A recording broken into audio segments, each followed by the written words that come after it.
Hi, Sarah.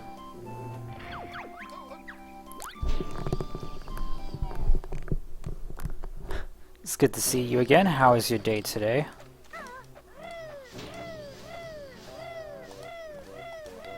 Yeah, it's Banjo. No, it's not Banjo, it's Bad Joe. Banjo's a bad game. I'm kidding. Well, I mean, depends who you ask. Ready for more 60 FPS puzzles? Or maybe this is just locked 30. Like, people keep saying 30 is unplayable. If this is 30, then... Actually, maybe it's just an unlocked frame rate. Because the N64 version was just slow as molasses, so maybe they just uncapped the frame rate, and this is just a consequence of an uncapped frame rate on a emulator system.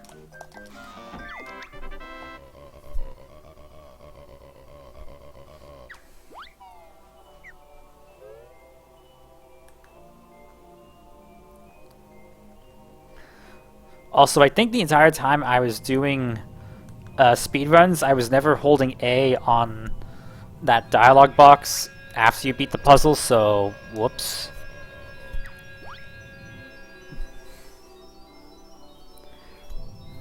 Will I speedrun this version, though? Probably. We'll get to it when we get to it. A little odd, but alright, that's good. My day was pretty good. Some lows, some highs. I saw someone in the parking lot with a Muffin Healer car window sticker. I'm not kidding. And that's like the only one they had too. Like, no other stickers, just Muffin. The best Bluey character of all time. Or the most misunderstood. Yeah, oh, and I actually talked to the person who whose car it was. I just so happened to pass the car again when they were getting in. And I tried to be all coy. I'm like, oh, hello, person. And then I just unleashed it. Is that Muffin? They go, yeah, that's Muffin.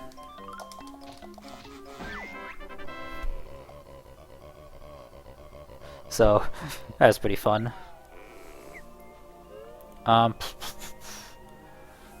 I don't know. I felt kind of... but like, that was like early in the day. You'd be awkward. It was kind of awkward too, but I felt okay talking about it.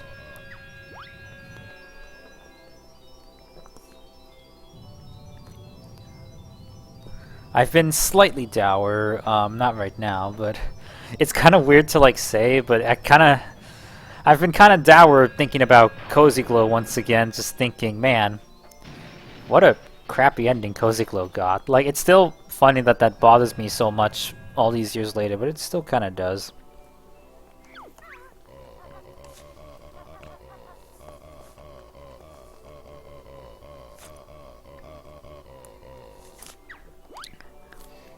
Like, it's hard to explain, but just... bottom line, I just don't like the message of the ending of the end. Like, what the hell is it supposed to... what the hell is the message supposed to be? You don't... follow Twilight's sparkle, you get turned to stone? Like, what a horrible freaking message. Don't mess with Discord? That's honestly the only believable message.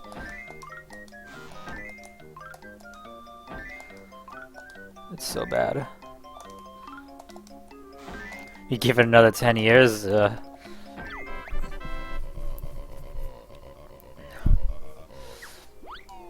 don't want to think that far in the future. MLB will become nostalgic. Nostalgia bait, like Transformers G1. People already are nostalgic for Generation 4, basically like pretending Generation 5 doesn't exist, and... poor Generation 5. But I know you haven't watched Generation 5, so...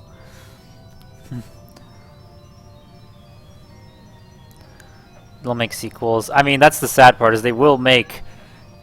there will be more Generation 4 content. Cozy Glow will return, and Hasbro is not going to hire me to write that return, which makes me sad.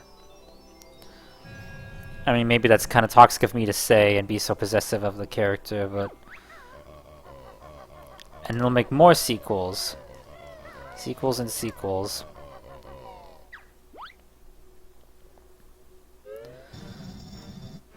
I don't know. That's kind of part of the reason why I've embarked on my drawing...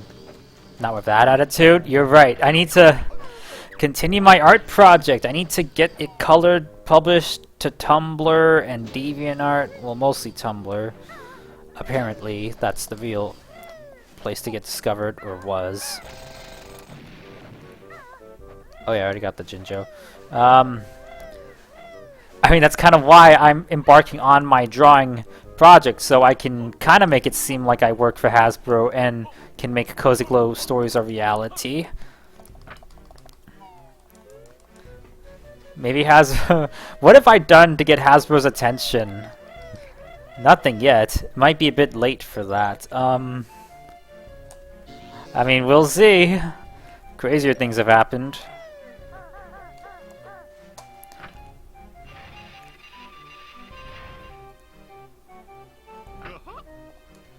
Goo-ha?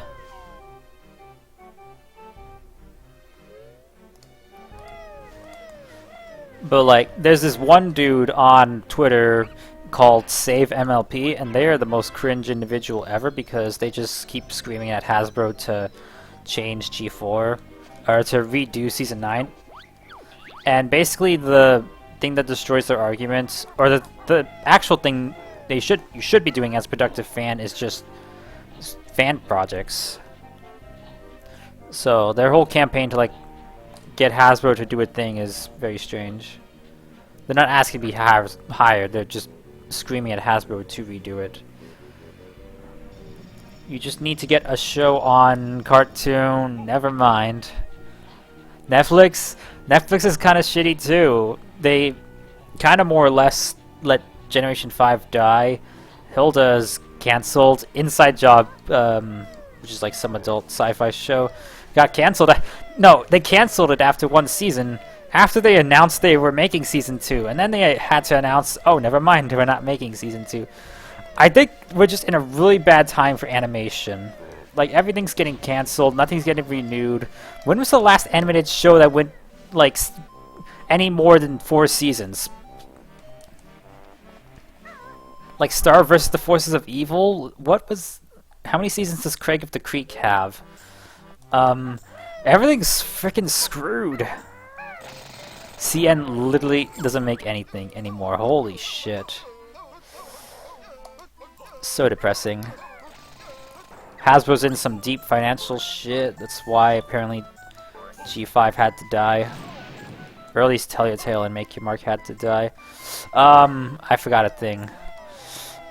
So even though this is a no backtrack playthrough, don't mind me backtracking. This doesn't count. Because I forgot to do a very important thing in this game.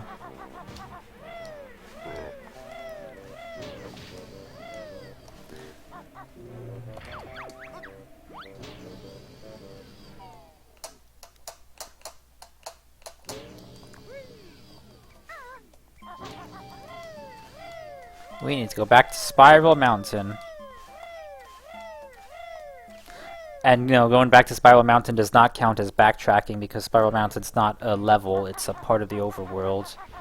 Or it's like a peninsula or sanctioned off part of the overworld, Isle of Hags. But the joke was Lauren Faust made a show. Oh, right. I guess.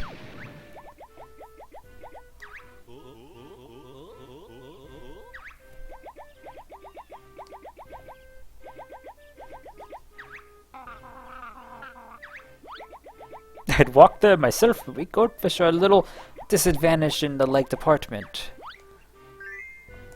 I love the witty dialogue in these games.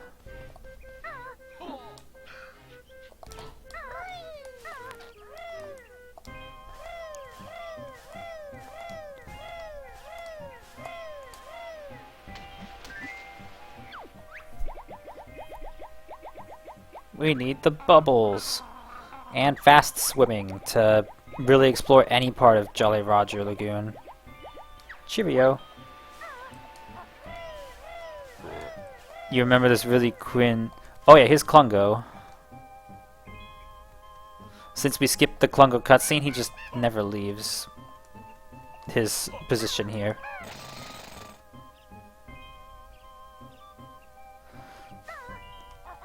Refuse to acknowledge the existence of the new dub.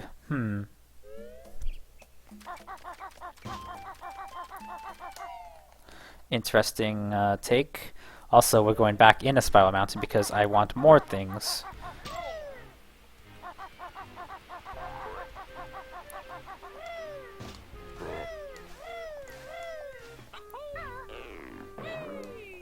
I don't know, some people get really passionate and hung up on the strangest things. I mean, who am I to judge?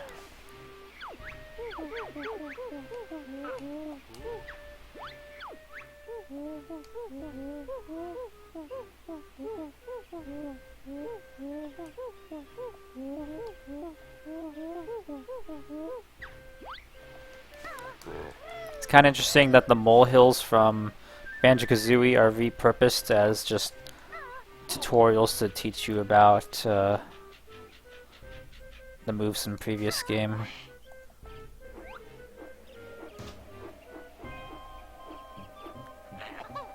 Anyway, in Banjo-Kazooie, I got the Stop and Swap eggs, and there's a Banjo-Kazooie game pack with the eggs that I got from the game. Right? That looks like a Banjo-Kazooie game pack. I wonder what's inside. Let's kill it.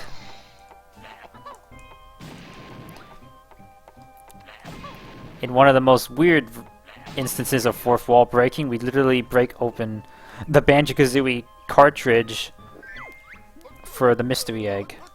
Well, well, it's Banjo-Kazooie's mysterious pink secret egg. I wonder what's inside. You'd love if CSS got a redub. Instead we're stuck with the Animix dub. I see. So I don't know if you know all the new stuff that's been talked about with Stop and Swap, because yes, believe it or not, we are still learning stuff about Stop and Swap, or if you even know what Stop and Swap was to begin with. With Banjo-Kazooie, the mystery eggs and the ice key.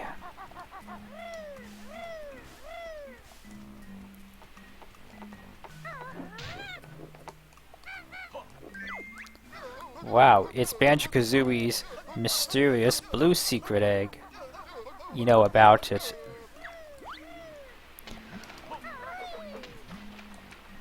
Well, here's some stuff you may not know, because some of this is like pretty recently has come to light. Basically, we pretty much know exactly the guy at Rare who programmed Stop and Swap. Like we know who it is because he's talked about its inception, the concepts, the cancellation of Stop and Swap. So even like more stuff has, the full picture has really started to come to light once you be able to swap data right. So really the idea was, can there be a way for our game cartridges, two different games, to communicate with each other? Like, can we find a way to make our games communicate? So one thing you get in one game, transfer for another, and you have to own the games. So then that's how they discovered the residual RAM left in the systems.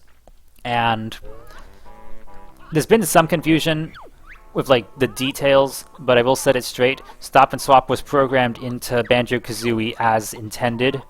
Some people were saying it was cancelled before Kazooie even released, and it was a half-finished feature. But no, it was fully implemented and finished in Kazooie, but they didn't make any games to exchange. They didn't make any other games, so there's nothing for it to communicate with.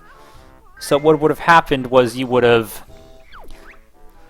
So actually Donkey Kong 64 was gonna do Stop and Swap. Basically, you do something in the second game, and then you transfer, and then you swap back to Banjo-Kazooie, and that unlocks the mystery egg that you go back to get in Kazooie. Homing eggs. Gluck. Very nice. Go to Cheetah room to enter. So the thing you see with like the island rising and the eggs unlocking, that's supposed to be caused by something you do in a different game. And then you get the mystery eggs and the key, and then you... There's two different... There's hot swapping and there's cold swapping. Hot swapping is you rip out the cartridge while the system is on, and cold swapping is you turn off the power and swap. You were supposed to cold swap, but hot swapping also worked. And the fear of hot swapping and ruining game cartridges was kind of Nintendo's main reason for concern. But we'll get to that. So, I mean, it worked in principle, but just exactly that. So every time a game boots, it has to scan for memory to see if the thing it's looking for is there in memory, and what it's looking for is the residual RAM from the previous game. So Banjo-Kazooie, every time the game starts up, it's scanning memory. It's scanning memory to see if a parent's game has done the thing you're supposed to do to unlock the stop and swap items. And then, I guess Banjo leaves behind some signature in memory that another game can look for. So the beta version of Donkey Kong was doing exactly that. There was what was so-called scanning software. But when Nintendo technical director looked into it, or Nintendo sent a fax letter to Rare saying, hey, what is this? Why is DK64 scanning memory on boot up? What's this about? So Nintendo started to catch on to it. So Rare was doing this entire thing without Nintendo's oversight or even knowledge, because in their own words, they didn't think Nintendo had to know, which seems really foolish in hindsight. Because, you know, Nintendo asked, why is DK scanning for memory? And then Rare explained, oh, this is stop and swap, here's what it does, here's what we're planning on. And then upon learning what stop and swap was, Nintendo basically immediately just shut down the idea, basically citing pretty much exactly what you've heard over the years. Newer system consoles not holding memory as long. Boom! Well, really, that was a brand new door. Have you any idea how much they cost these days?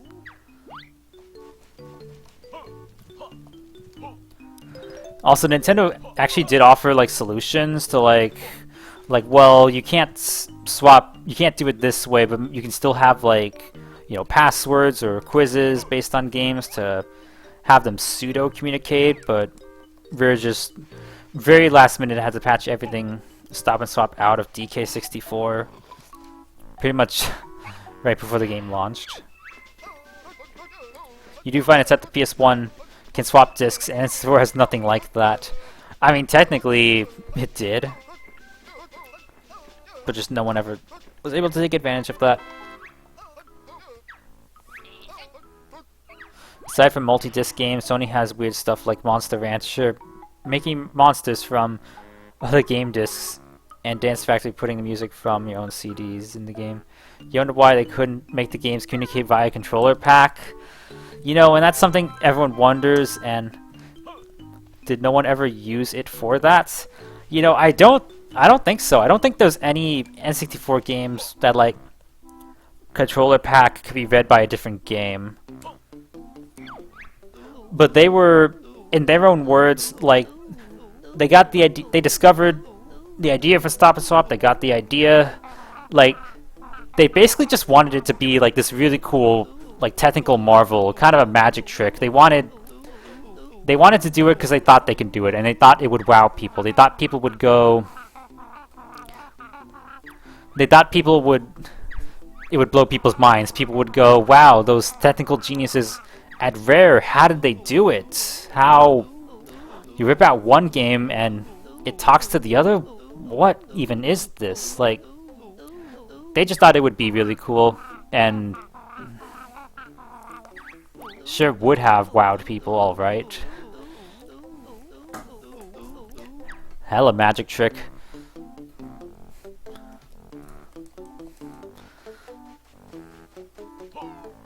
So, although Banjo-Tooie released and kind of has this weird...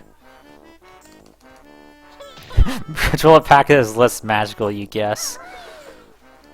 I mean, loading an NES game from a controller pack would be kind of magical. I mean, not magical, but still kind of miraculous. I should probably look into that at some point. Just try to make the software, just demonstrate it for myself.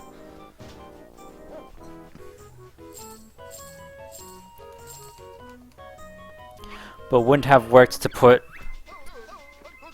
a little shared metadata on the pack? I guess not.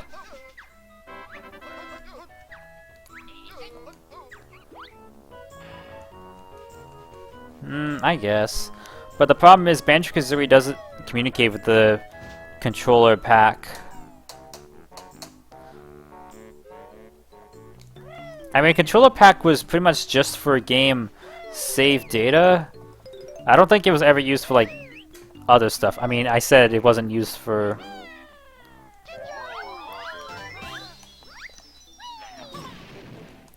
I mean, Banjo-Kazooie saves directly to the cartridge, so it'd be kind of weird if it... I mean, you could have just... I mean, the cartridge still could have said... I mean, maybe the box doesn't say design for controller pack, but it still could have communicated with it. I mean, there are games that save to SRAM and communicate with controller pack. Perfect Dark does that.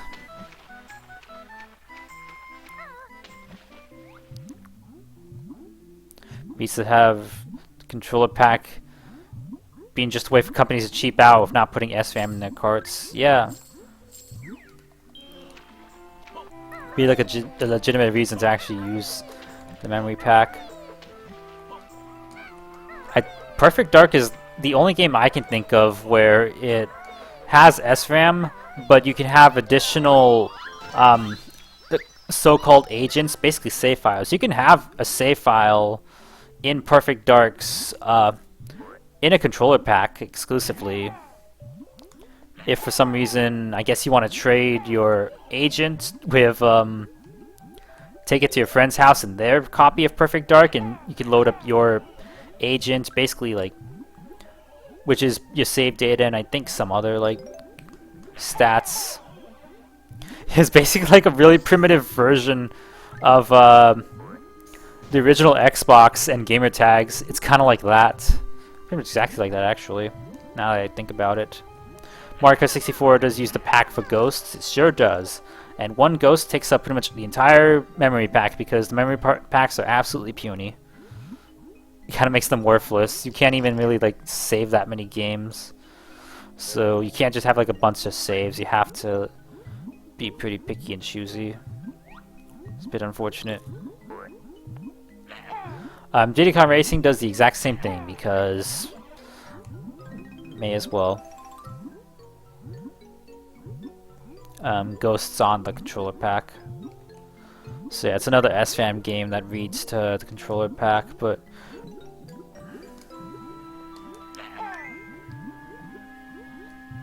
squiggly.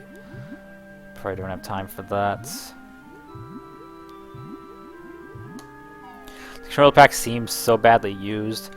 I mean, it's a strange idea. Like, the NES and SNES didn't need memory cards. Why do it with the N64? Sharing data among games feels like the perfect use. And what do we get? Garbage. Z launches bird. Watch her go through the water like a torpedo. Control stick to steer and A for speed. B to cancel if that's Banjo you need. That'll be all. Dismissed.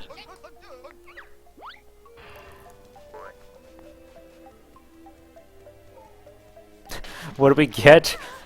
Just games that are just like, hey, too cheap for SRAM, please use the memory card.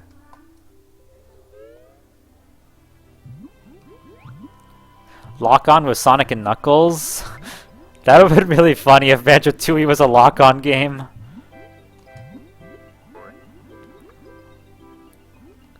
That probably would have been expensive because you have to manufacture pins to be on top of the cartridge. Alright, Omega, Squiggly, Delta, Delta. I know it's Epsilon, but... Oh, and by the way, that statue...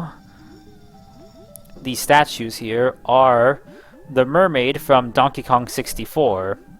Not just like a reference, like it's literally the same character model.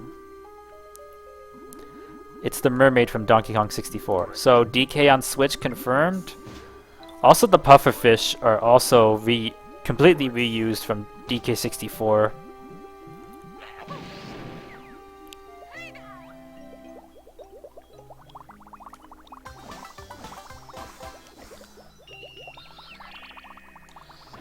So there's a lot of reused assets between both games.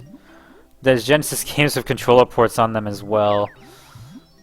Well, apparently Nintendo had kind of troubles manufacturing N64 cartridges. Like there were times where Nintendo would run into shortages. Zelda had to be delayed by exactly a week because of cartridge supply shortages, apparently, to allow 4 players without a multi-tap. Well, that was cool. Of Sega.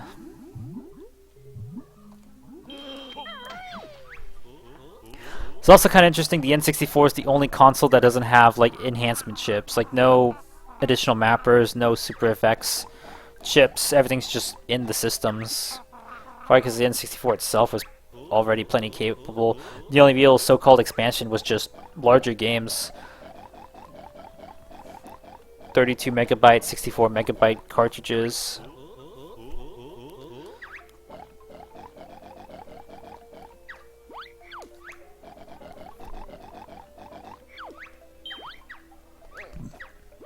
How the hell did the N64 DD die so hard?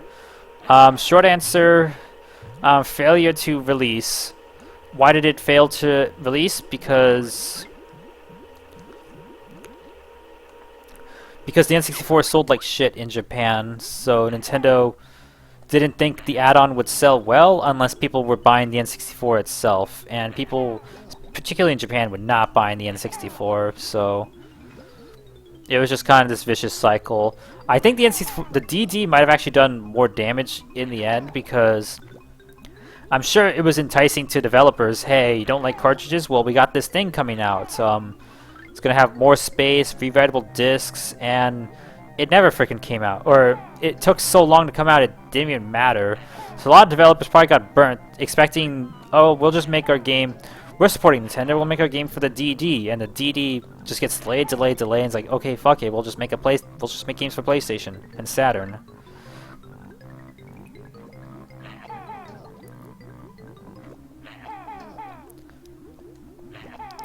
So in the end, the DD was probably an ill-fated idea. I mean, N64 games with rewritable discs sounds like you could have done a lot of cool stuff because you have a lot more like save data basically to mess around with. So you could have had like the amount of rewritable space on a DD disc is like way more than the PlayStation memory card, and you know that's only for one game. So, oh yeah, by the way, he has a Game Boy camera. I'm off to get these pictures printed on my Game Boy printer. Like he's literally holding a Game Boy camera with the Game Boy printer, or a Game Boy Color with the Game Boy camera. Gah. It's funny when you think about it. The same thing for the FDS. Cartridges cost too much to make, so Nintendo made FDS to save money, and cartridges got cheaper. Fuck the SDS, FDS. Yeah, I don't know why they didn't learn their lesson, and they thought the DD would work. I find it insulting that Digino Gaming compared it to the Virtual Boy and said the Virtual Boy is objectively a worse system than the 64 DD, so the DD deserved to sell better. And like, I don't know if I'd go that far.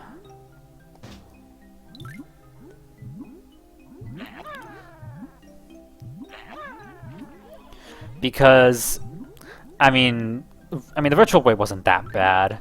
I mean the DD seems sound in principle, you know, rewritable discs, but I think it kind of harmed the N64 and Nintendo's relationship with third-party developers because it just was responsible for a lot of false promises.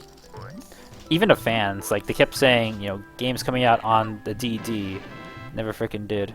The Aladdin Deck Enhancer. I do know what that is. It's funny, the more I think about it, the Aladdin Deck Enhancer is basically the 32X. Like, it's a response, because the idea with the 32X was the exact same as Aladdin Deck Enhancer. You make, is hey, cartridges with all these chips are really expensive. Let's just make an add-on with the chips so we can make cheap cartridges. Yeah, the 32X. Also, so here's my backtracking rule. So yeah, I'm back in Glitter Gulch Mine, whoop-de-doo. But my rule for stuff like, for this instance is, as long as I don't explore the rest of GGM, it doesn't technically count as backtracking. So,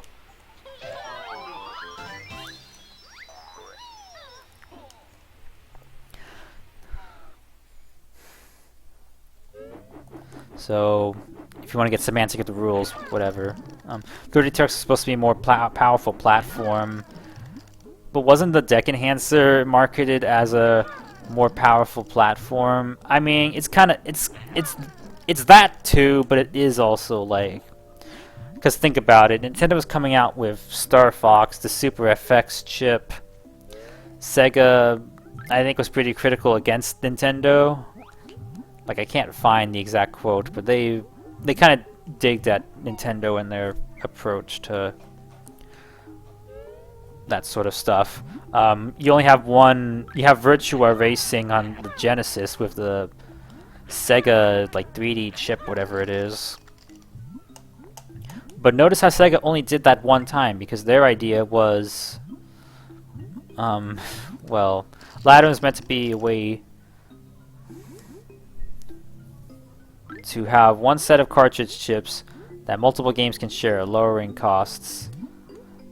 I mean, 32X is kind of like, I mean, it does a lot more than cartridge chips can do, but I guess the cartridges themselves don't have to push above their weight, because, I mean, the system itself is already beefed up to shit. NES games consist of ROM chips.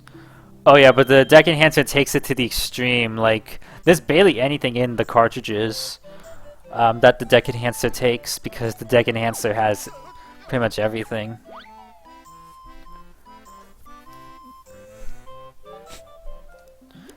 Aladdin's basically trying to make the MMC removable so games can share one of it instead of every game needing their own. That's freaking weird. Like, actually really weird. Like, yeah, well, I mean, that's the funny thing. The NES hardware itself is actually really really simple and not that powerful.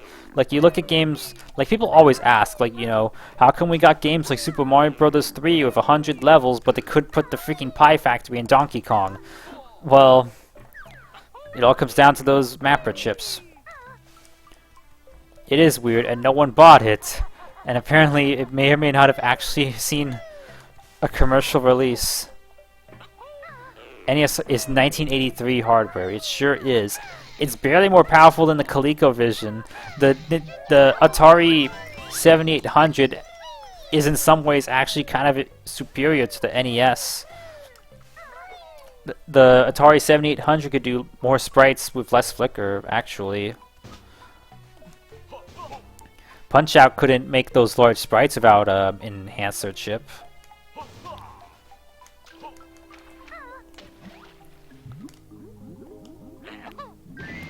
The NES is way better than Coleco, is it? I mean, yeah, I suppose it is. Although there is the funny fact that the ColecoVision has a... The ColecoVision's CPU has a higher clock speed than the Super Nintendo, which is kind of funny. But that barely means anything. The rest of the hardware is shit.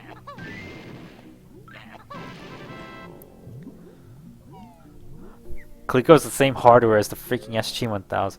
Atari 7800 has the 2600 sound chip. Were Atari idiots? Yes, they were. And yeah, that is probably the biggest weakness with the 7800. Which is much worse than the Master System. It's kind of funny that Sega made 3 systems compete against the NES. Like, well, I guess SG-1000 wasn't really a competitor to the NES because they came out the same day. But yeah, SG-1000 flops. Master System doesn't do too well. I mean, aside from Brazil and Europe, where it does unreasonably well, and then Genesis comes out way before the Super Nintendo. 5200 has the pokey from 8-bit computers, and 7800 sound is garbage. WTF.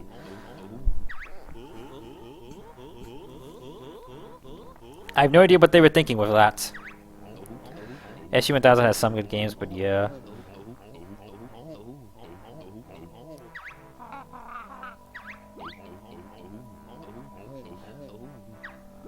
Look at this walk. Why would they animate it that way? I mean, it's just weird. It's just funny. Also, I guess she's just gonna swim back to the surface, I guess. Like, how is she getting out of here? I don't know, it's best not to question.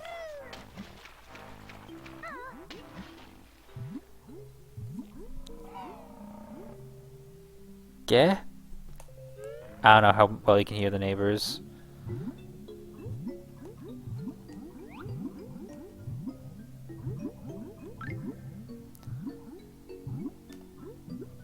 For sort of GBA can emulate Game Gear pretty well.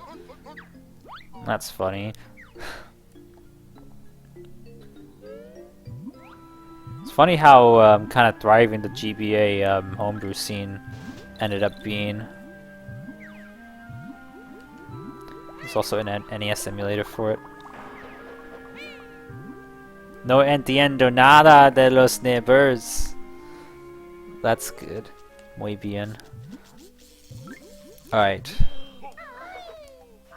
There's this big room with a bunch of stuff, but there's only one collectible in here. And let's see if I can get it or not without having to come back later. Probably freaking not. No, there's no way.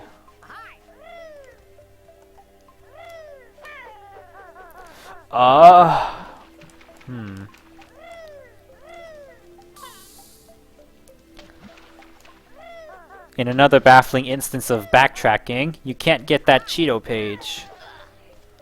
Since it's in bootleg to infinity. The emulator is infamous since it's been bootlegged. Oh yeah, Pocket NES has been bootlegged to infinity pretty much. It's kind of sad.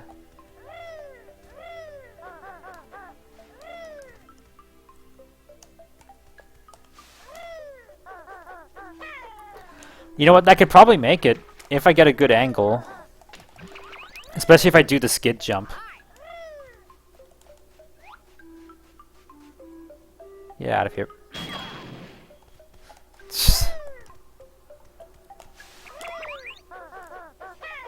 Oh, I can definitely get that. So here's kind of the thing is... So Jolly Roger's Bay gives you Talon Torpedo, which you need to do, which you need to get to the next part of Isle o' Hags. You need Talon Torpedo to get Clockwork Kazooie eggs. And if I had Clockwork Kazooie, I could just get the page. But I can't.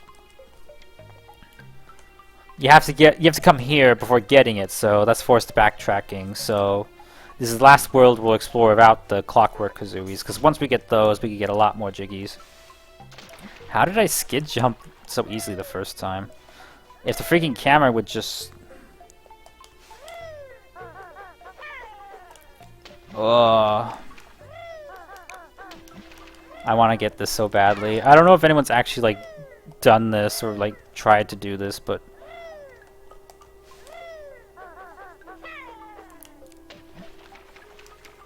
it's so close.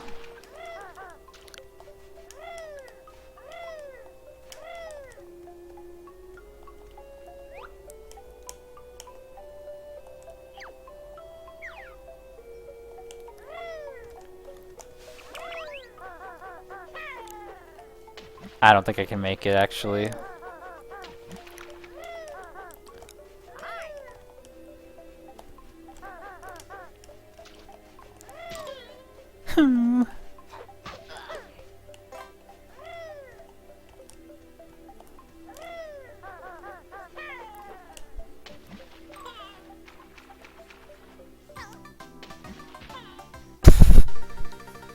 It's not a unique animation for dying in the water as Solo Kazooie.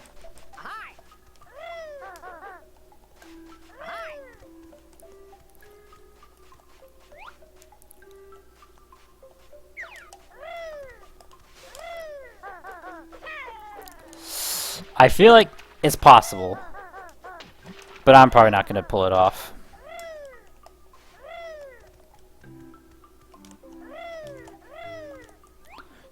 It's all about maximizing height, getting good angle.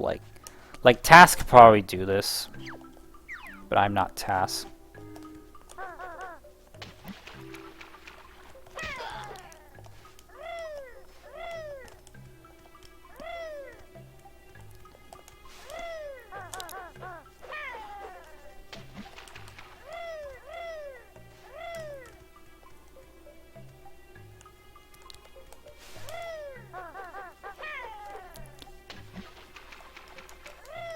Camera's also really difficult to work with.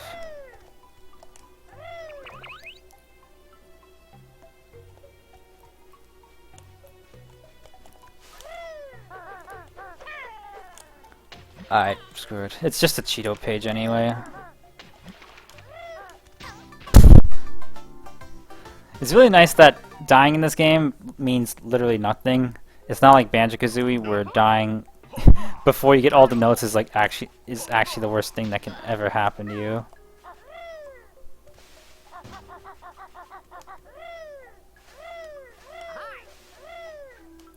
Cheeto? Yeah, that's what it's called. It's called a Cheeto page because it's a page that gives you cheat codes and the spell book that the pages belong to is named Cheeto. Like cheat and O, as in cheating, but it's a legitimate collectible in the game. What else is there even to do? Oh, I guess we can help the aliens.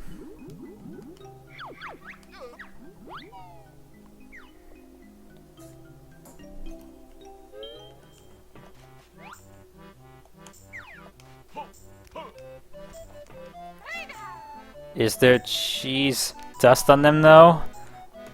No. I mean, yeah, Cheetos, but Cheeto, the page, does not have cheese dust on him.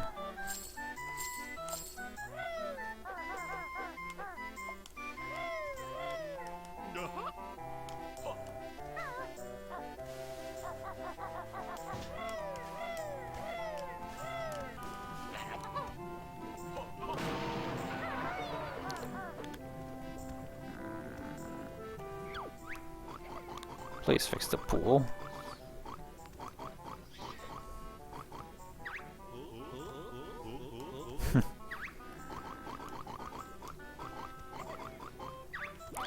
Paige is named Chester, no.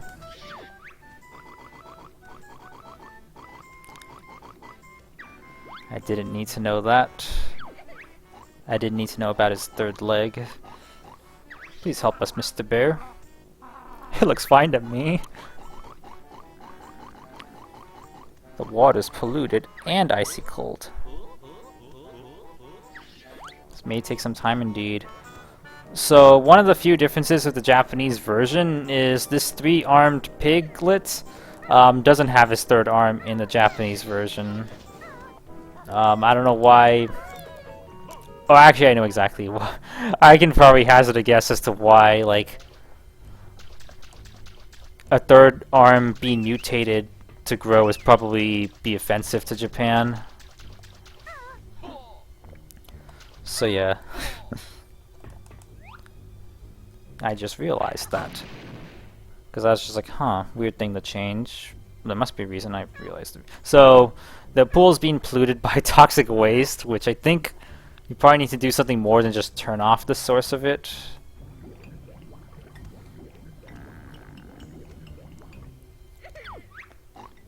Thanks, giant teddy bear. Now our water is crystal clear. So he's totally normal and has 2 arms, but the thing he complains about instead is that I guess the...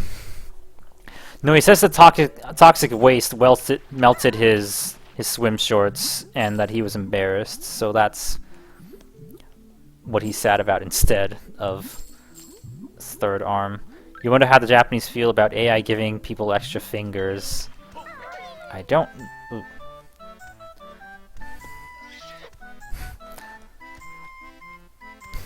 Yeah, who knows? The water is cleaner, but there's still the temperature to fix. Yeah, and your freaky arm. Although what's equally interesting is Banjo-Tooie did get a... the Xbox version of Banjo-Tooie did get released in Japan, but they kind of messed it up because even though the text is Japanese, they didn't carry over any of the character model changes for the cartridge N64 Japanese version. So in Japanese Xbox Live, he has the 3rd arm again, and the thing with the ending cutscene is also reverted to the North American version, Grunty's head. But I'll kind of get to that at the end. But not worry about explaining that now. The ending cutscene where they play kick around with Grunty's head, they had to censor in Japan, but it's uncensored in the Japanese Xbox version because they forgot or didn't... I don't know. I think they just... It's just text applied over the same version for all regions. So they didn't go through the effort. So I kind of wonder how... I mean, Japan already doesn't like Xbox, but I kind of wonder how they felt about those changes. Feels like Rare and Nintendo are a lot more mindful about pleasing a Japanese audience.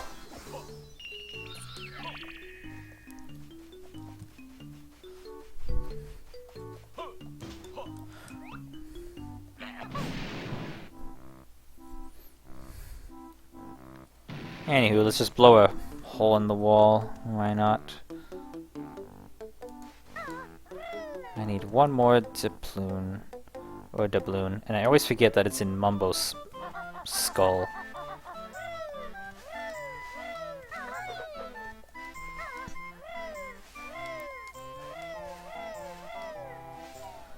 In fact, I probably could play through the Japanese version. I mean, I'm a speedrunner, so I could just get to Jolly Roger's Bay in just a few minutes, and just to like show you that he only has 2 arms.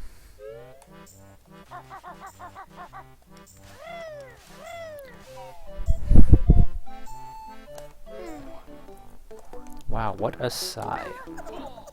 What is this? No idea whose number that is. Why they tried to call me an hour ago. Anywho.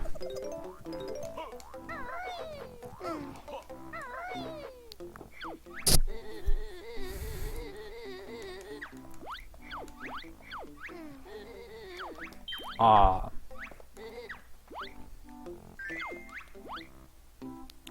So the Jiggy costs 20 doubloons, and I think Kazooie even complains, like, we just want the Jiggy, not your whole pawn shop. But we can get the Jiggy.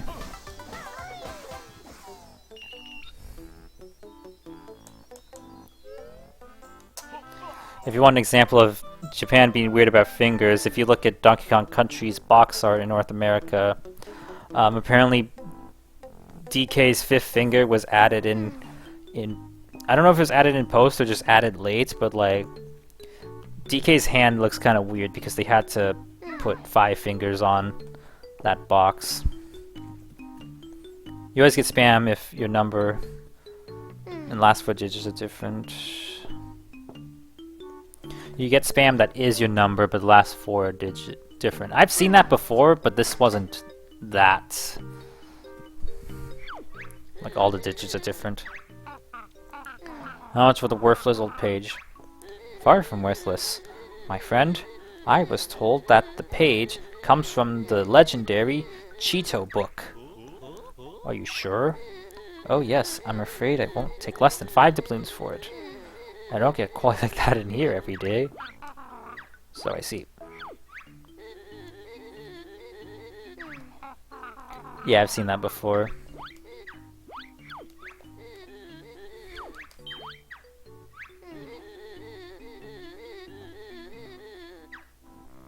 Spoofing is making phones bloody worthless. Yep.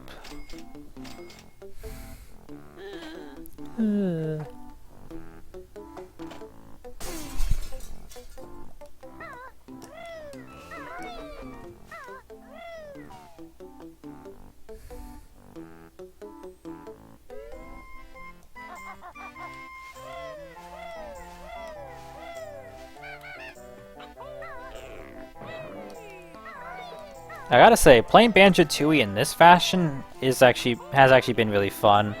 Like, I don't like the speedrun routes that are basically just you hop between the worlds so much. Like, what I'm doing is trying to do as much as I can in each world without having to backtrack. And I mean, you can get pretty close to 100%, especially with speedrun skips. Like, that's one thing the thing people complain about with Banjo-Tooie is too much backtracking, but really what they mean is forced backtracking. I forget what this says.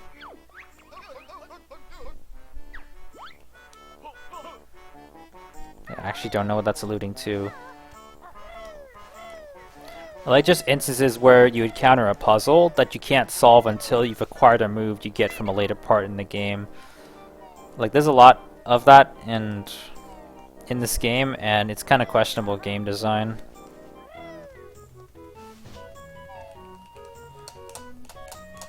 Like, what is this, Metroid? Why do you have to, like, need to acquire abilities to do some stuff? Let's see if I can get the Jiggy. Not like that, I can't.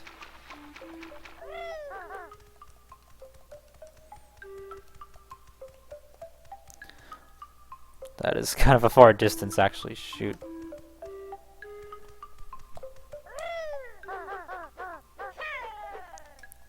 They probably put it far on purpose so you can't jump to it.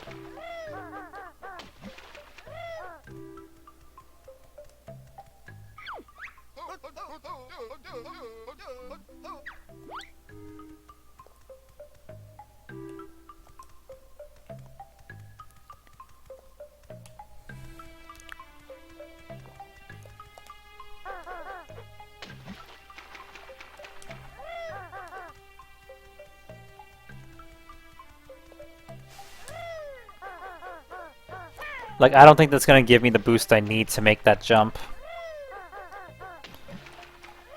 So how do you get this Jiggy?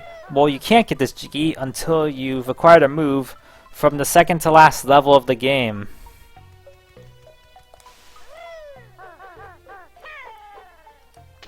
Why?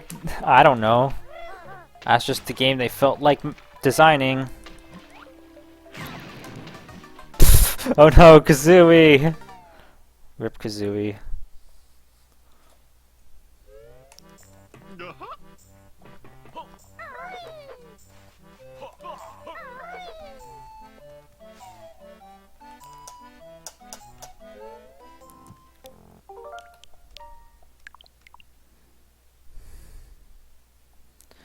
I'm always kind of nervous I'm gonna press the wrong button and like load my save and lose all my progress.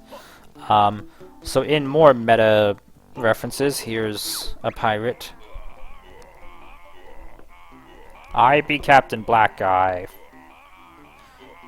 fearless pirate and scourge of the seas.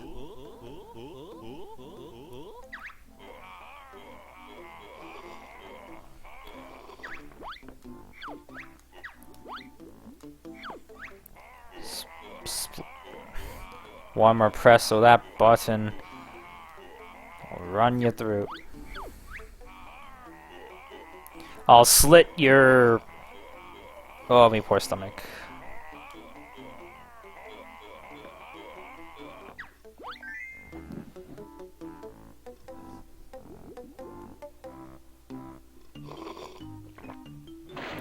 So he gives you the balloons, then he just falls over drunk.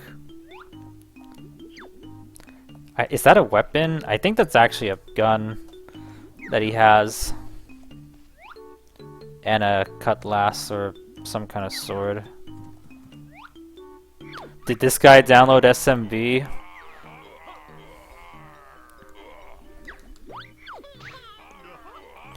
I had a dream once.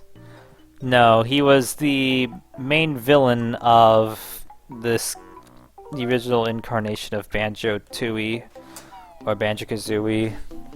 I don't know if you've heard the development history of Banjo-Kazooie, how it was a pirate game called Dream. And like, it was only like very recently we actually saw new footage of that game's, the prototype. Because we actually saw, I don't know if you like saw any of this, but like last year, the founder of Rare, Tim Stamper, was like showing off all these development stuff he's had, that he has. Like we saw, he literally like booted up Conker's 12 Tales and let the intro play. He booted up Dream 64 just to show that off. Like, it was such a tease, but just so cool to see.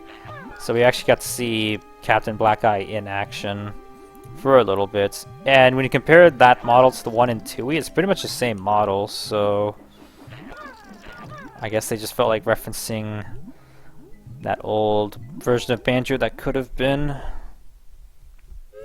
You heard about 12 Tales? Yeah, that getting shown off was a big deal.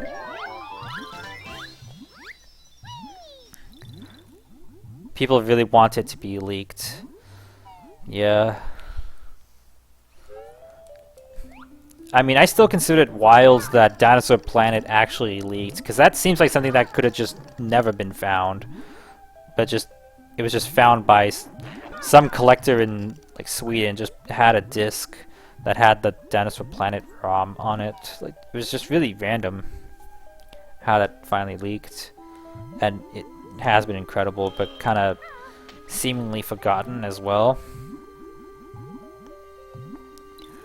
Like, people talked about wanting Dinosaur Planet for so long, and then it happened, and now no one talks about Dinosaur Planet anymore. I guess now Conker's the big thing. I mean, I would just love to just see a walkthrough of that version. Like, if they don't want to release it, that's fine. But like, the thing I'm wondering is, like, if you can show off like 10 seconds of the game, why can't he show 11 seconds or 15 seconds? Like, what's the threshold of how much you're allowed to show?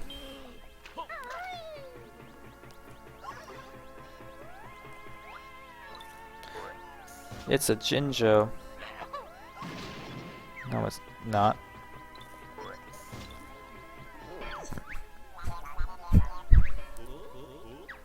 Real aliens.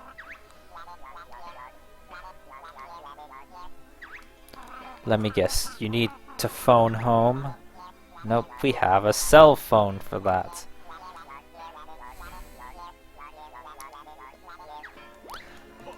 Also, he had to freaking brag and say that show off that he actually has the Zelda Space World demo, like the genuine thing. Somehow, I don't know why the founder of Rare has the Zelda Ocarina of Time Space World demo, but he does. Microsoft owns 12 Tales. They do technically. They would also own Project Dream, which was Banjo's prototype game. Also, something that I've not seen a single other person mention of the stuff that Tim Stamper showed, but Tim Stamper actually has... Do you know what the rarest N64 controller is? The holy grail of Nintendo 64 controllers? It's a gold Nintendo 64 controller with an embossed gold N64 logo under the Nintendo logo above the start button. And you can see in one of the photos that Tim Stamper actually has that controller. So pretty cool. There's only like less than 10 known to exist, so must be nice having a bunch of fancy stuff. You don't know about Dinosaur Planet? That's tough, because it did eventually become Star Fox Adventures, which Nintendo owns, and I mean, we have Crystal and Tricky in Super Smash Bros. Ultimate as spirits, so probably a lot of those characters belong to Nintendo. It's kind of funny. It probably is a Nintendo. Dinosaur Planet is probably like Nintendo IP, which is kind of funny to think about. Since Star Fox Adventures basically is Dinosaur Planet.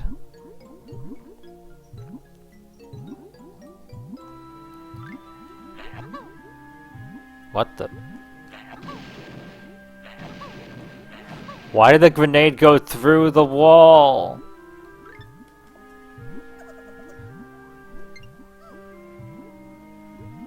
Revenge? Perhaps.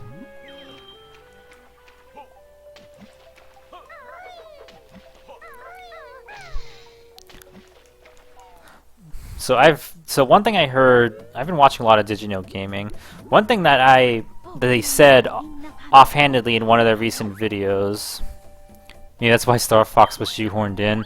Some people theorize that. Some people say, you know, I mean, Nintendo explained it to Rare by saying, "Oh, you have a game with space animals, we have a game with space animals. Let's have our two IPs marry and merge."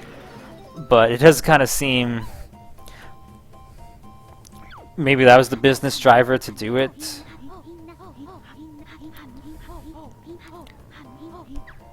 So they can put their characters in to prevent that. I mean, it's definitely possible that Nintendo had that kind of ulterior motive, but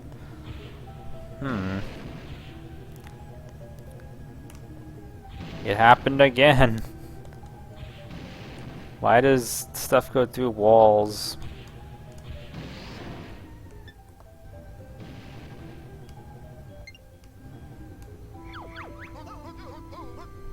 Submarines don't work too well on land, punk.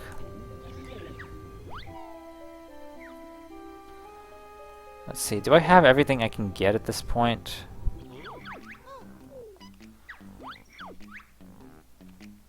Can't get the page. I'm about to get 2 more jiggies. I can't get the pool yet.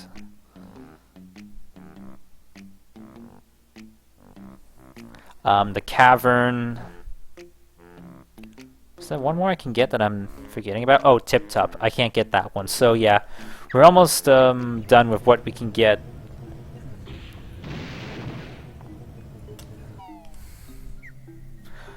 Without backtracking.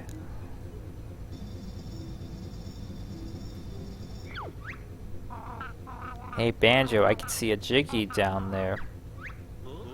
Let's take a look. Lord Wu Fak Fak, self-important anglerfish.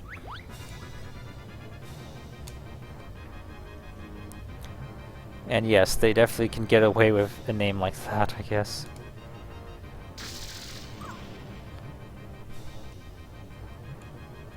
Just like I said, it's a programmer at Rare who would just say fuck if his program wasn't working, and then shout woo when his program did work.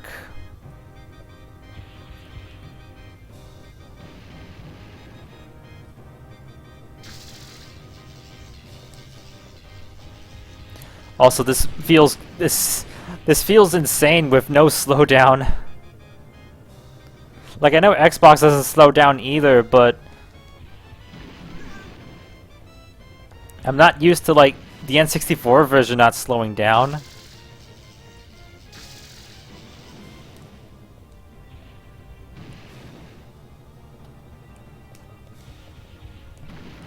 Oh, and yeah, blood. What the? Oh, I thought I was down to 1 boil.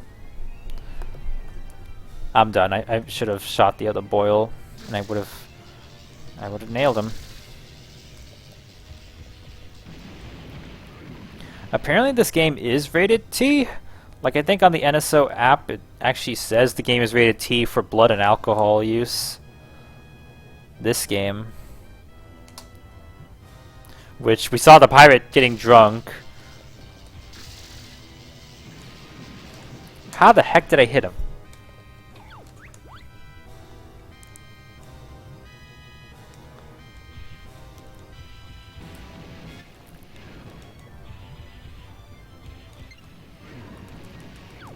Not me poor eyes.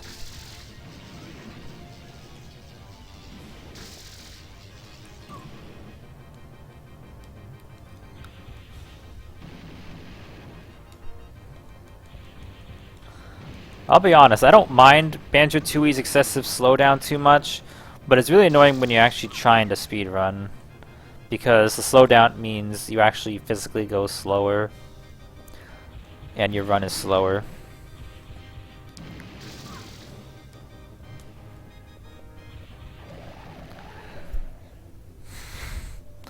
So if you want to have a fast speed run, you have to reduce slowdown, and that's really annoying.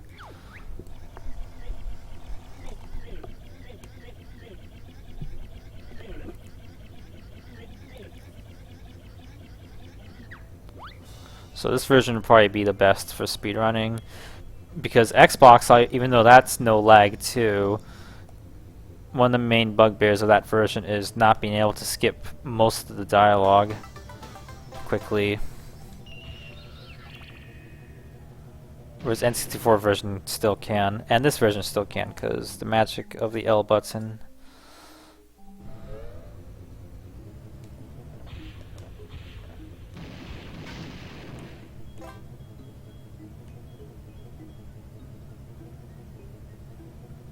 It's much easier just going first person.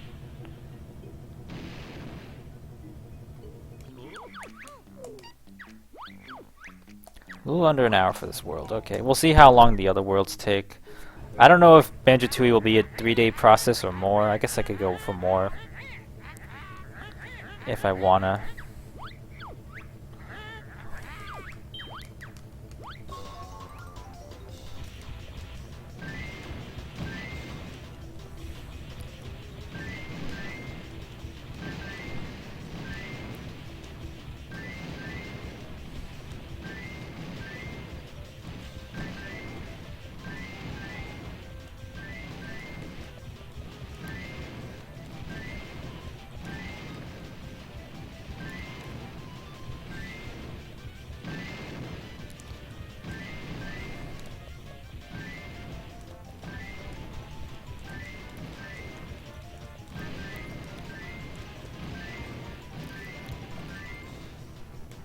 Come on. There we go. I think the Jiggy spawns here.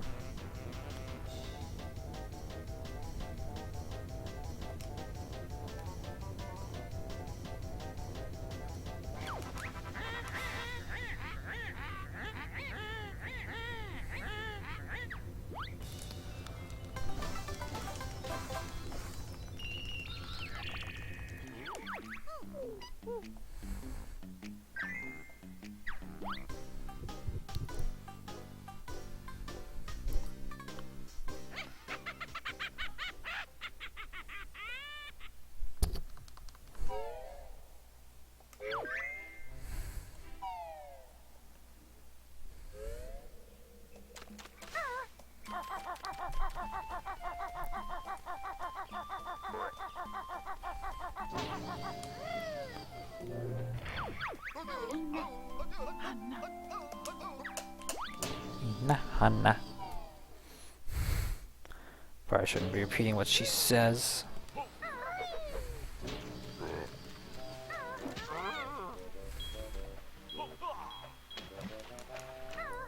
So now that we have Talon Torpedo, we can break this rock.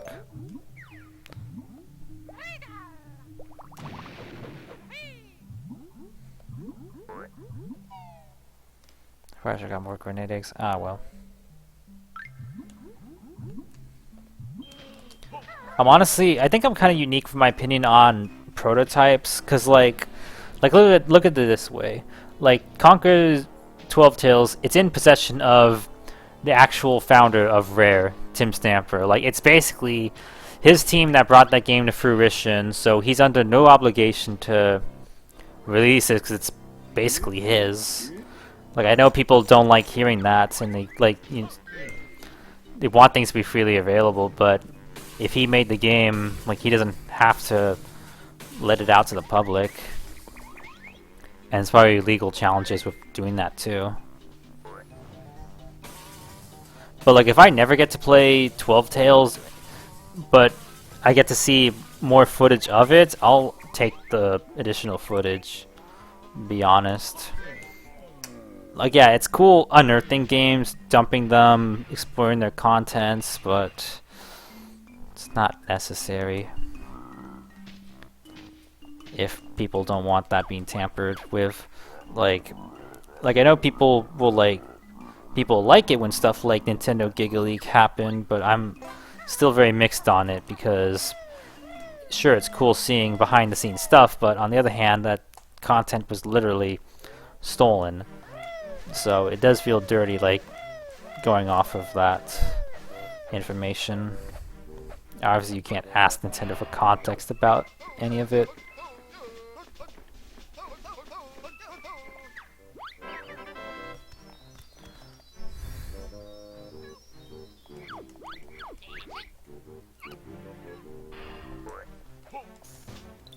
I mean, like, prototypes that are found in the wild, those are fair game, but those can be uncommon by comparison.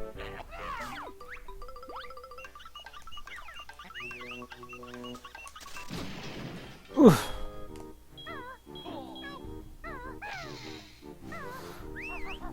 Like Dinosaur Planet, that was found in the wild. But you're not going to see anyone from Rare leak their game because they cannot. Like, this is why I think nothing has leaked from Humongous Entertainment. Like, the only people who would have prototype stuff were a very tightly knit group of individuals who all probably don't even have stuff to leak anymore because their archive, they didn't do as good a job archiving stuff as LucasArts did and other companies. So a lot of this stuff is just lost to the sands of time. Oh yeah, I forgot to post in the general in the Humongous Discord server. I was gonna suggest not just you rank villain plots in Freddy Fish and Spy Fox, but rank every single game on a disaster scale. Like how much, because you can do that for every game.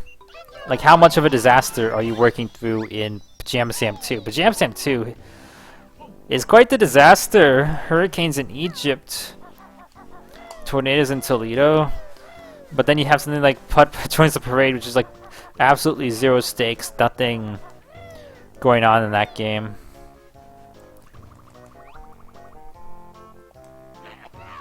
You once saw a Hoyle prototype that's one found at a thrift store in Washington. Wow. Did you hear that there was a Hotel Mario prototype that was found in a thrift store? Like sometime last year. Unfortunately, you didn't see any difference between it and the retail version, but I was into it somehow. But like someone actually found Hotel Mario prototype in a thrift store, and it's the real deal. It's like actually an unfinished version of the game. It does kind of make you wonder how the heck that stuff ends up in the wild like that. I mean, I guess you can think tragically, maybe like someone, you know, passes away and the family just has to, they don't know what the person has, and then they just give away stuff. Is that the version of Mario's line is like, for instructions press button 1? It might be. I think so. There is like differences in the dialogue. There's no reverb when Bowser laughs. Different logos for the Koopalings hotels. Strange stuff like that.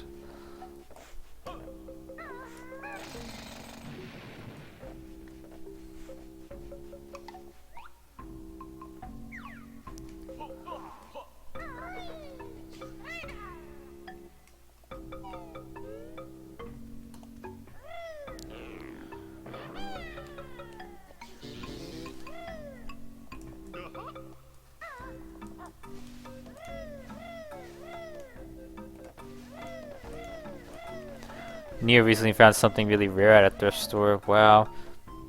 They wondered how it ended up there. Did you hear the story about the My Little Pony plush that was found at a thrift store? Like, not just any My Little Pony plush, but a custom plush of someone's OC that someone had commissioned got lost in post, and then months later the lost plush turned up at a thrift store, and it was that lost plush because it has a unique cutie mark and it's like a big plush.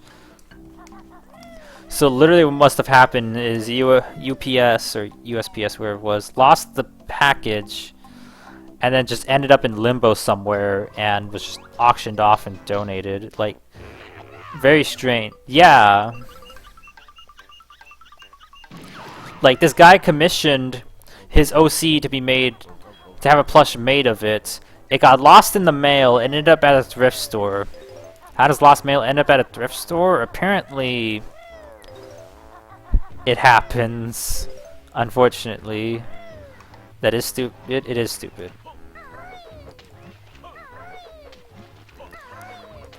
The whole time USPS lied and said, oh, customs have it held up, and then we don't know, and it was a very strange situation.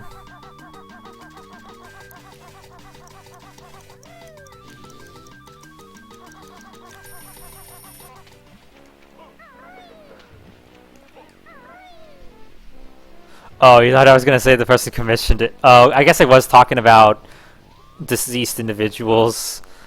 No. Thankfully, it was found in the thrift store by a fellow brony who knew what it was and actually bought it and sent it to the rightful owner. And the rightful owner actually did get a second plush made for him because the plush maker felt really bad. So now the guy actually and sent it in the mail, but this time it worked. So now the guy has 2 plushes of his OC, which is kind of cool. Makes you wonder if other thrift store finds have been lost mail. That's kind of horrifying to think about. Imagine some kid ended up with that plush. Yeah. Apparently, the commission cost a few $100s, and Goodwill wanted like $13 for it. Kind of funny. They had no idea what they had.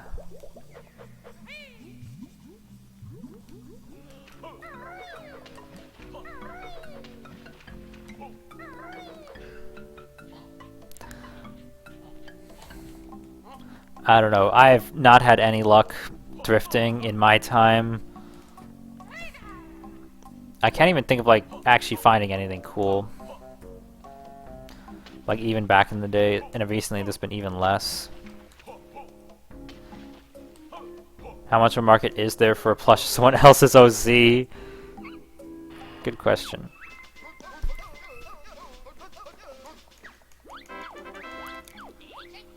To be fair, how much of a market? Yeah. But still, a custom plush takes a lot of time to make. Like, there's a lot more labor that goes into that than a mass-produced plush.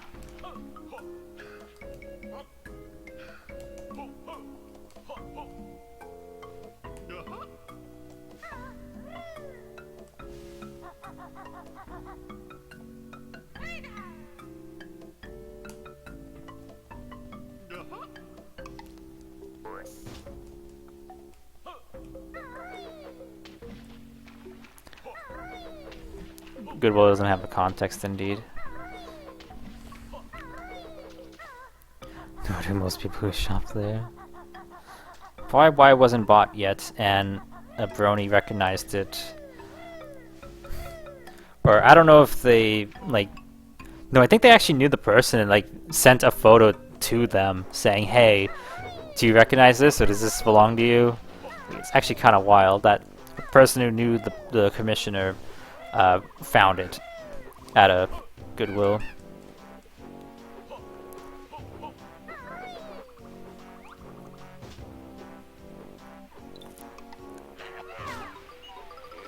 Incredible coincidence, yeah.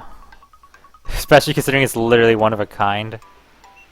Oh my god, no lag. All go shape of pear. What are the odds? Probably very low odds.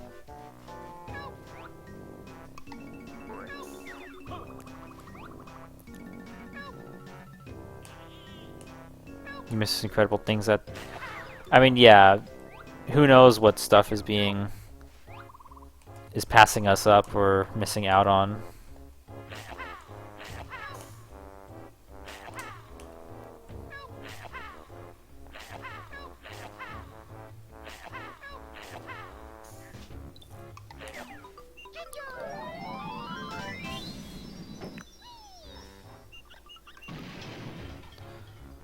I'm very curious because in 2010 someone found prototype Zelda and Ganondorf figures from a cancelled Ocarina of Time toy line.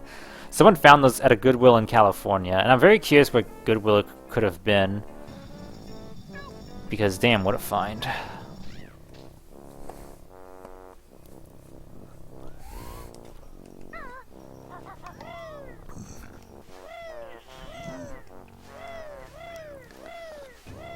Yep, FOMO is real. The fear of missing out.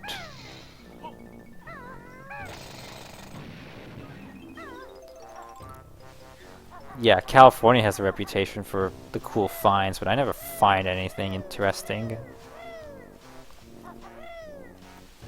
Actually, the flea market I go to is pretty interesting. That's where I found the Japanese games I showed off, talked about.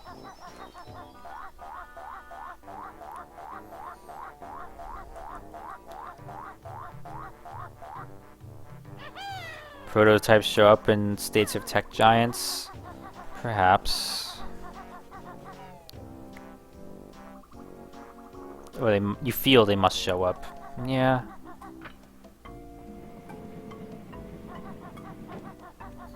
You would think, and apparently, like, keep hearing people find weird recycled dev machines in California. I mean, perhaps I'm not scoping my state enough for weird stuff, but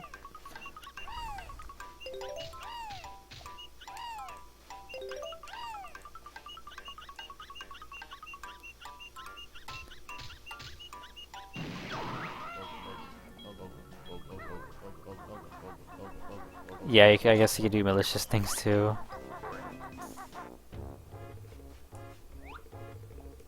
Actually, no, I won't get that. You won't really find the stuff in Ontario who's doing weird tech stuff. Yeah. You can look at it that way.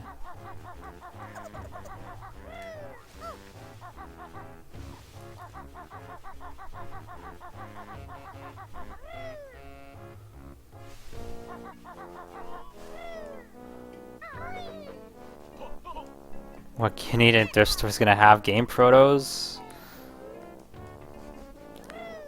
Probably not. I mean, it's something that even like LGR has lamented about. Like, thrifting is just not what it used to be. Like, he's acknowledged that thrifting is just not what it used to be.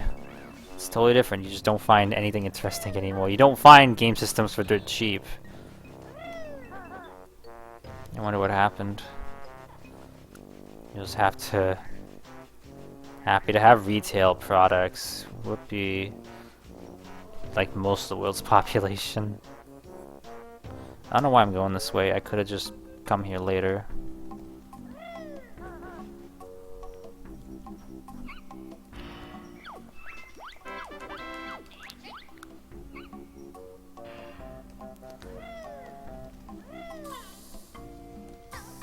Kind of feels like... Ends up feeling like his thrifting turns into a curse. Oh yeah, the hurricane. Yeah, I saw that. Really unfortunate. I mean, it's fortunate how much stuff survived, but also like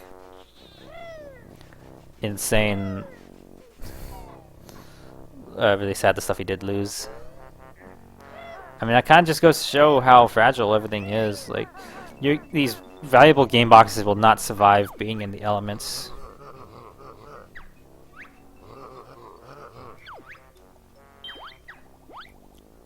If it was you, though, you'd feel horrible.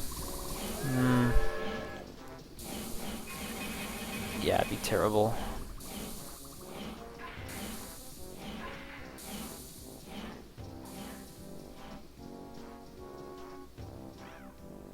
Or it feels like you're unfairly sitting on things.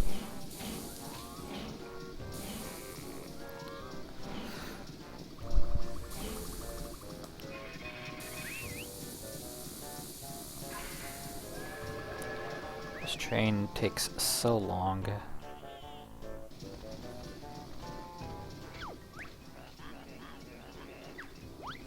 There's the dinosaur we saved yesterday.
I didn't mean to fall there.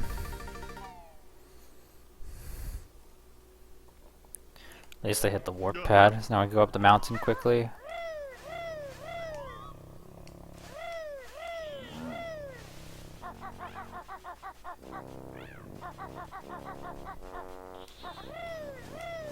Yes, while we're at it, we're also due. This is what sucks about this frickin' these dinosaurs. They're called the Styrax. The Styracosaurus.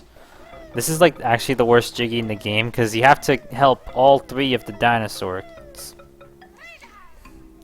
And each one requires such in-depth freaking things to do.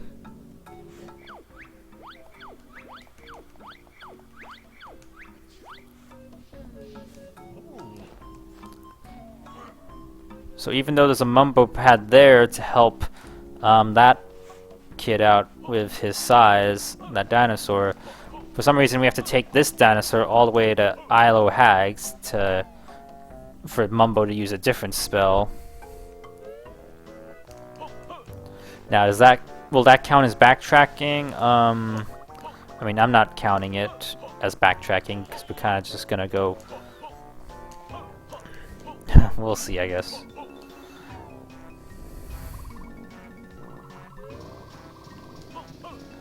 As long as I like take the train to Isle of Hags and immediately come back to Pterodactyl Land, I'm not counting it as backtracking.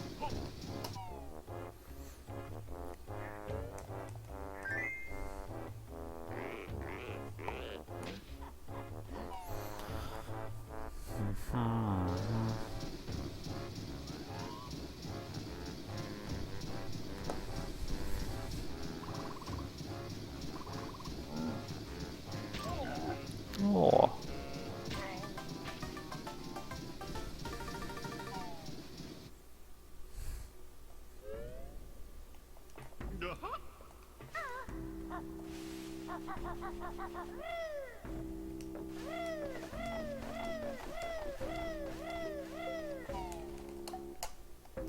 I will say, after, what has it been, 3 years? 3 years of using the NSO N64 controller, the stick is still pretty tight. Maybe it's not exactly original, but feels pretty good. I don't know if there's like any magic that's like keeping it from degrading like actual N64 controllers, but this controller that I have still feels really nice.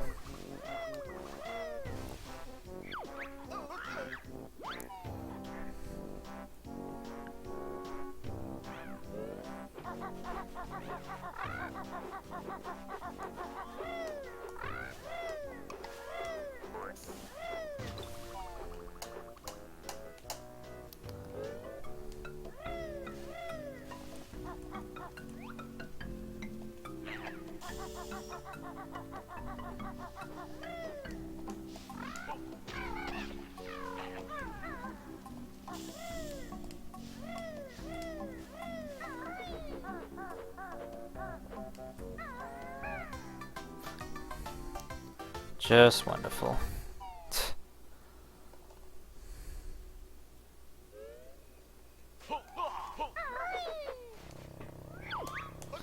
Banjo-Tooie is a big game. I can kind of understand Nintendo's thinking with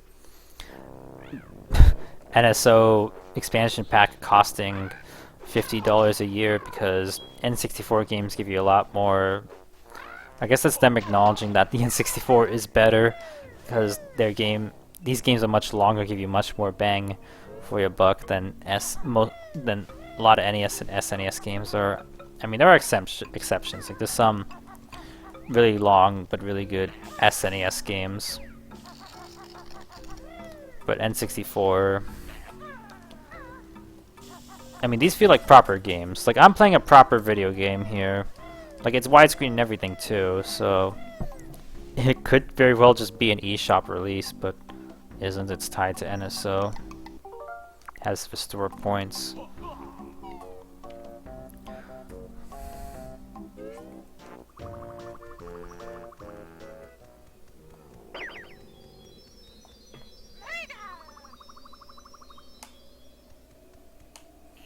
I think you have to get across this banjo. I forget. Well, I have to cross this both.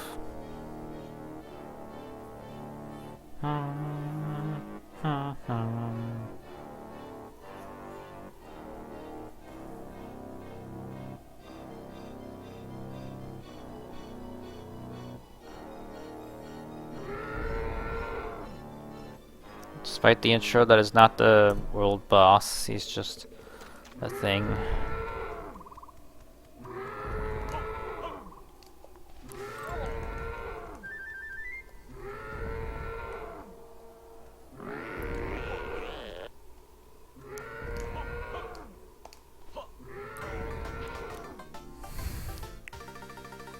Damn.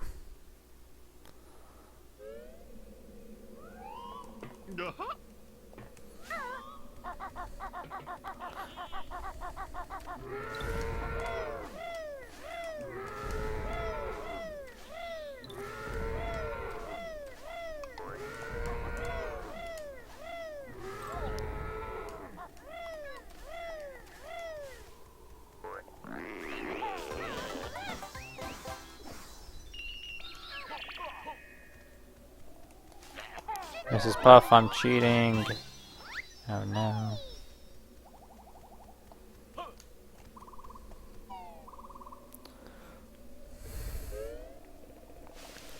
Let's see if I can get across as solo Banjo.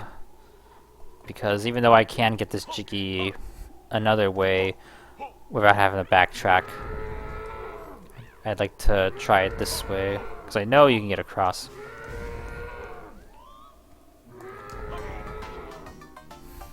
Not like that.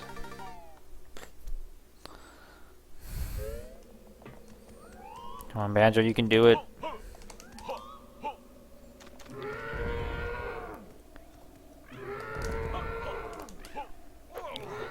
Well, that's just me being... That's a skill issue.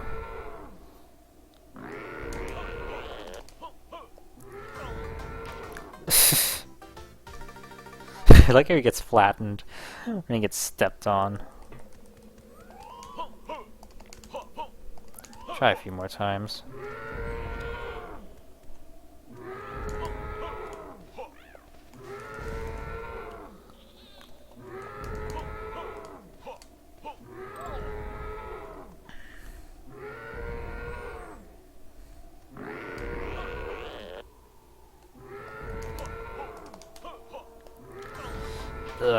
Forget it. Banjo's too freaking slow.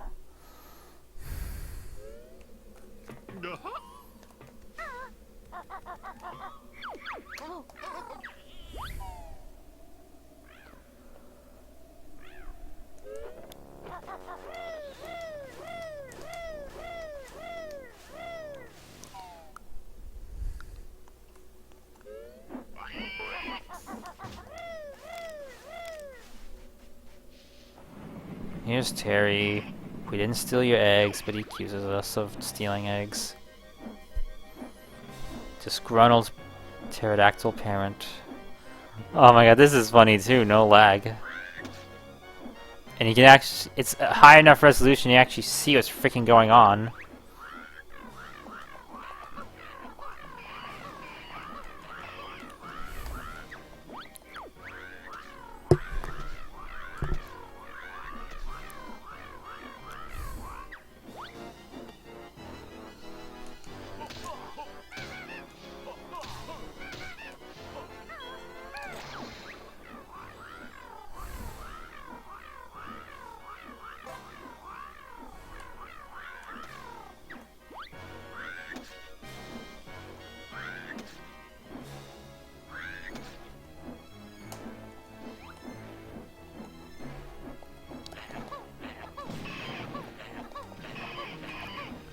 I knew that probably wasn't going to be 2-cycle.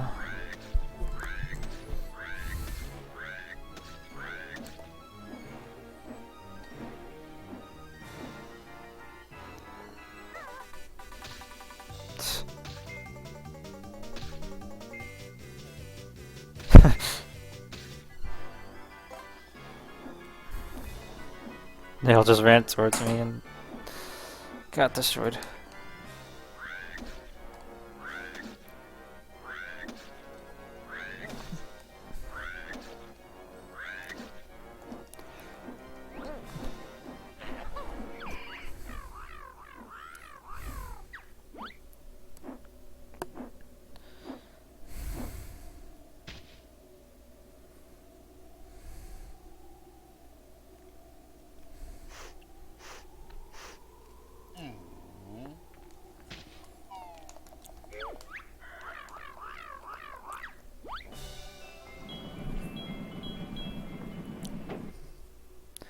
Streamer, why are you skipping all the dialogue? Well, we don't need to read it.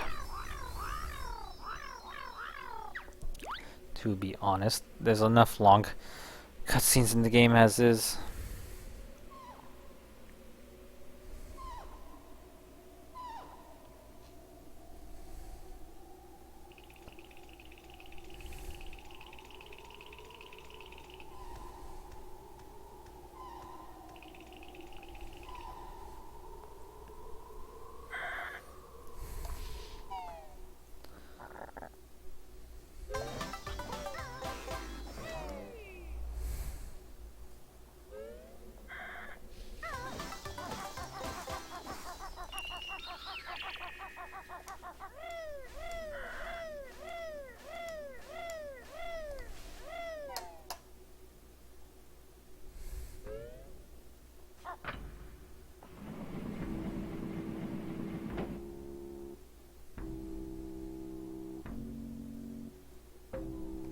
See if I can make this jump.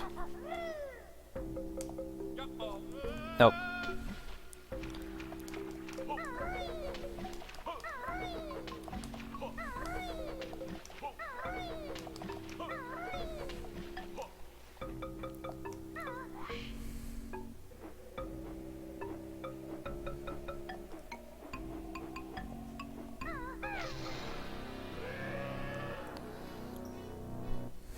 Another boss. This world has so many.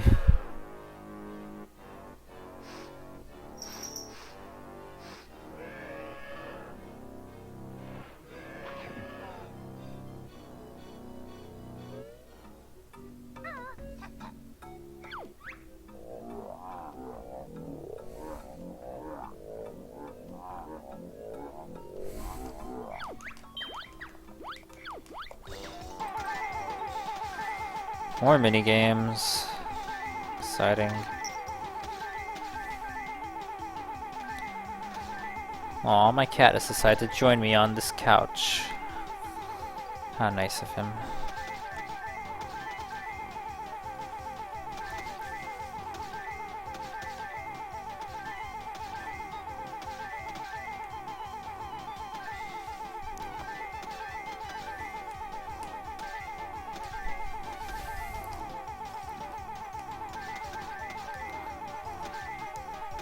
Haven't even moved forward, I've just been going from left to right.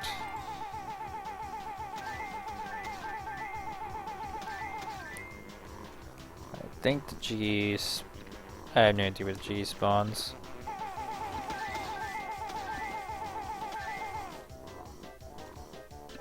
Right here? Not quite.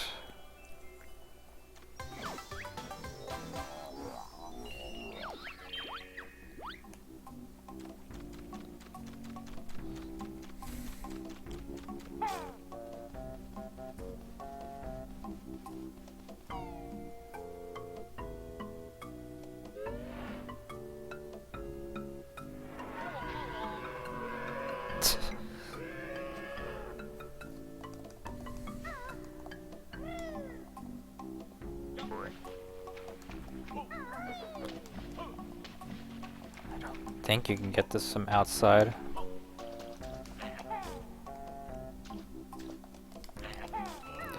Oh yeah, you can. So okay, let's get the other thing so we have literally no reason to transform into baby T-Rex.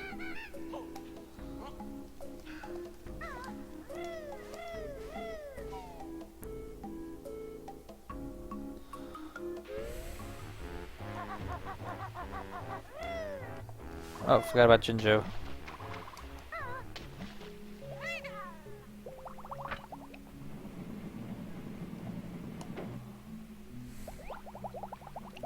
See, this game's just a big collectathon. It's just about running around and collecting stuff.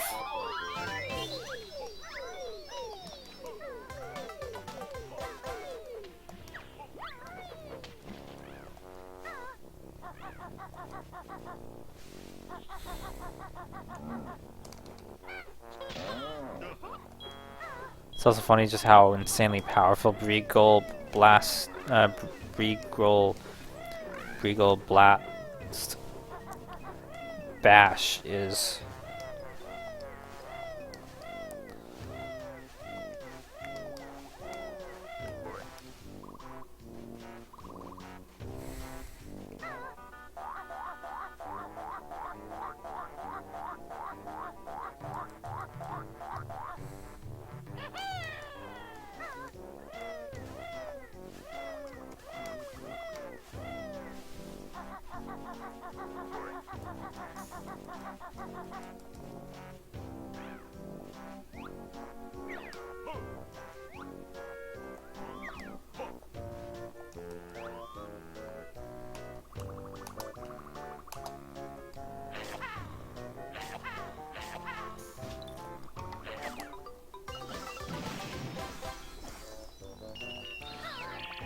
I think that's one of the glitches that the European version patches. Other than that, I'm not really sure what the so-called patches are for PAL.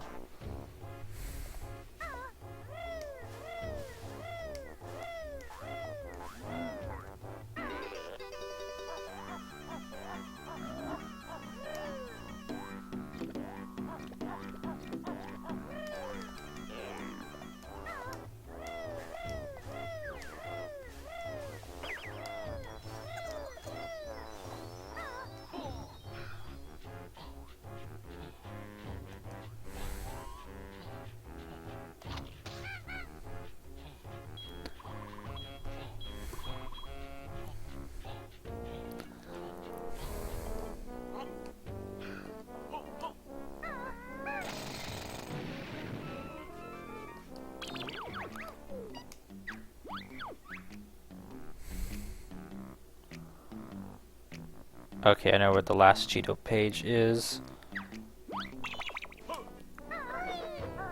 So I already got nearly everything here. Or at least most everything we can. The ultimate question with this no backtracking playthrough is, can I get 70 jiggies without backtracking? Because 70 is actually all you need to fight the final boss. And, you know, so-called beat the game.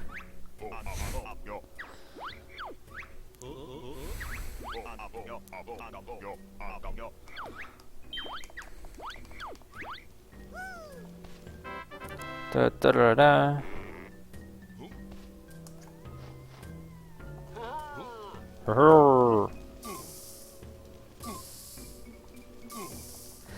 Mumbo's voice is so funny.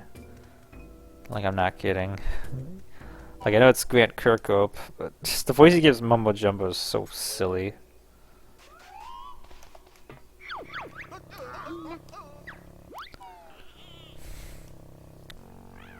Just like his jump sound effects, damage sound effects, falling sound effects.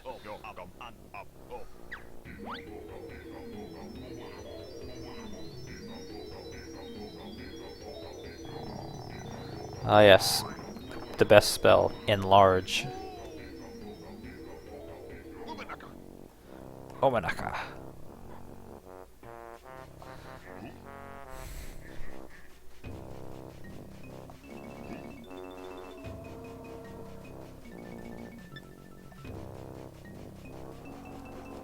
I'm just saving it because I think, like, you can see the Globo jump out of his sack, and I swear it, like, did something really weird.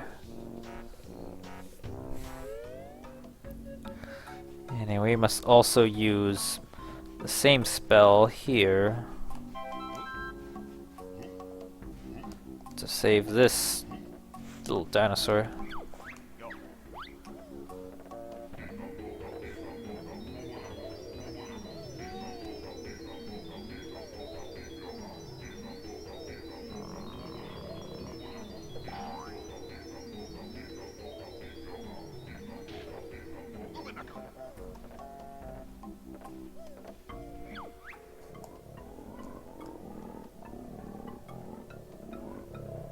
Perhaps we'll find a girlfriend now. Yeah.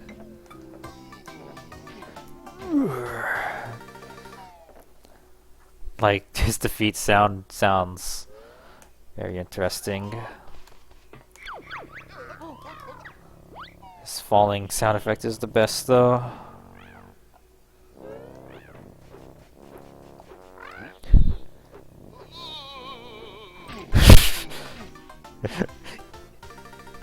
Like, it's even better at Banjo. She just goes. Makes me laugh every time.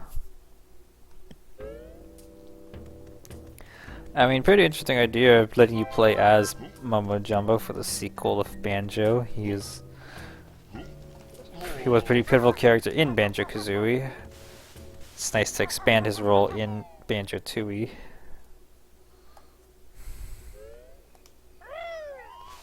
At the same time, though, you'll notice I'm doing a lot of running around and, like, intricate stuff instead of puzzly stuff instead of jiggy collecting.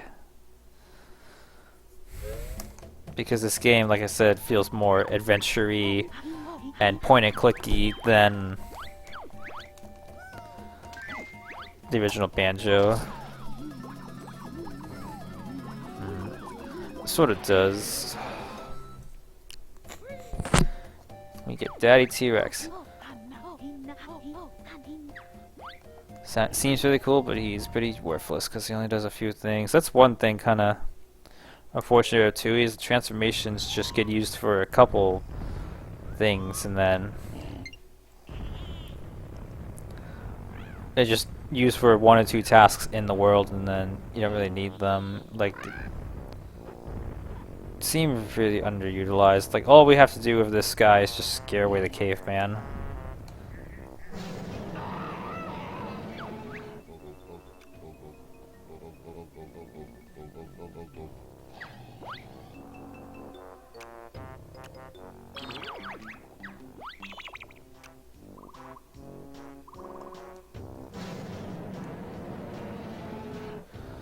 And you would also use him for the Jinjo if I didn't skip that.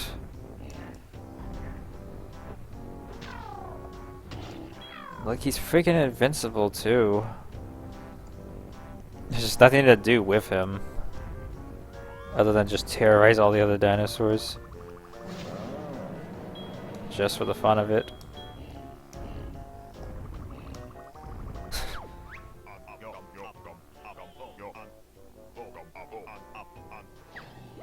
Yes, that is Mumbo Pat. Thanks for telling me, Mumbo.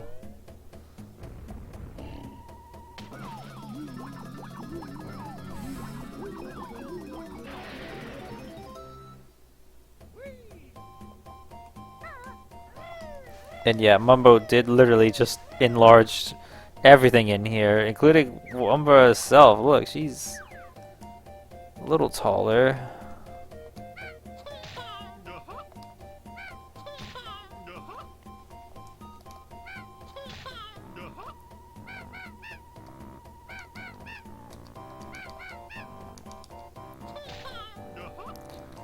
It's funny how that move actually did end up at Banjo's forward smash in Super Smash Bros. Ultimate. I mean, the whole thing is rather suggestive. Mumbo uses a spell called Enlarge to make a giant, taller version of Humba Wumba. It just be like that.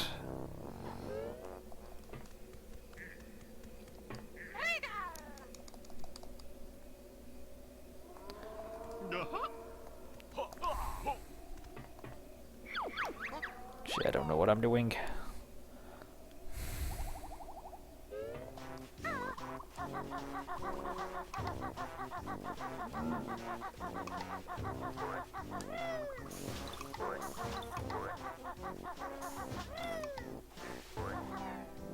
It's not where I want it to go.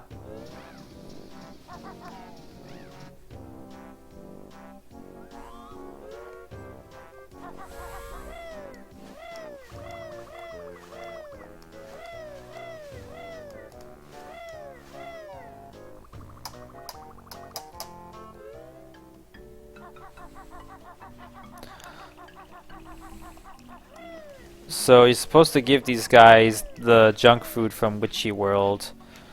But I'm gonna file this under you can't do this, Jiggy. Because well, I can't even do it right now because I actually need a move from Grunty Industries to be able to complete the backtrack. So again, we'll file this under cannot do right now.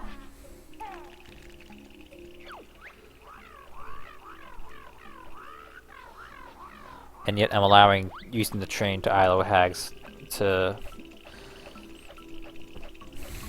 complete the Styrak quest. So you know what? I won't even heat them up. Because you're supposed to heat them up and feed them, but since I can't get a Jiggy from them, we're just gonna let them be cold. So the only reason I did all of that, like Mumbo and Wumba, was literally just to hatch that one egg. That one egg. Because that one egg is behind the caveman. He was blocking the cave. And the only way to get rid of him is the daddy T-Rex. So that's the only reason I did any of the Mumbo shenanigans. And yeah, technically it does unlock more, but for my purposes at this moment,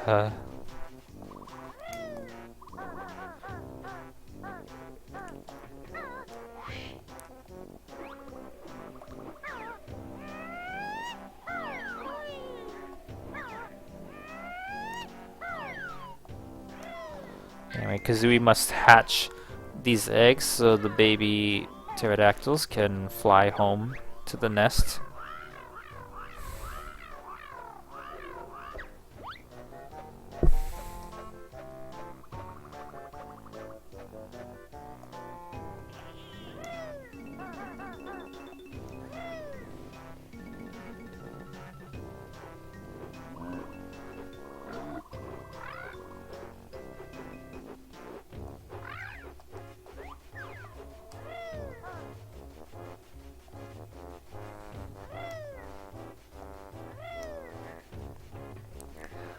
I forget what happens when solo characters try to use the pool. Must stop playing Wumba's pool. Magic pool, not a toy. So yeah, so for some reason this magic pool only works when Banjo and Kazooie are together. It doesn't work for Banjo, Kazooie, or Mumbo Jumbo. And she gets really mad at you if you try to defy that.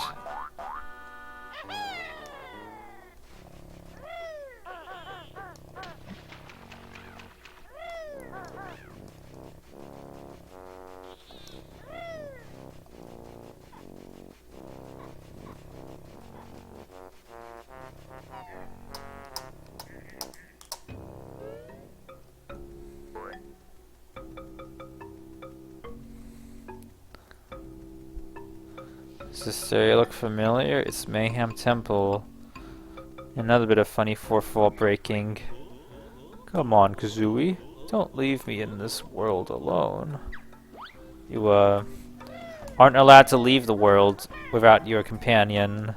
And they do it by literally just the character cries that they don't want you to leave them.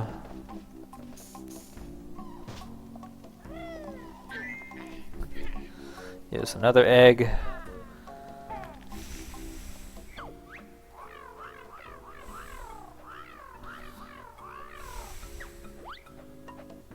There's 4 eggs, so there's 1 more.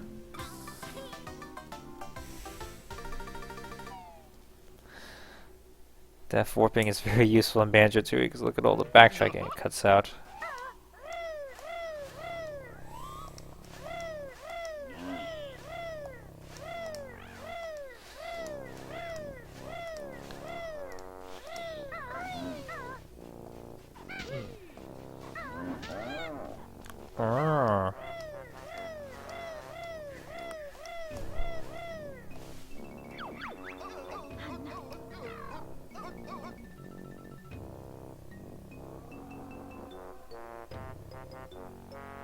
Yeah.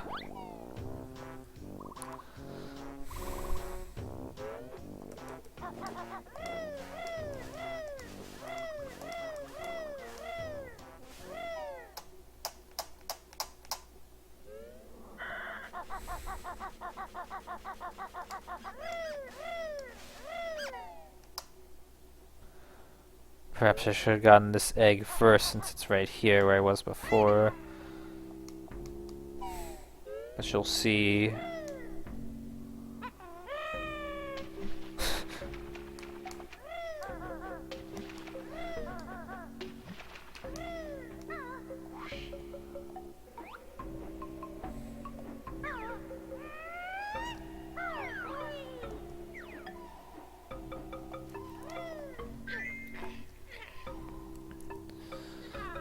The last egg you hatch ends up being a large baby that needs to be carried to the nest.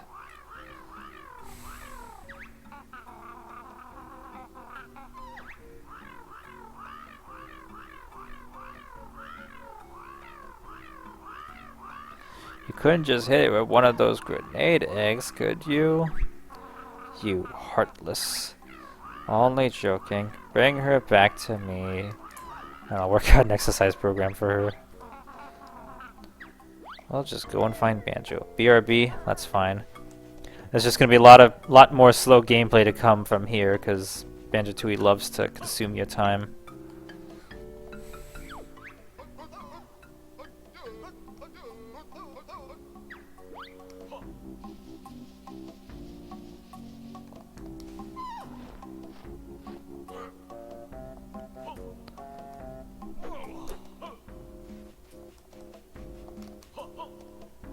So we do this bird last, so we have the shortest distance to travel to the nest.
Double.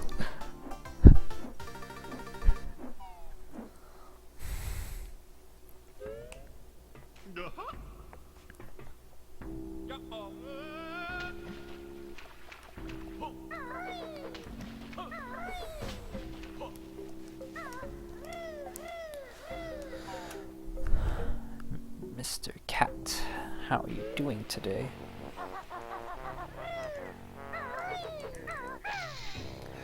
There's only 2 more things to do here that we can do. The last Cheeto page and the Styrax. Which again, I'm counting. Since we're not backtracking to a world, we're taking a detour to the overworld. We're not going back to a previous level and coming back here, we're just taking a detour to the overworld.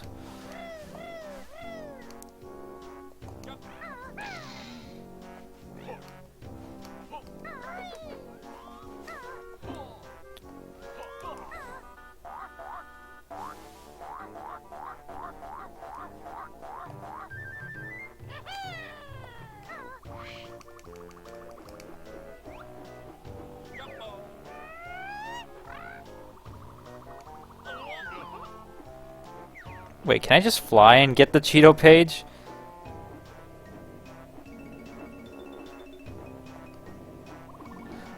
Okay, I never thought to do this. I was gonna use a Clockwork Kazooie to try to get the page, but I don't know why I never thought of that before. Perhaps because flying in a cave is not the most intuitive thing to think of. Look how huge the freaking thing actually is. Wumba's tent. Wumba's wigwam, I mean.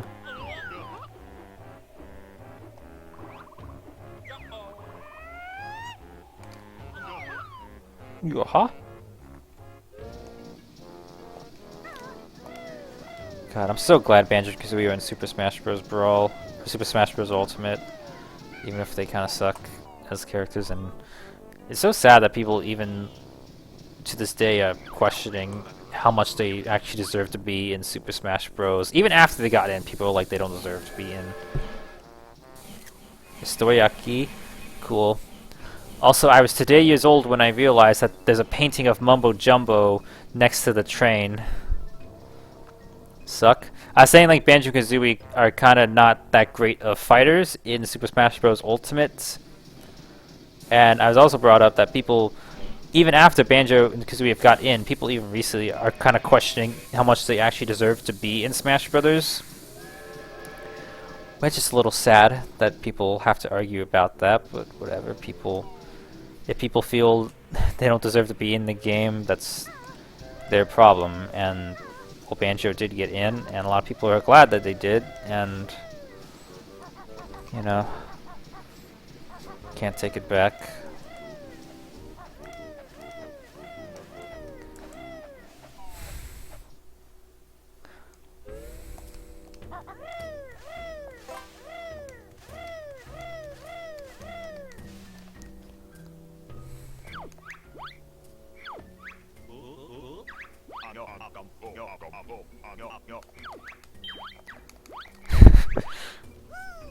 Woo!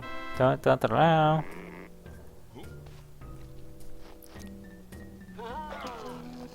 Woohoo!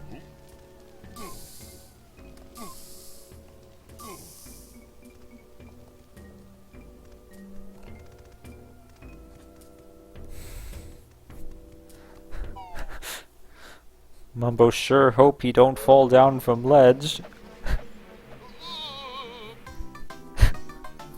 Perhaps not good idea to build skull next to cliff edge.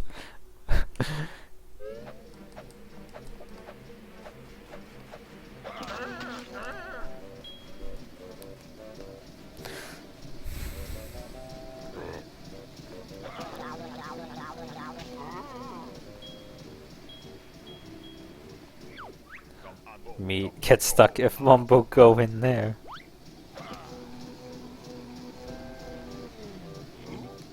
Ooh.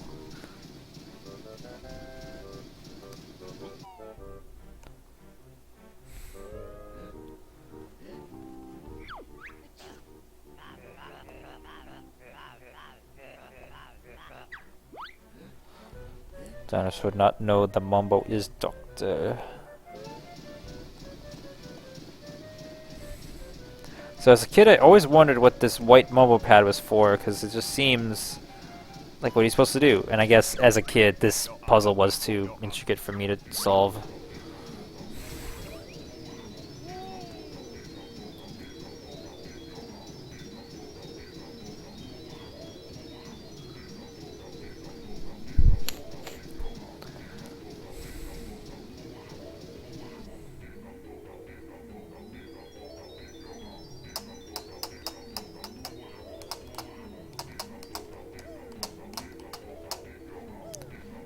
And there we go. Through the magic of spell casting, we have now cured the poor sick dinosaur.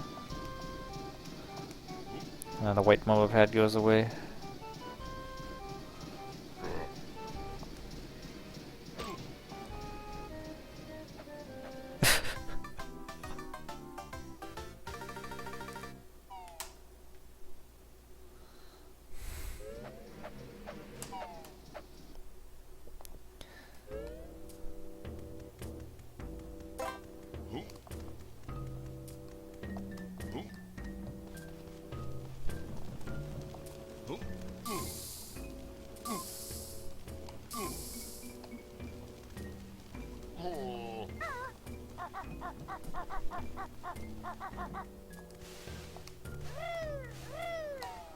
And that's the last time we need Mumbo's help, at least in this part of the level.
Can't believe we actually did this all today.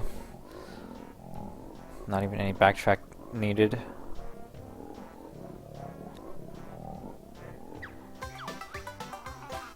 We worked really hard for you. Any chance of another Jiggy? No. Fair enough. So yeah, this is the biggest ripoff in the game. Like how hard you have to work for that one Jiggy is like so annoying. And the fact that because it even acknowledges that we probably did like 2 Jiggies worth of task kind of goes to show the game designers were aware of just crap they were putting in this game. Making things overly complicated. So we can't help the Oogle Boogles from extinction since we can't feed them without backtracking. What's the other one? Oh, Dippy. But we'll be able to get that Jiggy later. So only one Jiggy without backtracking in Pterodactyl Land. And people complain about backtracking with this game. And people complain about this level. Well, you don't have to backtrack, you just have to know how to do this very terribly designed level. I freaking hate Pterodactyl Land. It's just so boring. Like, everything's brown, dirt looking. Like, it's just a really ugly level.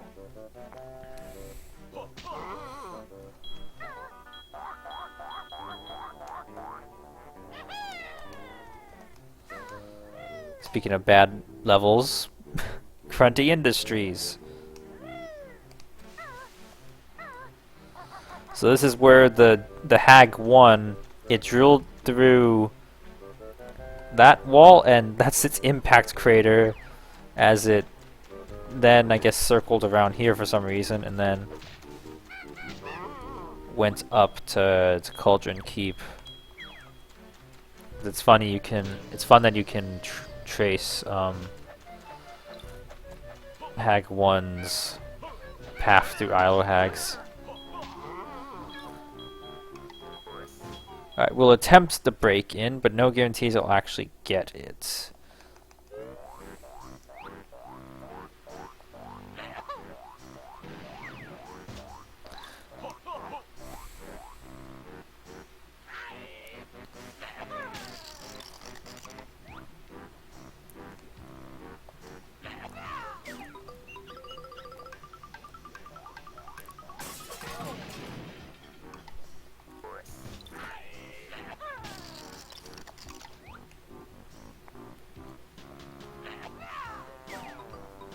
Not what I meant to do.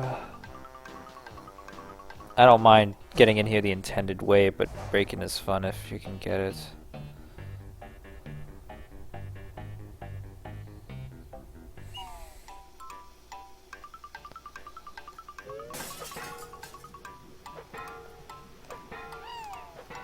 Frick.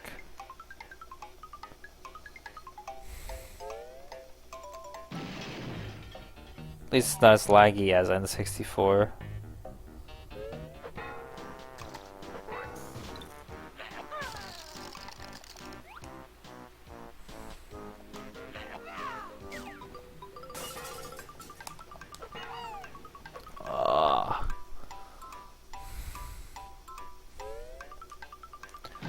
Forget it. I don't want to bother with this.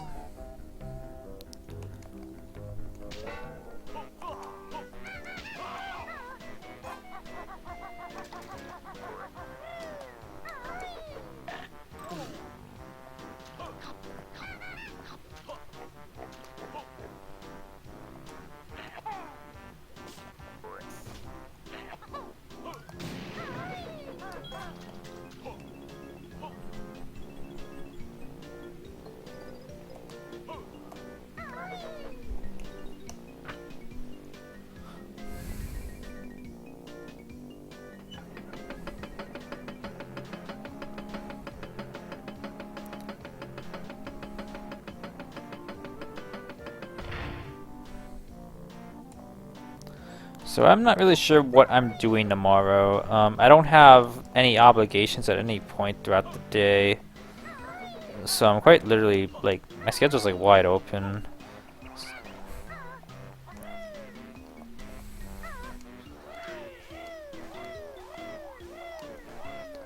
I do have some returns to make to some stores I should probably do. I also need to fill out my ballot.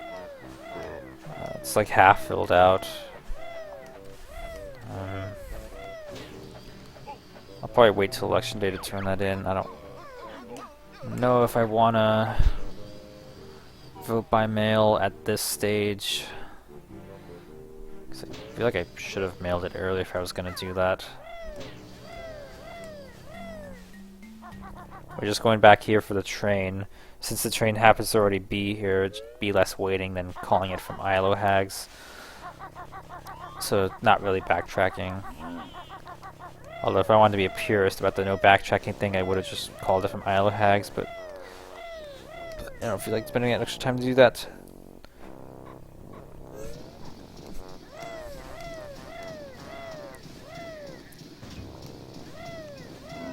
Also, I'm stupid. I was supposed to get more clockwork eggs.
So since we are sneaking into the building, I like to be all sneaky and destroy the cameras.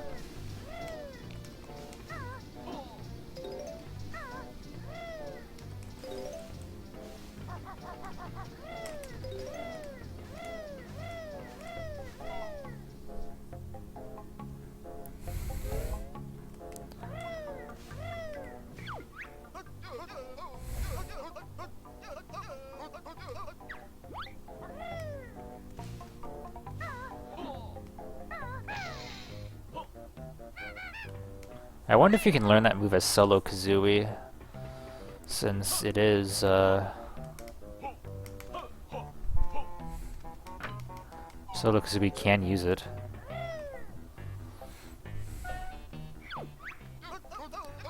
What happened to the bear? You can't do this move on your own. Yeah, you literally can. This freaking game. It's lying. Or just a weird programming oversight. Or just an instance they didn't consider.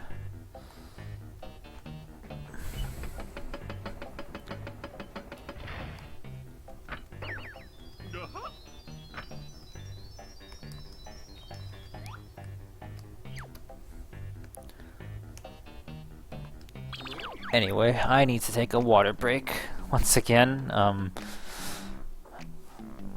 I've been live for over 2 hours and not have to take a single water break yet, but I'm dying, so 1 second, BRB.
Alright, we are back. I have let water out of my system, and I have added more water to my system. So cruel is life, isn't it? And we humans are just big sacks of water that needs to just have water come through, and anywho. My cat has taken my spot on my couch. Oh well, I'll just sit closer to my TV.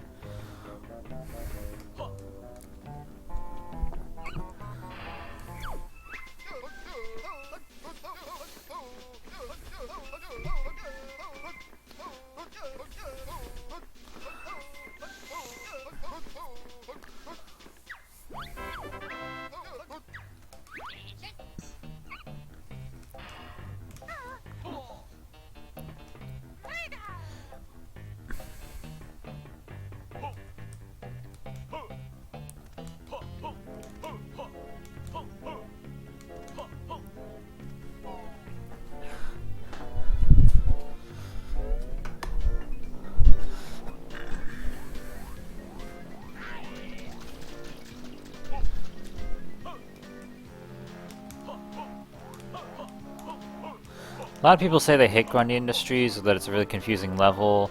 It can be, but I kind of like it, because it does feel like exploring some factory thingy.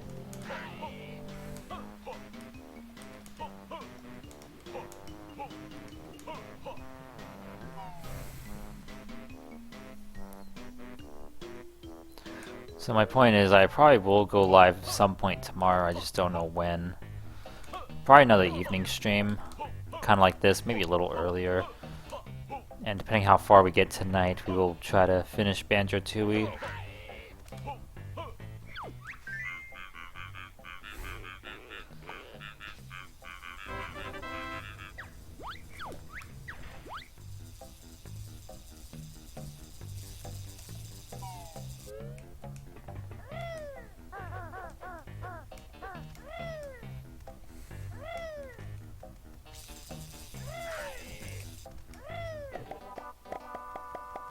Yeah, Kazooie can use this move on her own.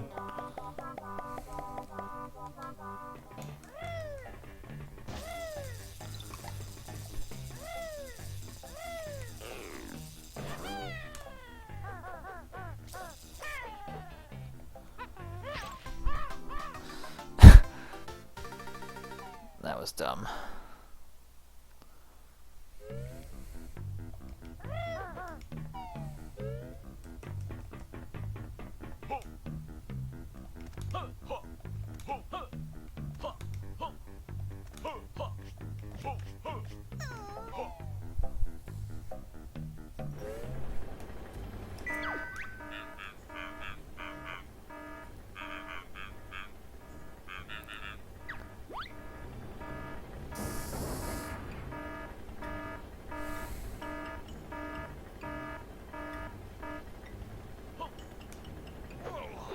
Whoops.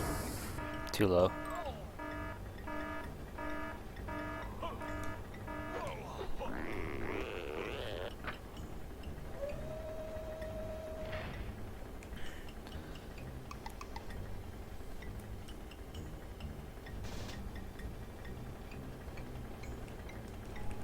I would like to not miss this jump.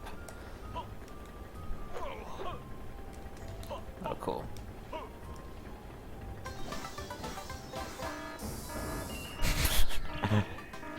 Poor Banjo gets all squashed.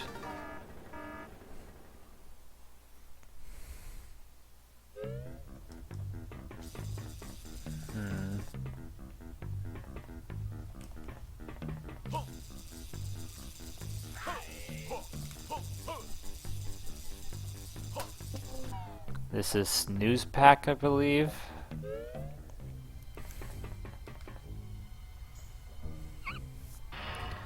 Yes.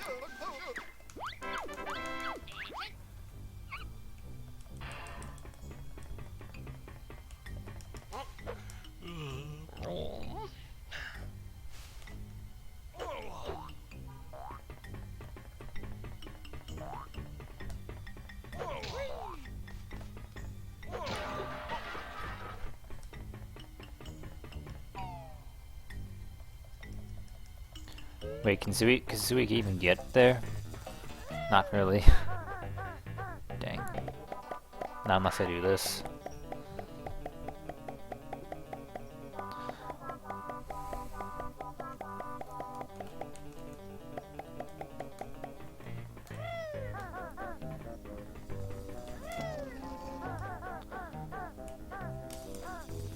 Well, that was dumb.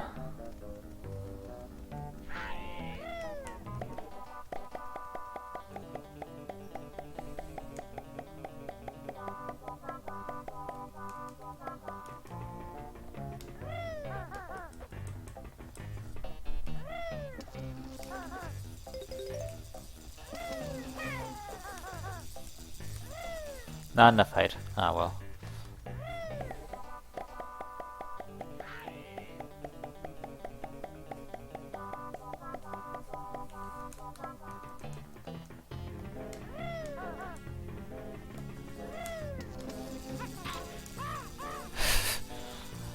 You know what, just forget it.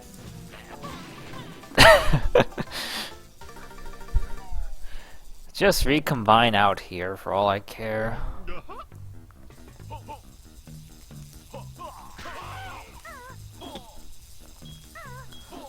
That's all I was trying to do is just get Kazooie into this silo hatch.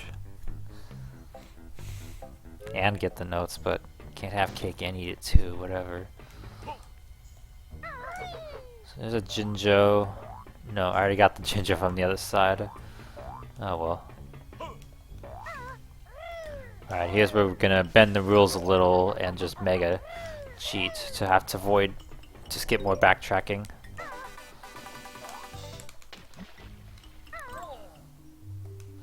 If I can remember how to do this.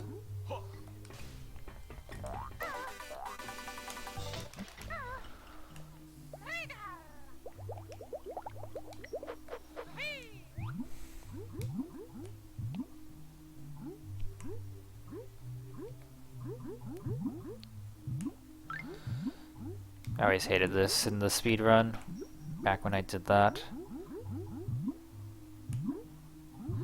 I just don't really know if there's like something I'm missing.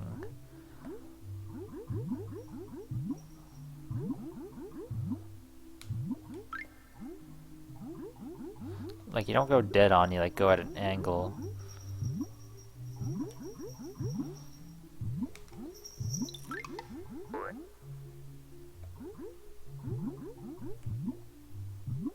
Is like a certain part of the fast swim animation.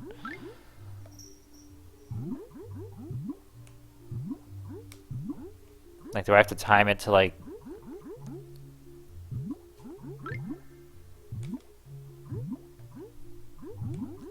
when I'm accelerating?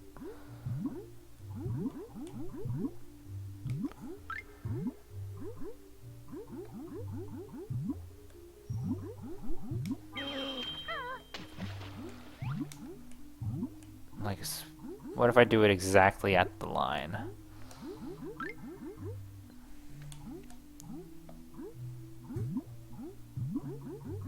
Nope. And that's pretty much what I needed to do. So I thought a little behind the line.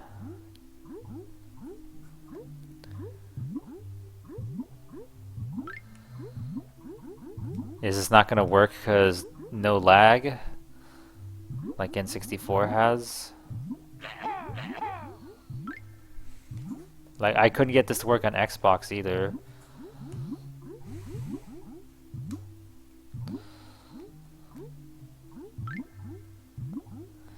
Or am I just that bad at the positioning?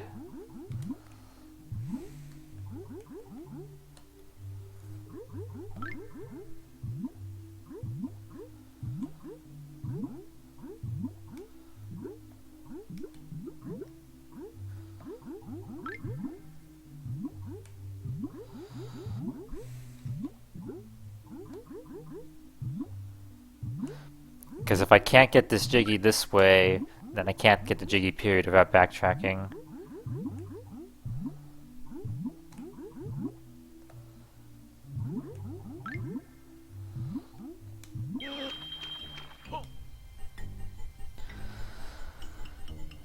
So, oh well, we'll leave it out for now. That's another Jiggy. Can't get without backtracking normally, but we cheat for it. Or I mean glitch.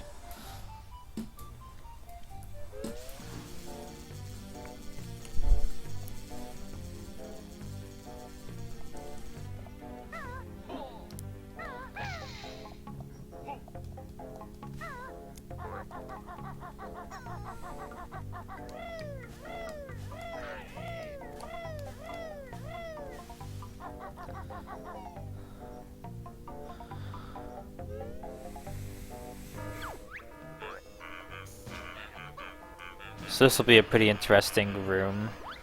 First, let's see Logo the toilet. What are you doing here?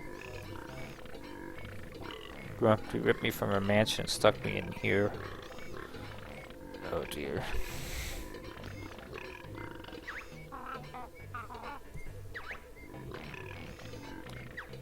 think it's here.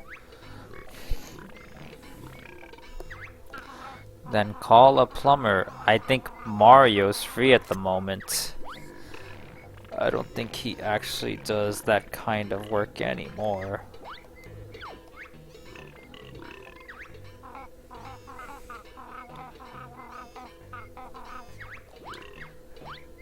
Very strange how Kazooie literally just name drops Mario right there. But she does.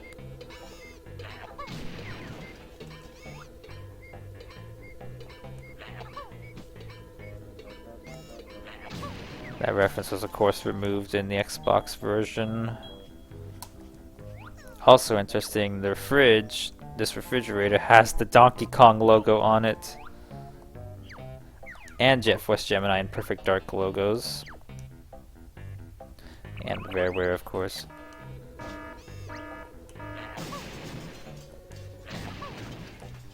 There's another poster of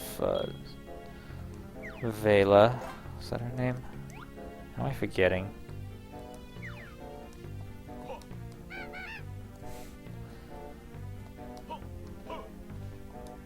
So I guess DK is on Switch after all.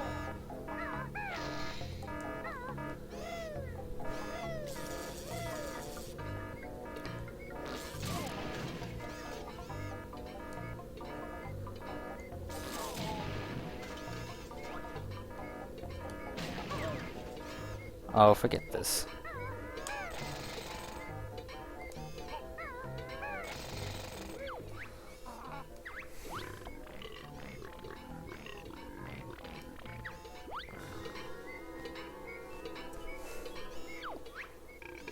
Tito book page. No use for me though.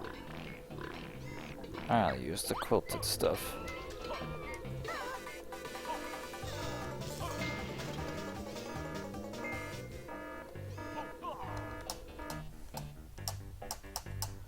I think in the Xbox, Kazooie just says like, call a plumber.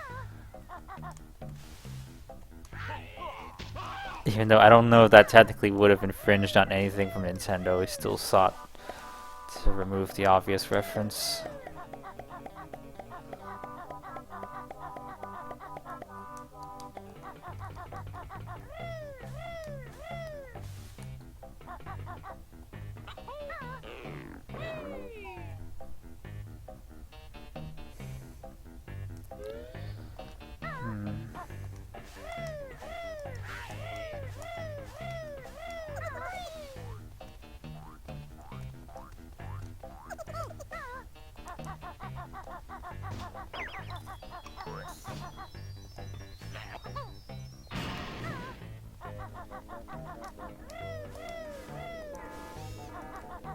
Did I hit the warp? Yeah, I did.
Here's where you learn leg spring, just basically high jump or backflip.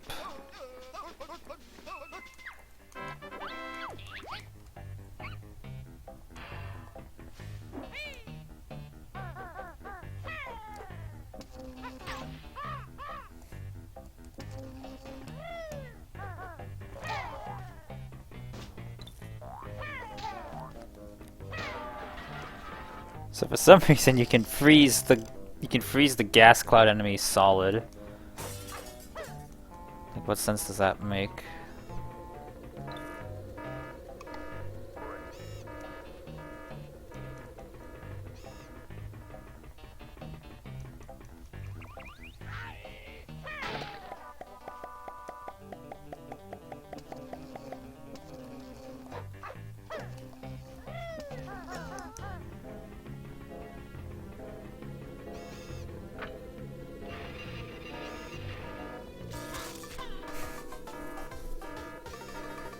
Ah, Kazooie only has 2 things of health. You might be wondering, do we ever upgrade health? Well, no. Well, I mean, there are health upgrades you can get, but you don't have to get them. It's not my reason to go to Honeybee and exchange the empty honeycombs for extra health. Besides, Death Warping is so useful in 2E, it's kind of worth it to just have low health the entire game.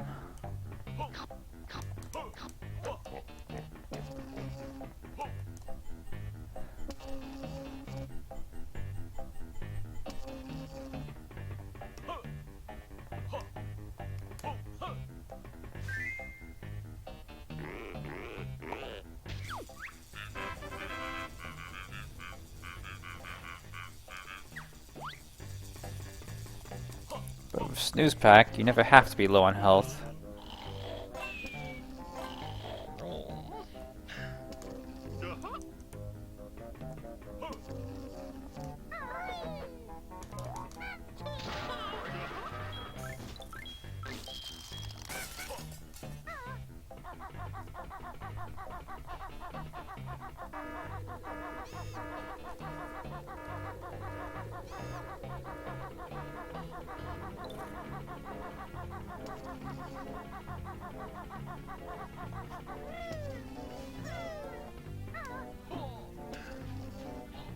I can understand this level being really confusing first time through, because how the heck would you find this ladder and know that it leads to the 3rd floor? You may just be left wandering the 2nd floor for a long time.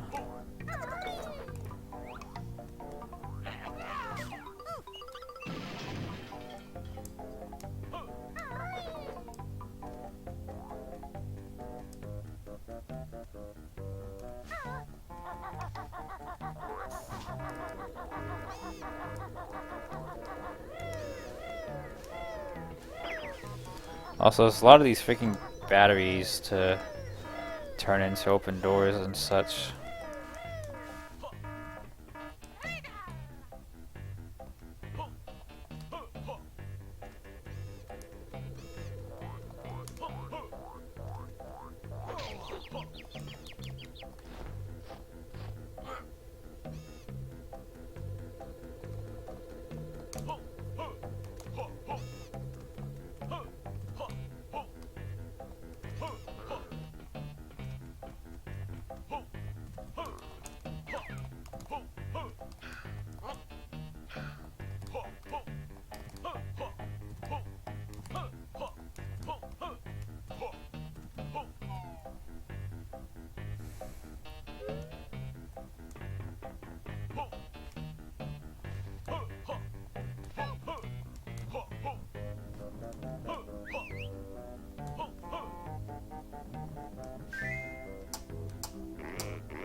Legend of Zelda, Echo.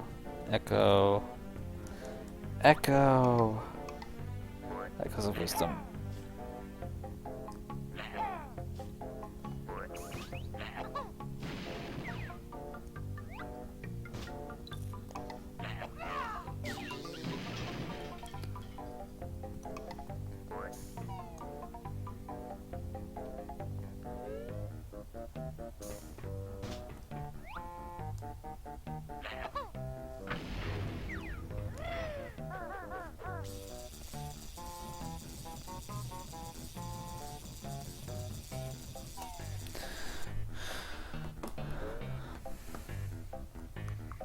I wonder what I should eat tonight. I had food after work and I still feel like eating more.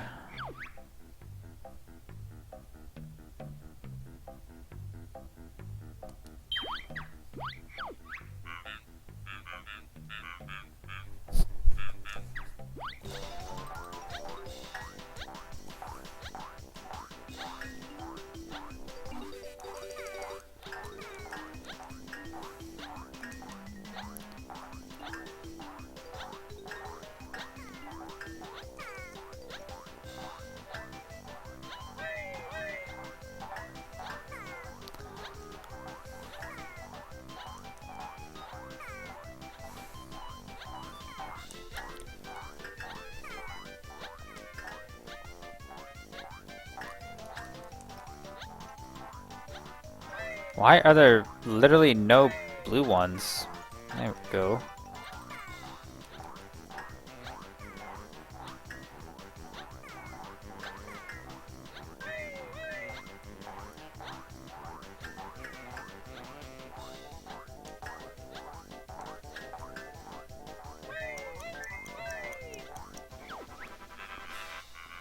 I think I barely just made it. I think you need 50.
How many jiggies am I at? Like 48?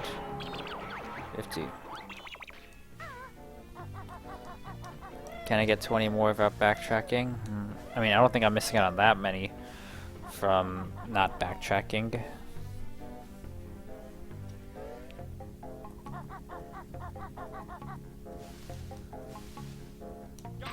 May as well do the thing now, there's no reason to put it off. Fighting the boss of this level, I mean. Because no, I'm not going to do that insane, like, skip.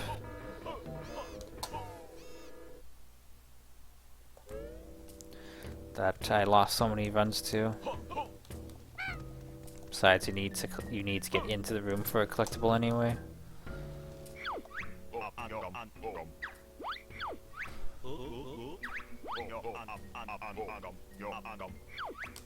Let's press B for no.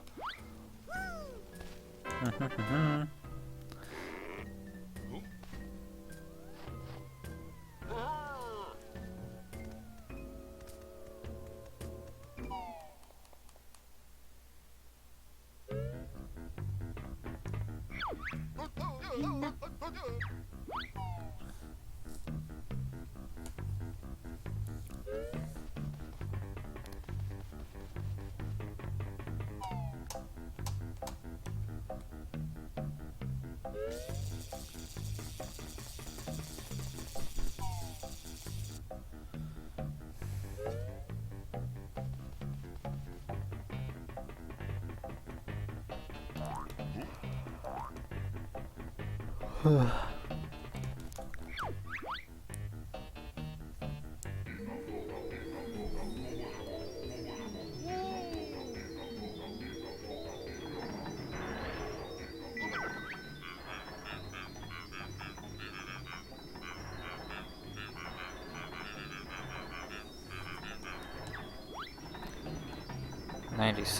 Mombo better hurry.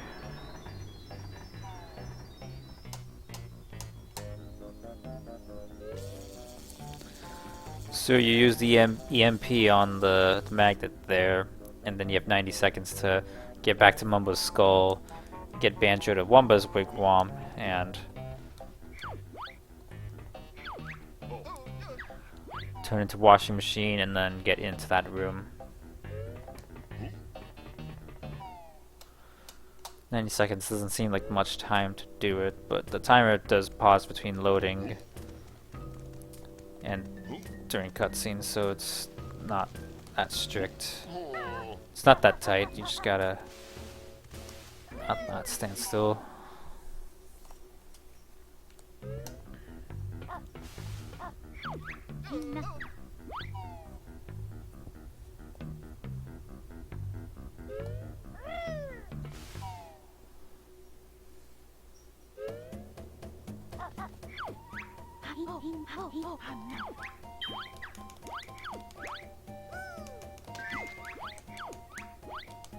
I do not like it when my cat climbs behind my entertainment center. But that's what he's chosen to do right now.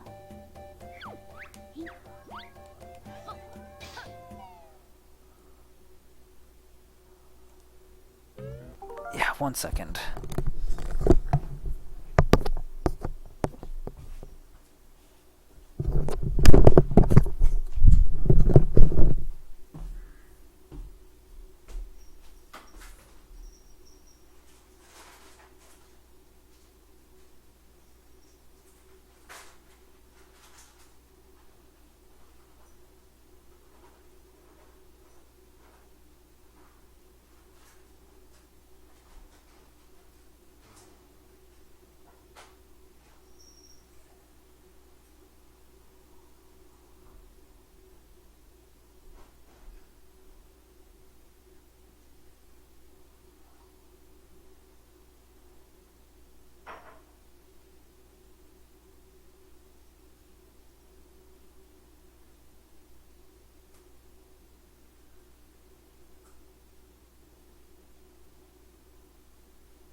Actually, no, I could probably... No, I can't, because I didn't lower the one platform, so we can't... washing machine cannot clean all the workers quite yet.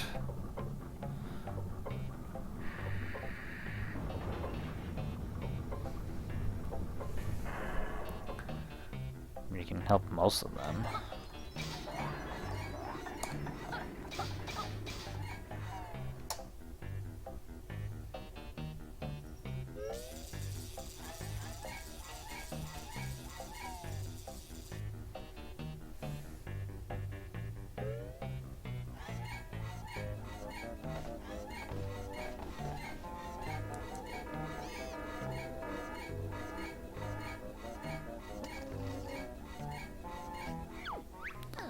A washing machine? Can you give my overalls a quick spin? Throw them inside and I'll give it a try. Is it safe? I don't want them to get ripped. Just off in your shorts, buddy. We haven't got all day. It's weird glitching on his shorts.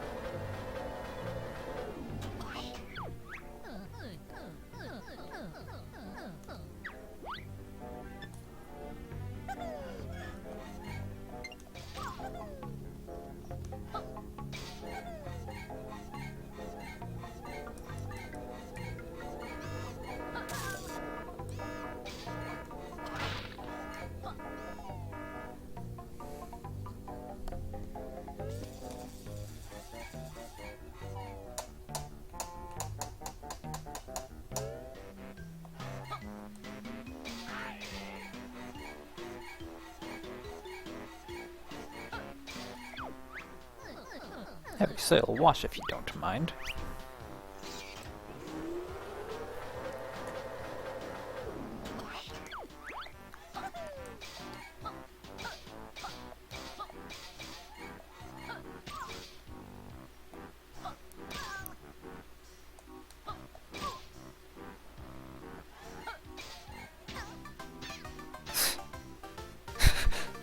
I don't know why watching the washing machine get defeated is just kind of funny. It just falls over.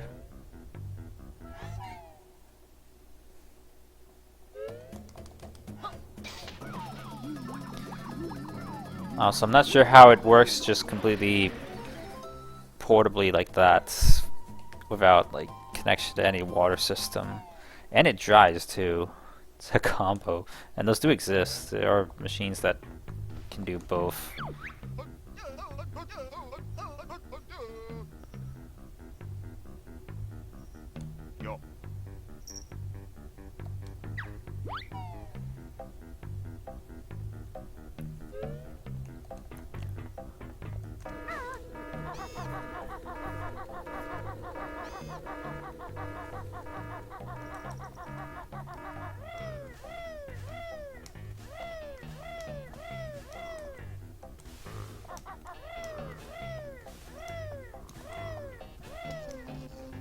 Suppose I should have just gone the other way.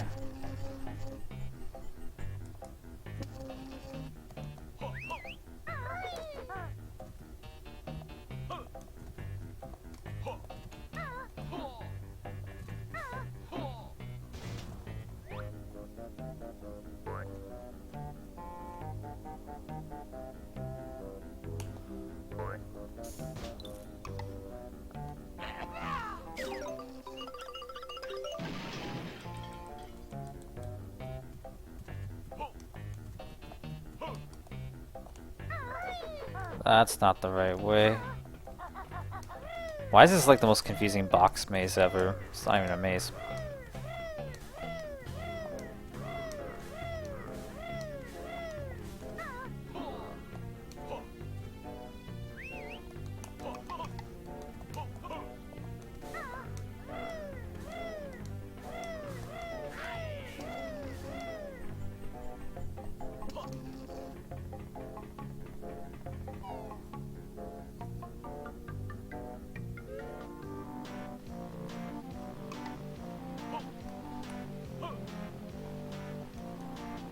Actually,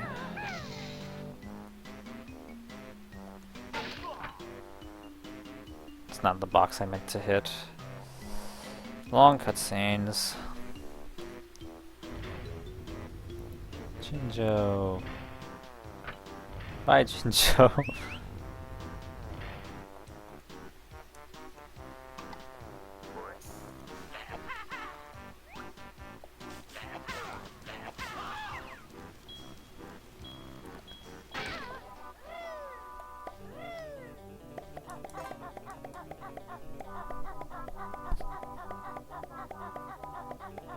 It is a bit contrived that you can only walk up this path, not just any part of the wall.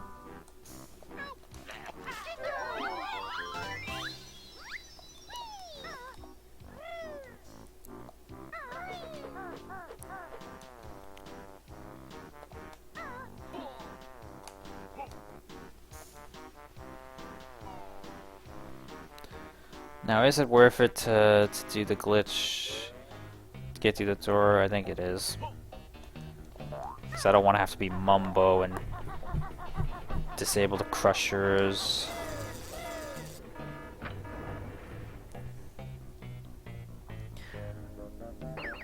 No, we could do things the intended way. No, because then you have... If I'd skip the thing, then you have no reason to even come to floor 4 as the washing machine.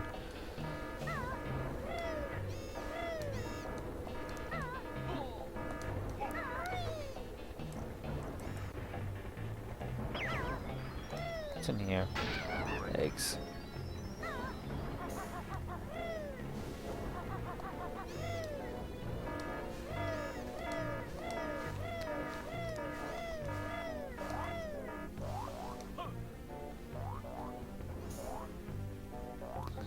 Alright, it's been a while since I've done this.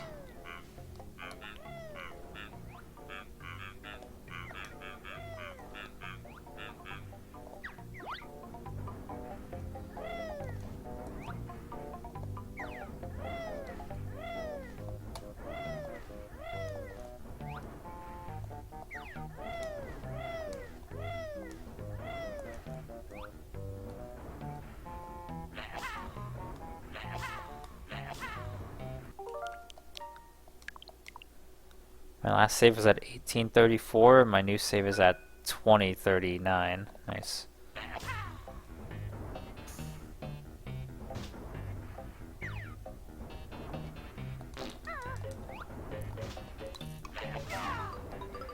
Oh, come on. At least that's really convenient.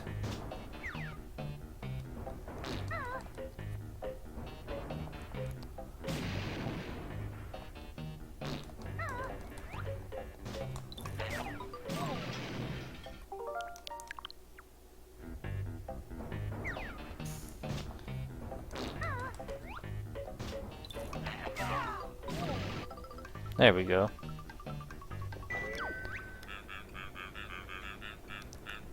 Not that hard, especially with save states. Yeah,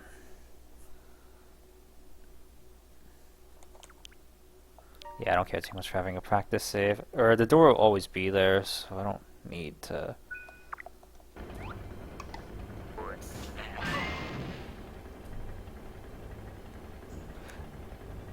Actually, I'll show you what happens when you fail, since I could just save state.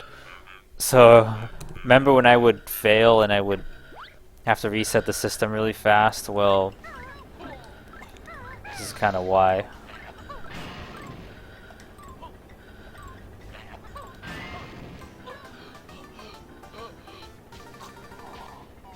So, even if I were to clip back in, the toxic gas would still be on, and yeah, really bad stuff.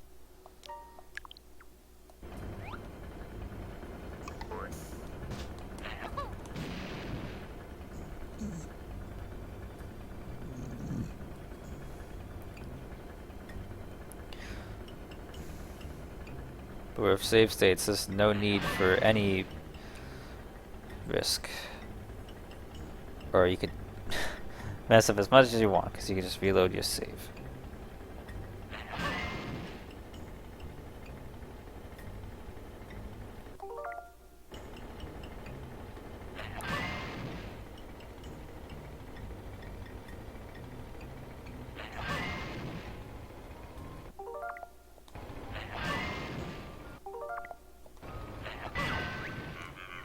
Damn.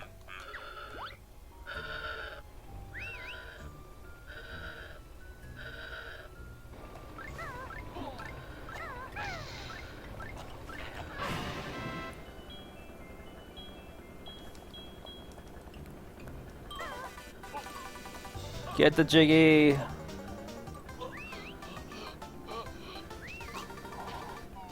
I mean, it would still be GG, because you have to actually get the... You need to get to the other side of this area. So if you were to salvage the jiggy...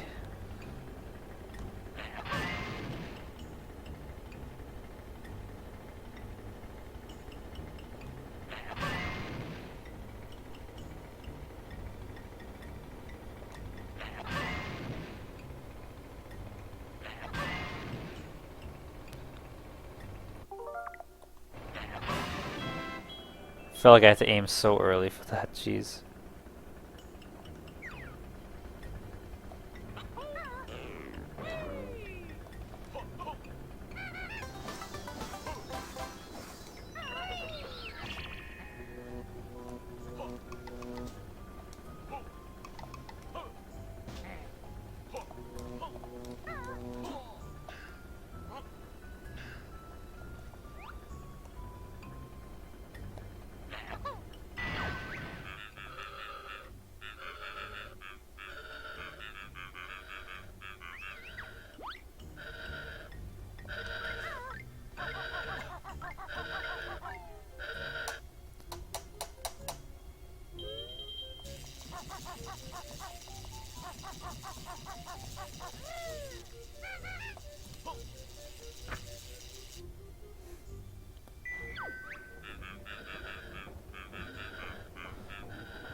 So I guess all you have to do to detox the room is just blow a few fans.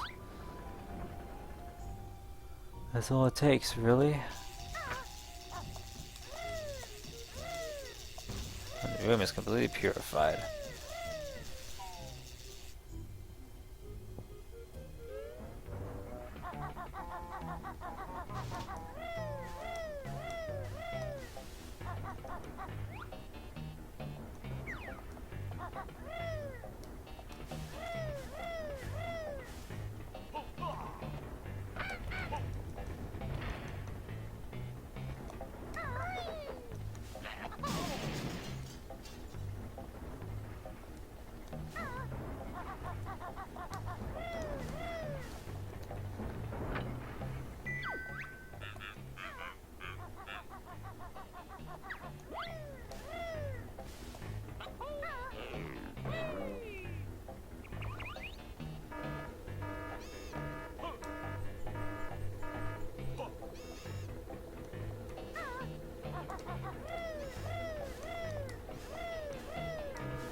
No.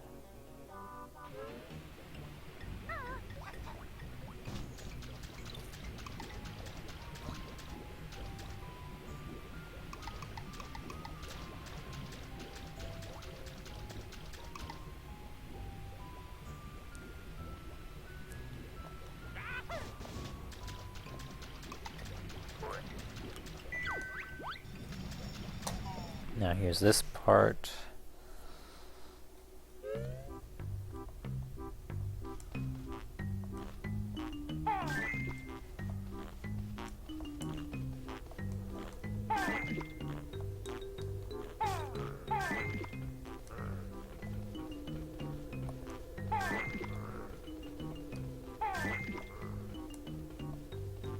Apparently a lot of Tooie's maps are straight up like very similar to GoldenEye multiplayer maps. Kind of interesting they'd copy that. I guess why not? Like apparently this is kind of like complex from GoldenEye, or it shares a lot of similar features.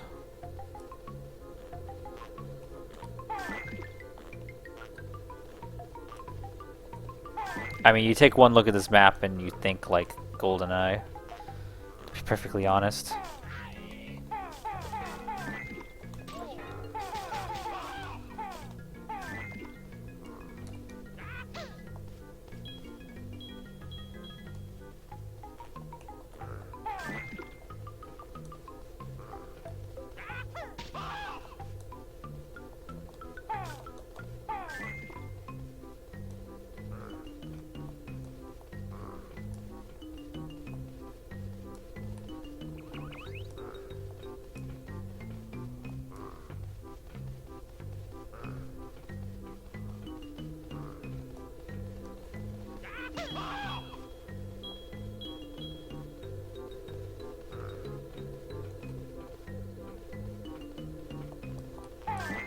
That last one up there is always a pain. Wonder where this last one is.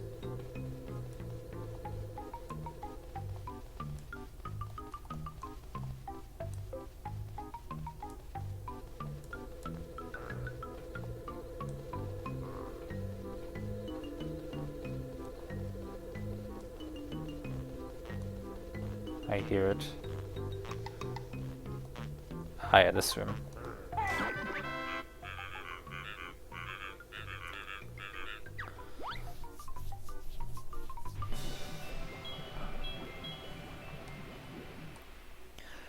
And once again, the fastest way to get out of this room is just to lose all your health.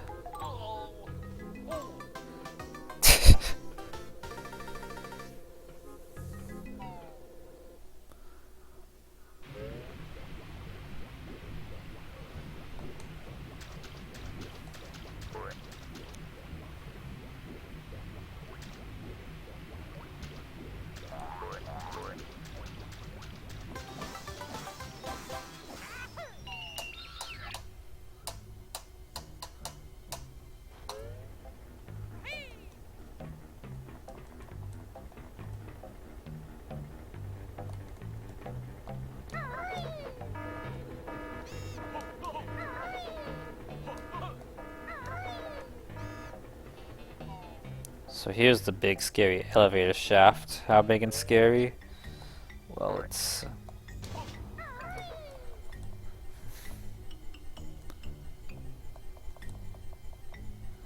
elevator shaft despite the fact there's no elevators, so you just have to climb it. I forget what these say. It's been so long since I've read these. Chimneys both have a prize.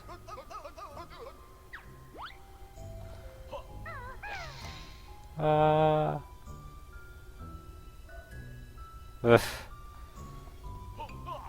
It's quite trippy when you look at it that way. Or you just watch Banjo fall through it like that.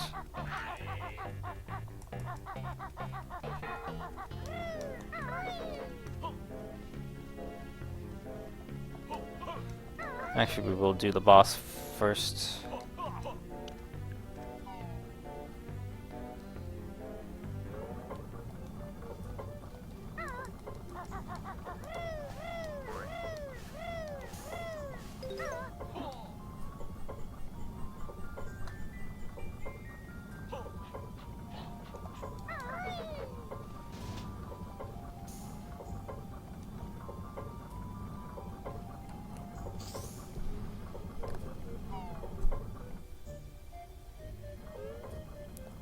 So believe it or not, it is actually totally possible to get across this thing without falling.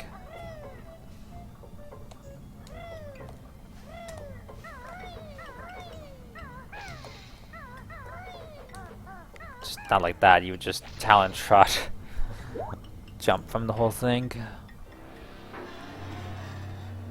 You're getting Skype notifications. I don't know why Skype notifies me of things these days. I should just... well, it's tied to your Microsoft account, so you can't just get rid of Skype. Here's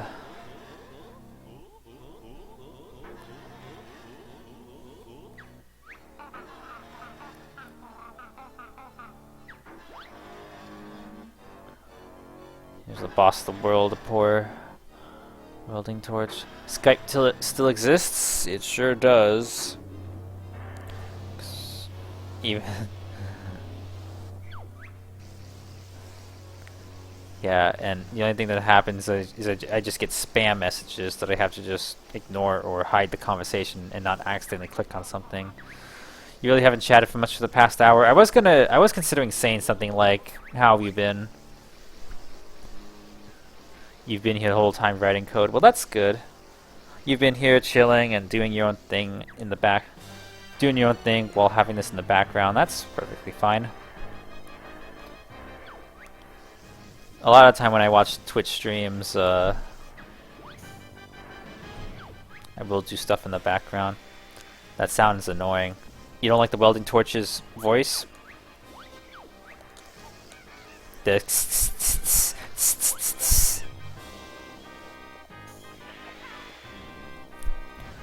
amazing how long you can zone out for doing that. And no wonder you feel tired. Oh, the spam sounds annoying. Yeah! Like, I'd rather just Skype just be deactivated. I don't even know how like I'm getting spam Skype messages, but it's all like scam stuff that I have to be really careful of.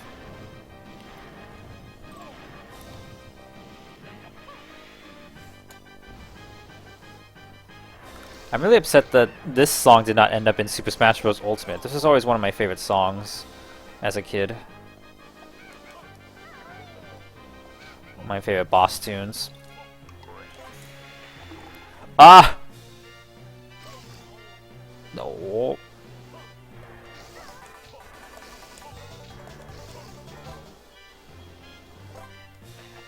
So you can hit this guy. You wonder if your old Skype account still exists? Well, if your Microsoft account still exists, then probably. It's a very strange thought. Probably not? Alright.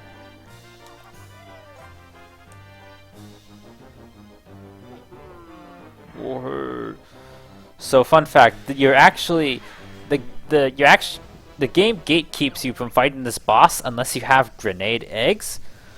Yet, in spite of that, you can actually use fire eggs to damage the boss, so kind of weird they don't do that. Or kind of weird it gatekeeps you like that, even though you don't actually need grenade eggs, you can use fire eggs. But they definitely intend for you to use grenade eggs. You think it wasn't a Microsoft, then who knows? Who knows what happens to really old accounts sometimes.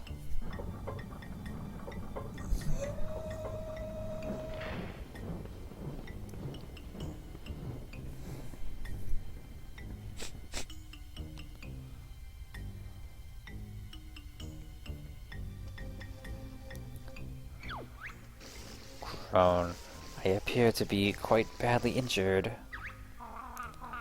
That's too bad. Now where's our prize? Sigh, I guess I can let you have this.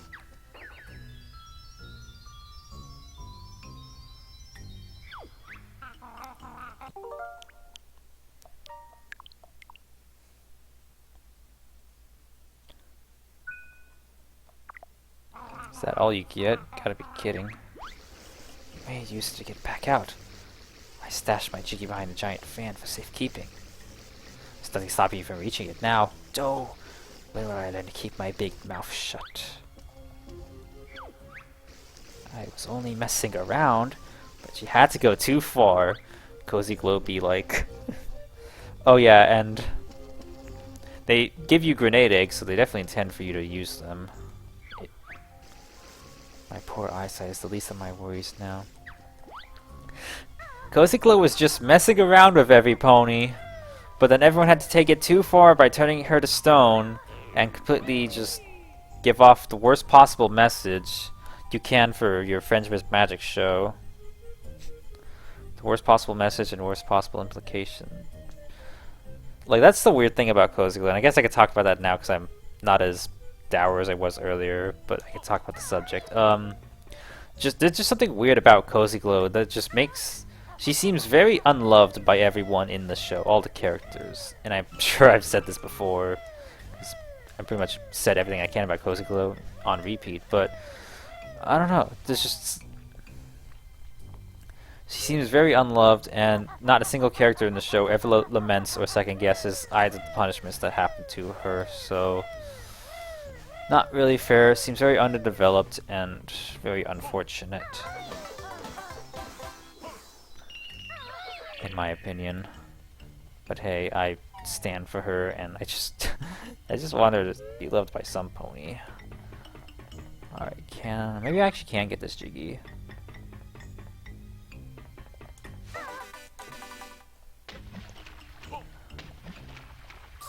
Probably not.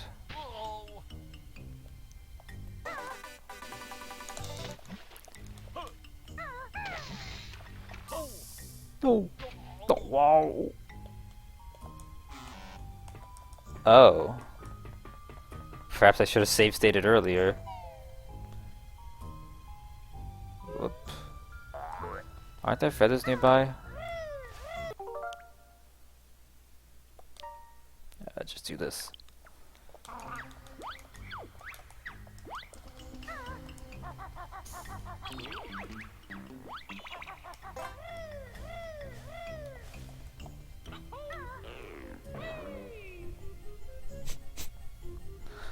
Someone left a comment on my Cozy Glow video. Did I ever share that video to Mastodon? I don't think I did. I might have, but I'm not sure if I did. But you're subscribed to my MLP channel, aren't you? I think we talked about the vid. Maybe slightly, just saying you hadn't seen it yet. I made a Cozy Glow analysis video where I break down the scene, where I break down everything as thoroughly as I possibly can. You don't think you watched it yet, though? I worked so hard on it. Like, such a video is so out of my wheelhouse. I never thought I'd actually make that kind of video, but the two breakthroughs I had to make the video were realizing that some people literally use still images for editing, and using still images is way easier than working with video, so I realized, oh, I can make videos. And then I realized how to analyze Cozy Glow properly.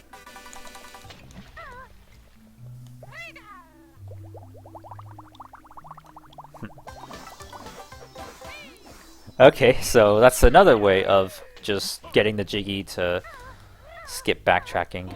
You've had such a backlog of videos you'll get to. Understandable.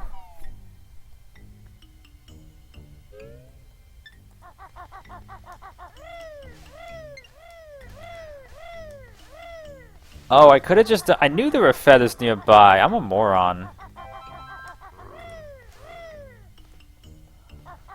I just went to the other side of the freaking room. Wouldn't have had to load the state and replay part of the game. Oh well.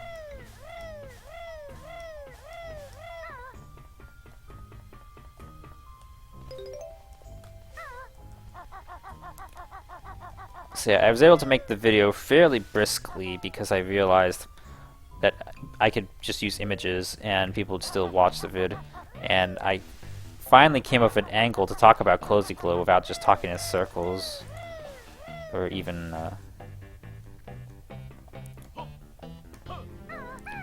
Because that was always the challenge, was always like, how do I talk about Cozy Glow? If I make a video, what would the video be about? And without just talking in circles. And I actually came up with a fairly clever thing to talk about. A way to talk about Cozy Glow. But you'll have to watch the video for that. LOL.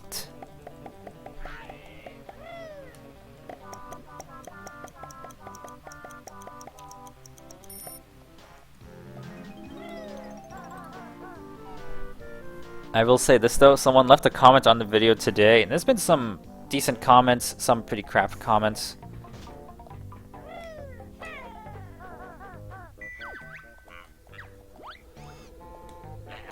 At some point in the video, I basically say, you know, how could Cozy Glow be expected to be reformed if she was surrounded with the wrong crowd, referring to Lord Tyrek and Queen Chrysalis. Like, of course she's not going to learn friendship if she's scheming with the two biggest villains in Equestria. But someone pointed something out that I never thought of. Like, I may have referred to them as the wrong crowd, but it was those two in particular that brought out the best in Cozy Glow. Like, it's really because of them that Cozy Glow was able to come to that moment of almost redemption in Frenemies. And like, people have asked me what my favorite scene in My Little Pony Friendship with Magic is. It's still that scene in Frenemies. It's the moment in Frenemies where Cozy Glow almost gets redeemed, because seeing Cozy redeemed is like the thing I want to see. Like, I don't care if we never get a new Banjo-Kazooie game. Like, just Hasbro, just please show Cozy Glow being reformed.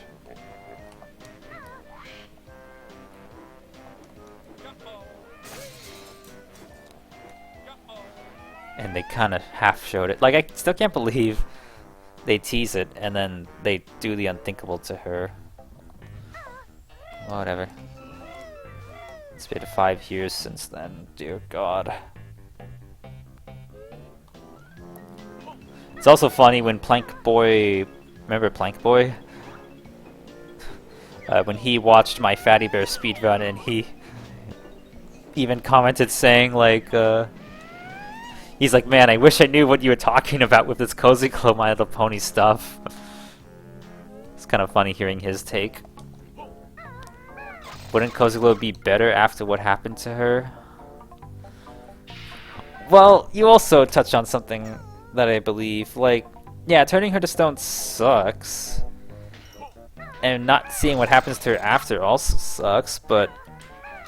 And I said this in the Cozy server too, I truly do believe that Cozy's brightest days are still ahead of her. Bitter upset. Oh! I guess that's what happens when my monitor is so far away, I can't even tell the difference between bitter and better. Strawberry Shortcake's Bitter Berry Adventure. Golly gosh. But would Cozy Glow be bitter? Yes, she would be. And holy fuck, no lag. I'm so used to the N64 version running at 5 frames a second.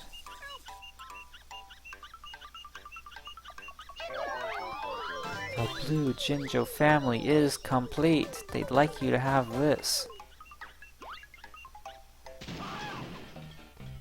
If she were to unfroze, she'd be pissed, quite justifiably so. Yes, she would be.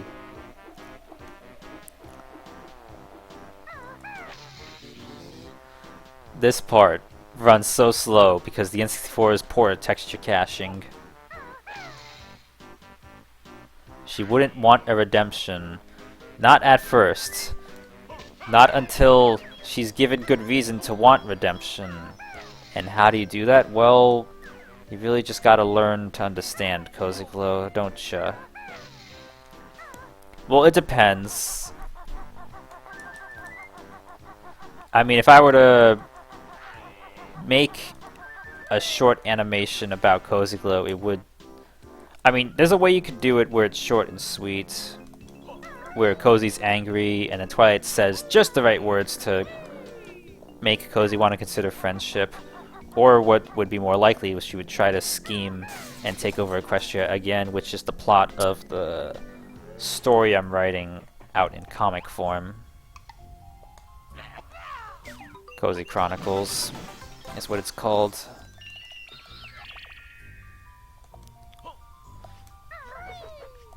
But I've written so many Cozy Glow stories that tackle it from all kinds of angles. Like the latest story I wrote is one where, yeah, Cozy is pissed, but Twilight does have to just be reasonable with Cozy to redeem her. I don't think there's any reason to undo that.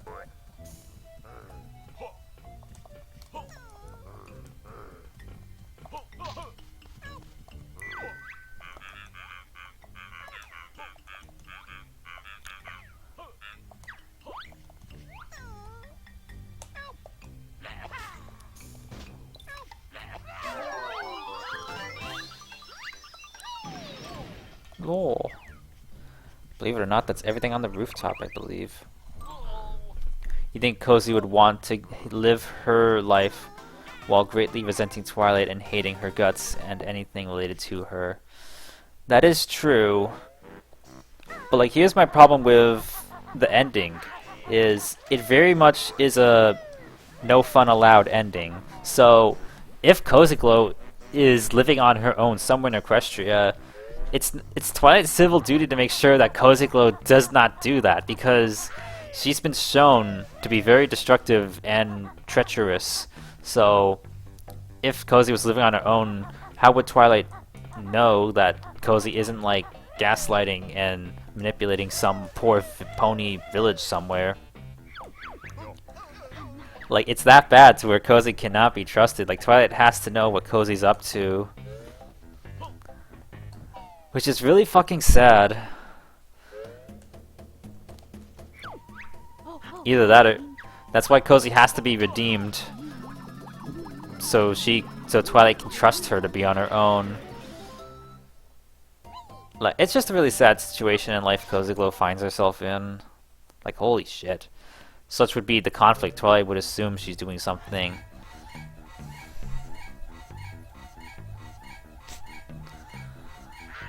I freaking hate the My Little Pony writers for writing the stupidest plot ever.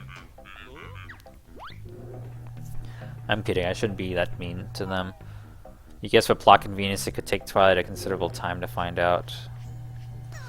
Yeah, I mean, no one knew she escaped from Tartarus, despite the fact there's a guard dog that easily could have told them the moment that happened.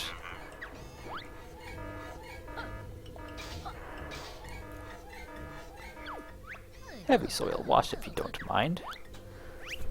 And until then, Cozy's just trying to get on with her damn life. Actually, that'd be kind of funny if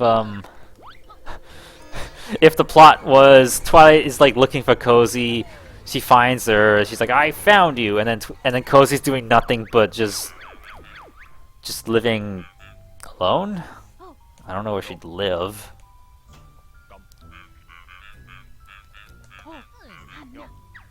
Why would Cozy resume scheming?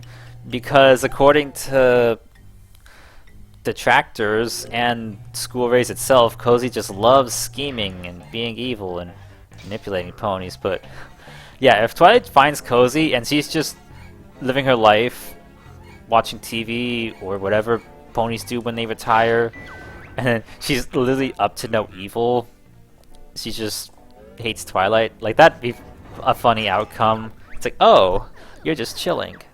Cozy's just chilling in a cabin in the woods, or maybe started to school or something.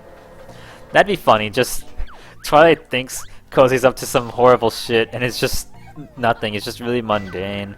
That's what I should have frickin' written instead of what I actually did for Reasonable Reformation. The story is called, like, where Twilight like is basically surveying Cozy and not letting her out of her sight. But no, I should have had. I don't know, I could always do short stories. Not everything has to be a full fan fiction.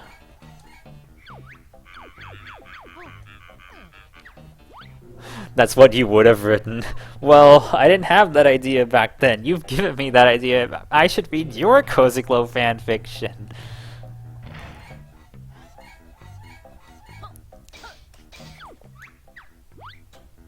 I never knew that panel says Crusher status panel Mark II. Because 2 marks are better than 1.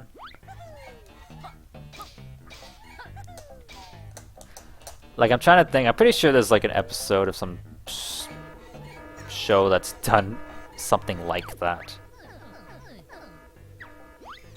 Where the heroes just assume the villain is up to no good, but the villain's like, no, I've turned over a new life. Who knew your writing was that good? Yeah, you've inspired me, of all people, with a new Cozy Glow idea. That's impressive.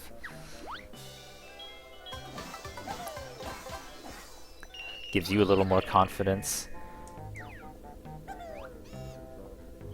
Also, fun fact, this is a beta Humba Wumba, because the dress is a different color.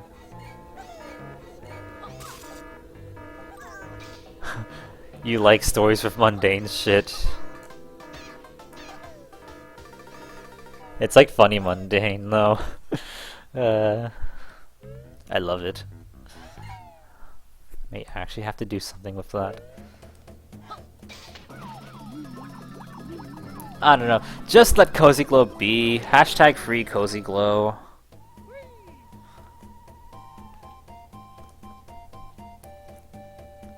What more is there even to do in this level? I think we may nearly have done everything. Subverting the reader's expectations, yeah. That's funny.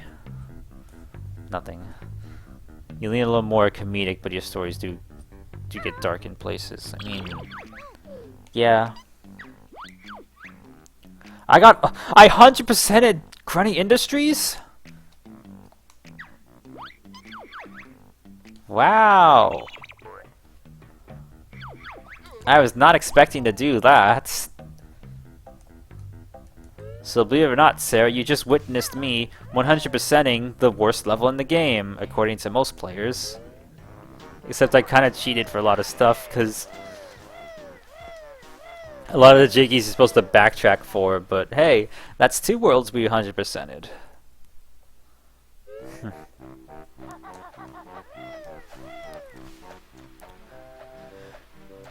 really need to sit down and write it. Really need to sit down and write it down. You really will like seeing people enjoy it. I understand the feeling. Also, Devin is in the corner there. He is a person from the Humongous Discord server. I think he's talked about Labo before, but the dude's serious about Nintendo Labo. He frickin' loves the VR kit. I don't know what the fricks he's doing with it, because you can't share creations or download creations, so I wonder what the heck he's creating. It's not like Game Builder Garage, where you can share. Devin Wolf? Yeah, pretty sure. Yeah, I'm not even sure how I ended up with him as friends on Switch, but I did. How many Jiggies do I have? 55 yet? 58. Alright, we can do a few more puzzles. I said that Grunny Industries would be the last world I did.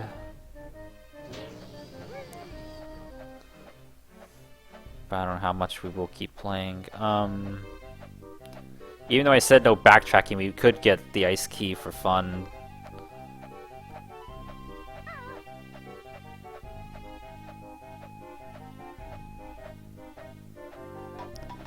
Since all of a sudden yes, his avatar is a Pokemon?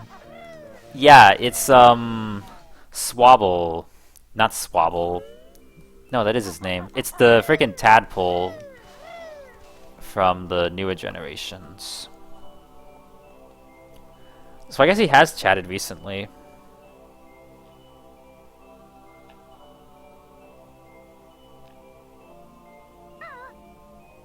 Where has he chatted? Not in general.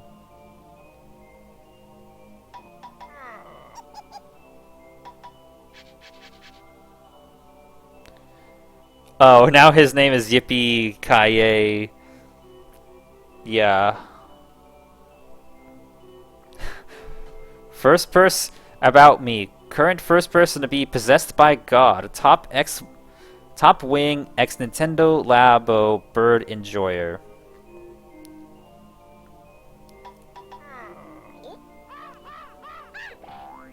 Yeah, the Pokemon is Swabble. You really haven't talked to him much, me either, but he sure does love Labo. VR kit.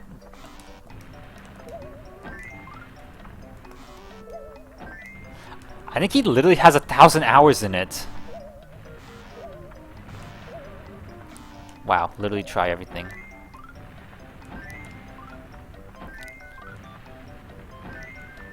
Like, I don't want to be invasive and look at my friends list, but I think he actually has 1,000 hours in it. I mean, I have the VR kit. Well, I guess, okay, there is stuff you can do with it. You can buy the Toy-Con creations and play around with that. I guess maybe the bird is like hot shit. Maybe I should try to find the bird kit. Living the best life, I guess? Yeah. He found the secret to happiness. It's Toy-Con bird. I mean, I'm not dissing, I'm not judging, I'm saying, I mean, he found... I mean, sure.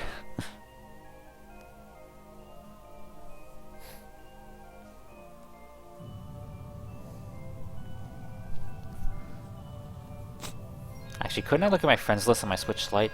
Nah, I'm not gonna do that. The power of the mighty Jiggy Wiggy. Who the hell am I to judge? Same with me. Huh, I never see this cutscene without the bridge. The hours you have on Euro Truck Sim, man.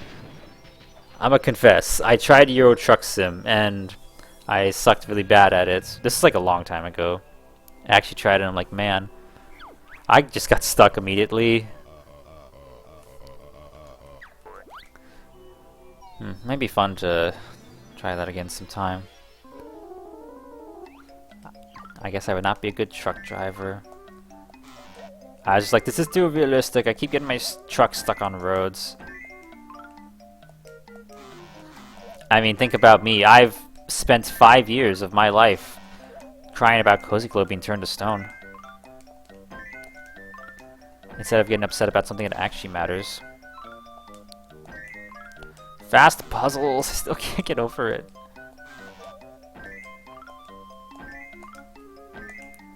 I'm god at puzzles.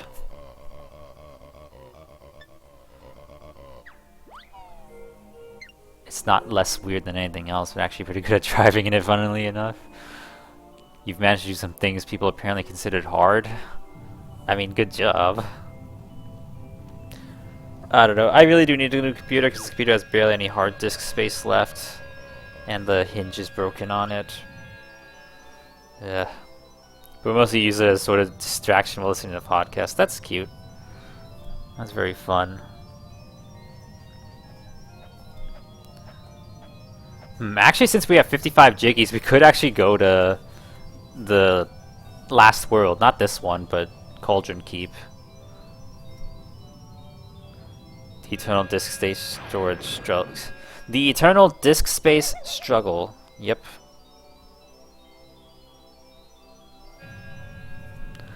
This computer only has 500 gigabytes.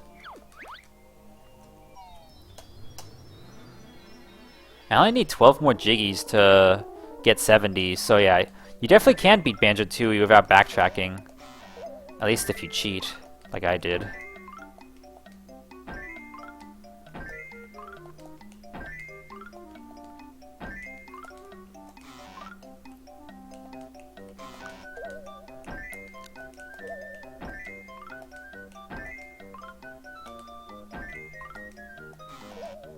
It's always so annoying with the freaking sky.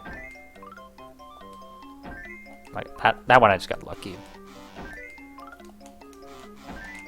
So easy to overshoot it. Ow, yeah.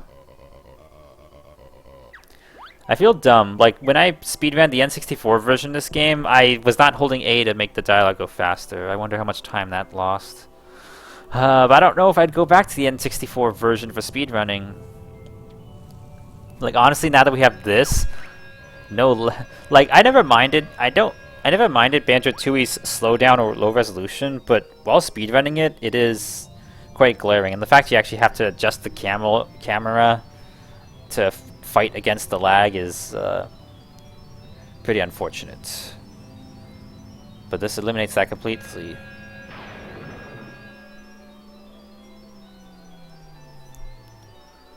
So, new version to speedrun.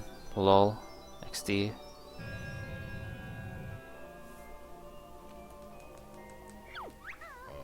You do not have enough jiggies to attempt challenge 10. Come back later when you do.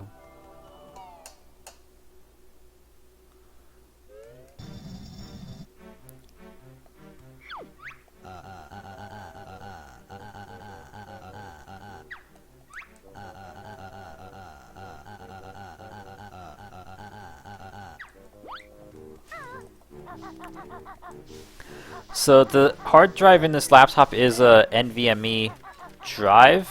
It does have a slot to insert a 2.5-inch SATA drive, and I did try doing that, but when I plugged it in, I think I plugged it in right. It's really weird, but when I plugged it in right, it didn't boot the computer. Somewhat worrying, but it's just how it was. And the computer was able to be fine once I unplugged it, but I don't know if I'm missing something in the BIOS or something weird. Anyway, this does not count against my backtracking rule. I'm just doing this because I want to...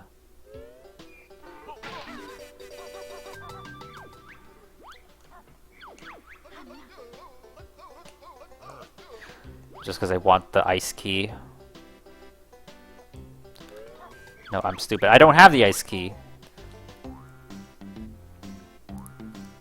Shouldn't I already have the ice key? I got it in Banjo-Tooie, in Banjo-Kazooie. Did it say 3.5? I said 2.5. I'm pretty sure I said 2.5.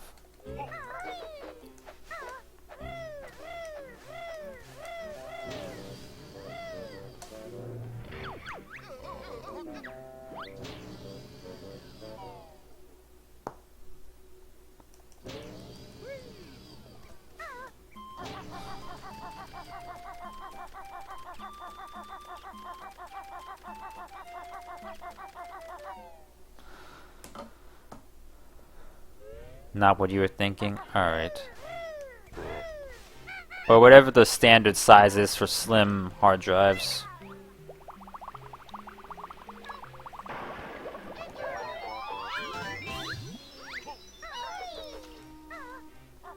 You have a habit of concentrating and tuning out people. You feel like it's been worse lately? I mean, I kind of do that sometimes too.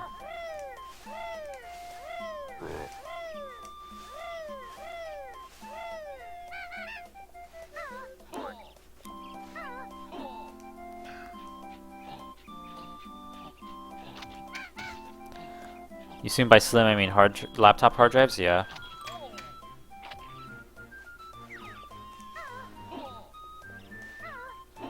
It would be nice if I could get it to work, but oh well.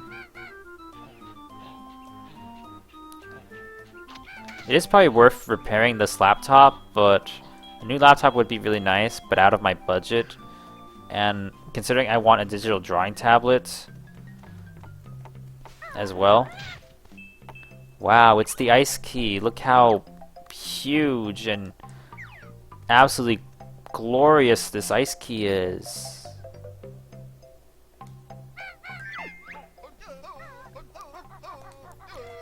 It's the fabled Banjo-Kazooie ice key. I wonder what it opens. So, I mean, it's funny, the concept of swapping game cartridges to transfer items. So, when they found out they couldn't do that, they decided to save face and say, hey, here's a literal Banjo-Kazooie cartridge in Banjo-Tooie that you break open to get the items instead. Like, I guess that's a way around it, but you don't need Banjo-Kazooie to get them. It's just all self-contained in Tooie. So, not the thing it was intended to be. That's Skull's Fox from the Humongous Discord server as well. I guess I have a few of them. A few server members added as friends. I didn't really intend for that, but I guess it just ended up happening that way. You do have a weird SSD that seems to need more current than USBs can supply. I wonder if that could have been the issue. I have no clue though. It seemed like a BIOS issue. Like, why would Windows not boot at all?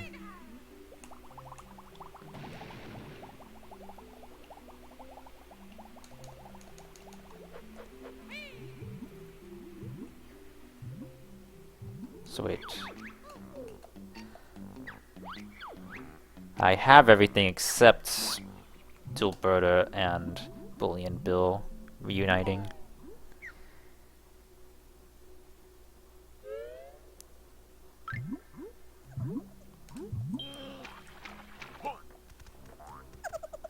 Here's the mighty Ice Volt.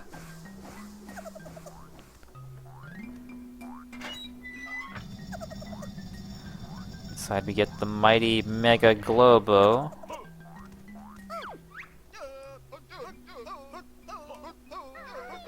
Legendary Mega Globo.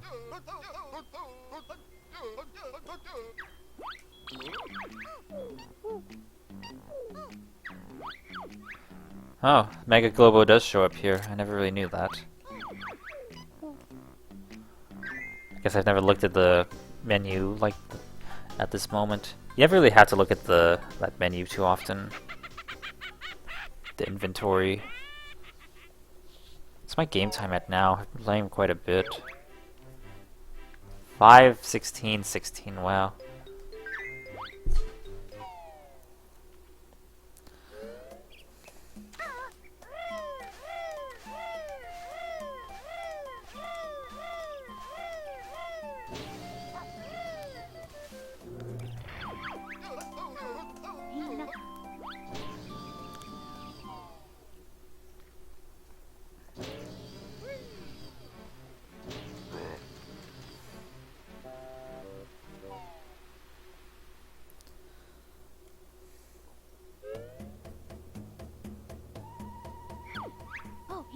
I have very special spell, but need legendary Mega Globo. Let me guess. I bet there's only one of these Mega Globo things, and it's really hard to find. Bird correct. Now go and find. Me much surprised. You have the legendary Mega Globo. Want to give to Hamba? Sure, I'll just throw it in. It's huge.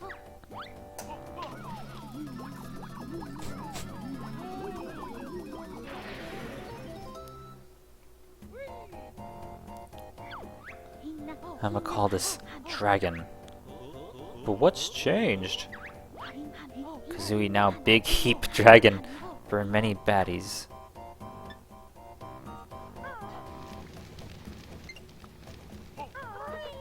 Now Kazooie is green. And you can play the entire game like this. Which has the effect also of infinite fire eggs. Which is kinda neat.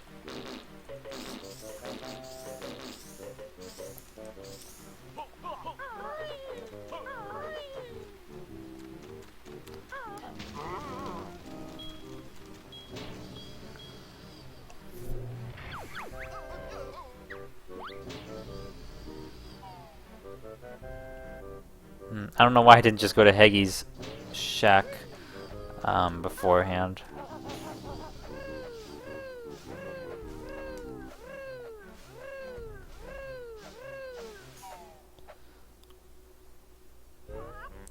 So there was one more stop and swap prize.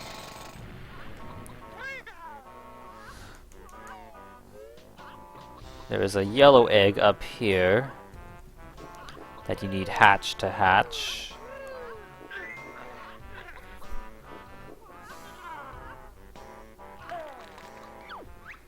Cluck. Special Heggy Egg Award. Jinjo as multiplayer character. Cluck. Who is Jinjo? Cluck. Special eggs all hatched.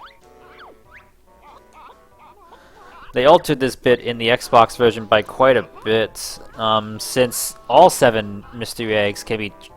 So Stop and Swap kind of works in the Xbox Live versions. It's just not really what it was intended to be originally. It's just kind of, hey, if you have Banjo-Tooie save file on the same gamer profile, you can get the items in Kazooie, and then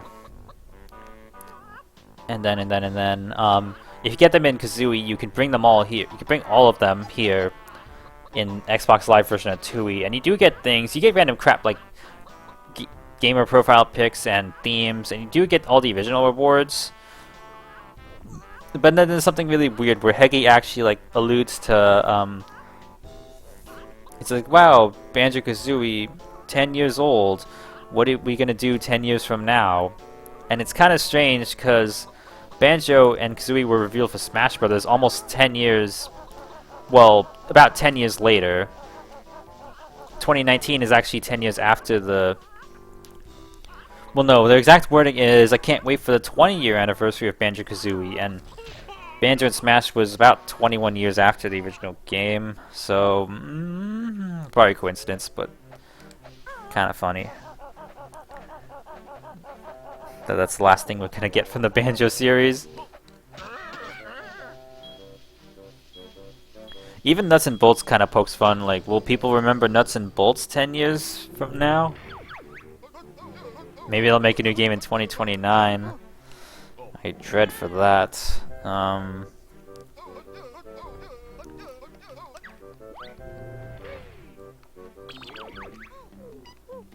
Or I await that. If only. Well, also on the subject of bringing shit back, there is Hasbro did announce they're making a Princess Cadence comic book that's coming out next year. January next year. So, remember Princess Cadence? Princess Flurry Heart's mother? If Hasbro can make a Princess Cadence comic in 2025, who knows what other rejected G4 characters they can bring back? It's an interesting thought, for sure. Since I guess the whole G5 thing didn't work out too well, they're just like, screw it. We can only rely on G4 material now. So, I don't know. The idea of Cozy Glow coming back in that form terrifies me, because they probably won't do it my way, and they're not gonna hire me. But I mean, not with that attitude. I mean, I just gotta keep working at it, don't I?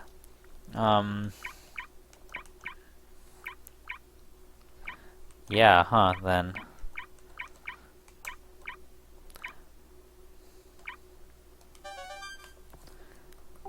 How far did I ever get in this? Safe house from November last year.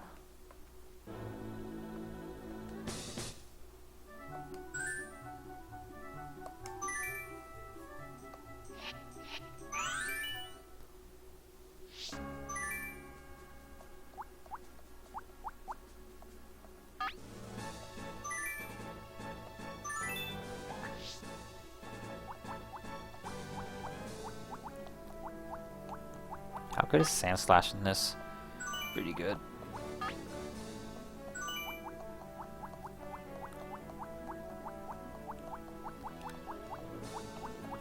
Gengar is always... Now that moveset really sucks. We'll have him anyway. Gengar and Starmie are always musts for me on my teams. Ice Beam's really good.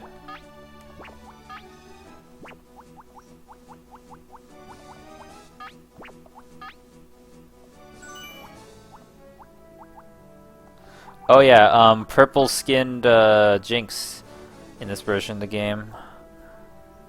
I think her face was dark in the original version, but then when would that have been patched? I feel like they wouldn't have patched it for a Virtual Console or Switch Online.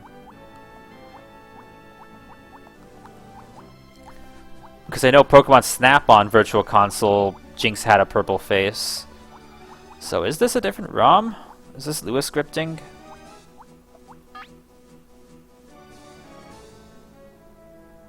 Why not Fire type? This is probably a horrible team to go up against this gym leader.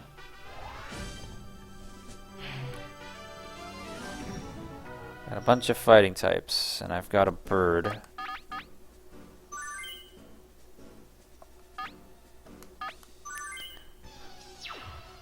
Here's the first opponent of this gym series. A decisive victory is expected.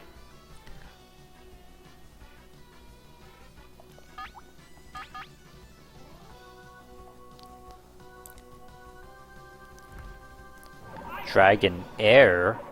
Whoa, looks like a bad Pokemon choice. Taken down on the word go. Taken down on the word go! One from the word go. You should go to sleep in a bit? Okay. Oh, it's Rhyhorn.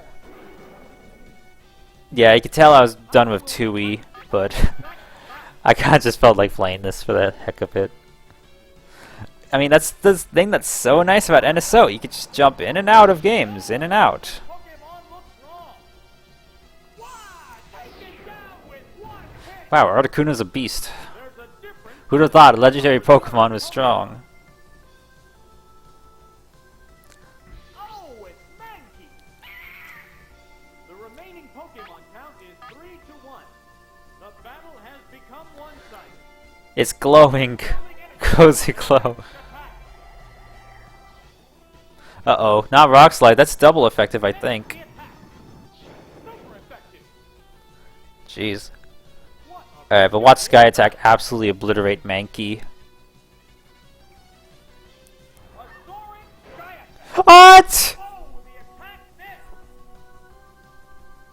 Roll with rock smash. That Critical hit to boot. oh, is it down and out? What will the next Pokemon be?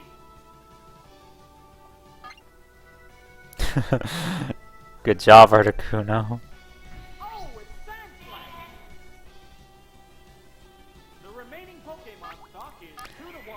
I used to play this game so much back in the day. Like, I do really admire this game. Like, it's not an RPG, but having the battles here, 3D Mazda Pokemon, like, it is Pokemon on a console. It's pretty amazing. I never played much Stadium 2, so I don't have the same admiration for that game. But yeah, it's the same thing for Generation 2 on the N64.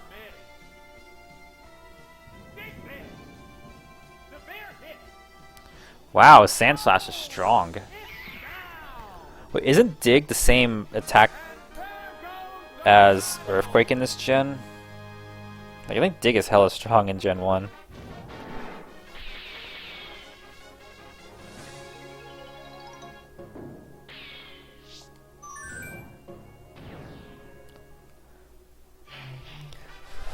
It's definitely been good having you here, Sarah. I appreciate you being here always, of course. There's a lot of fire Pokemon.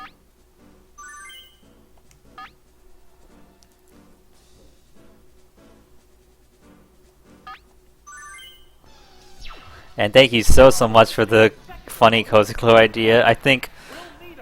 I mean, if I would actually write a story, it'd be too similar to the one I already did. So I just make a funny little short story out of that. Or you could do it. That should be, or we both make something from the same prompts to just compare writing styles. Something like that might be fun. It's Dashlar. It's Rainbow Dashlar. Oh shit, Horn Drill. That would have been a one-hit KO if that 5% accuracy move hit.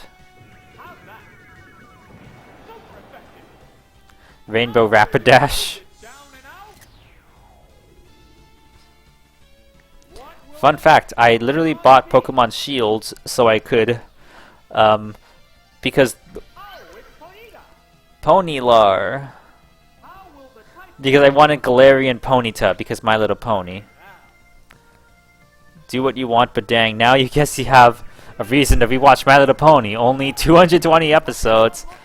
No, you don't have to watch all of that. You just have to watch every Cozy Glow scene in order, Season 8, 9 plus extras. And you get everything important from the series. Like, that's kind of what I joke about, is, like, you don't have to watch My Little Pony, you only have to watch the bits that matter, and it's my video. But yeah, holy shit, 220 episodes. And that's not even counting Equestria Girl stuff. There's a difference in the number of reserve Pokemon. Oh, it's Voltic. It's vulgar, yuck, don't swear. The remaining Pokemon Voller. 3-1. He was going to, but yeah, I'm kidding, he can do whatever. How's that? This lead is down.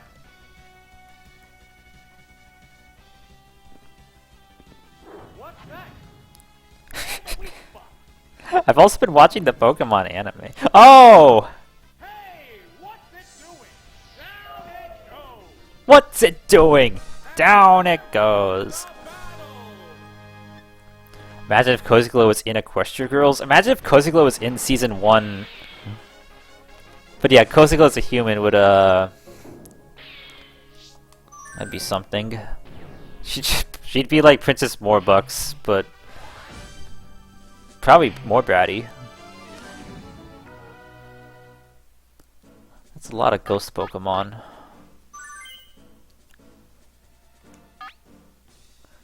Staryu knows Thunder. Yes, but you know Thunderbolt, which is more accurate.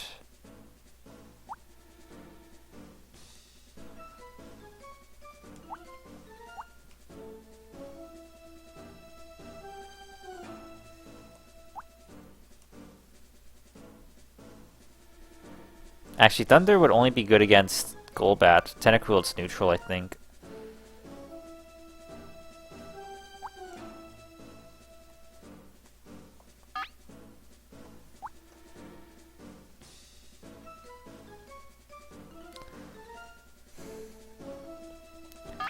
Whatever. Here's the third trainer battle with only the gym leader left after this. What kind of battle can we expect Haunt. to see? Haunt is probably faster. Haunt is freaking huge. Oh god. Here's the first move. That's such a strong attack. That is down. Now I remember why I freaking hate Pokemon Stadium. It's burrowed underground. What a furious battle.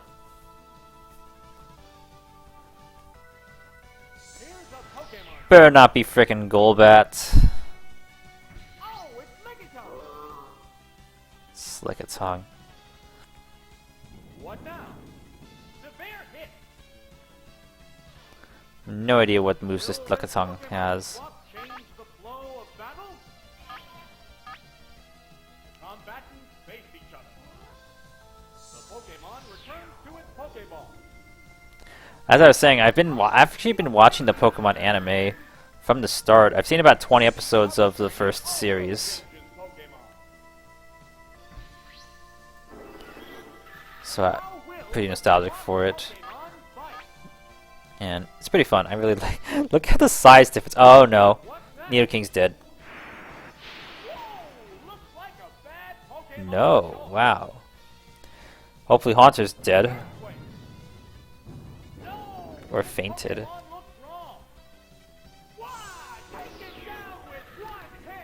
I guess that's the power of same type attack bonus. Jeez.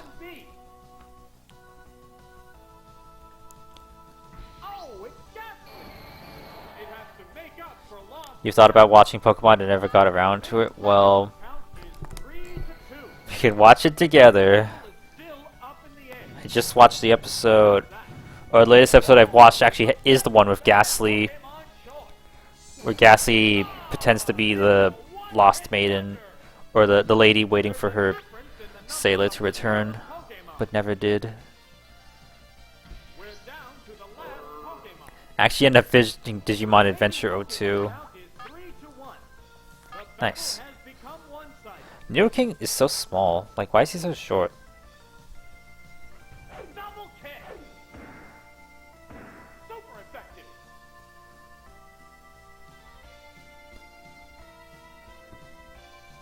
Supersonic. The move failed to click. The move failed. Being an ace.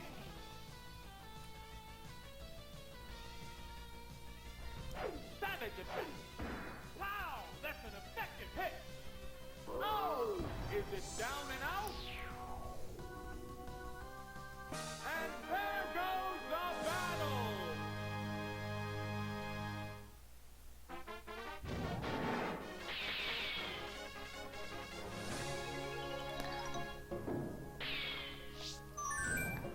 Alright, time for the gym leader. Sabrina. It's a lot of psychic Pokemon you have there. And the only thing super effective against psychic is fucking Bug. So, kinda out of luck. Actually, Nidoking and Gengar are freaking horrible here, so... Yeah, god. I don't want to overwrite my save file from 15. Actually, screw it. I took a screenshot of it. It doesn't matter.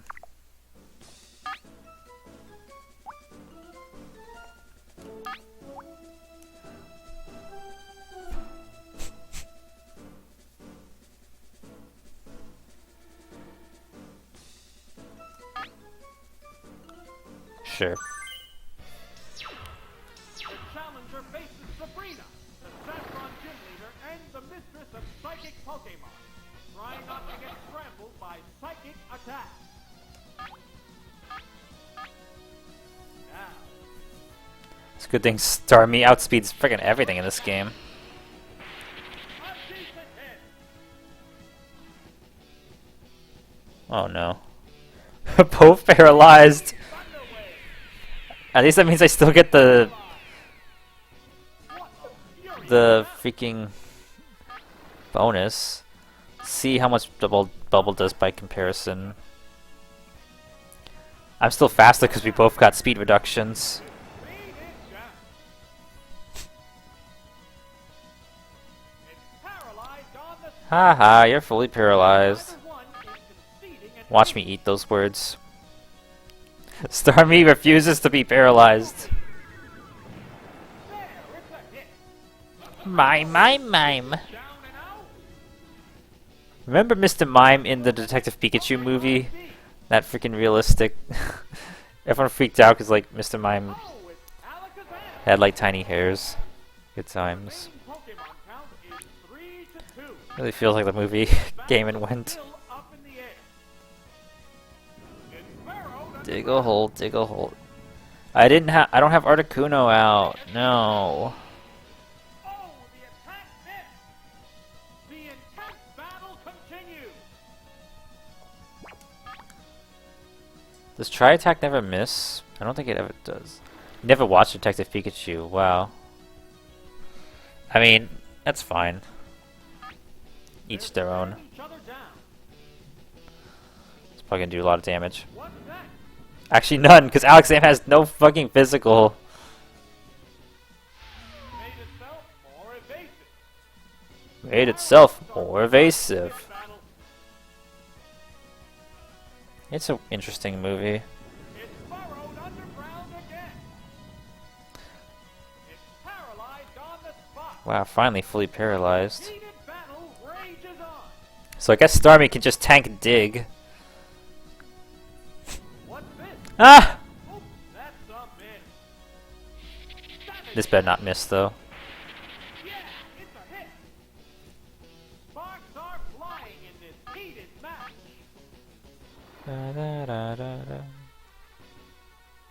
The underground attack continues. It's a strangely heated matchup. What'll it do? Miss the target. What a furious battle. Okay, Try Attack cannot. I think it can hit flying Pokemon, but not digging Pokemon. What now? A decent hit. What's that? The speed is down. Neither one is conceding an inch.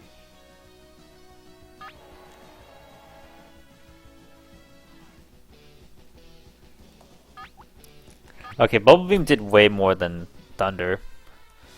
I'm pretty sure. It's burrowed underground again. It's paralyzed on the spot. The intense battle continues. What's this? There, it's a hit. At least I'm never paralyzed when it matters. How's that? Boom! It's finally taken down. Finally taken down is right. There's a difference in the number of reserve Pokemon. Oh, it's Jake!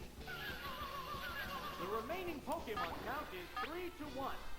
The battle has become one-sided.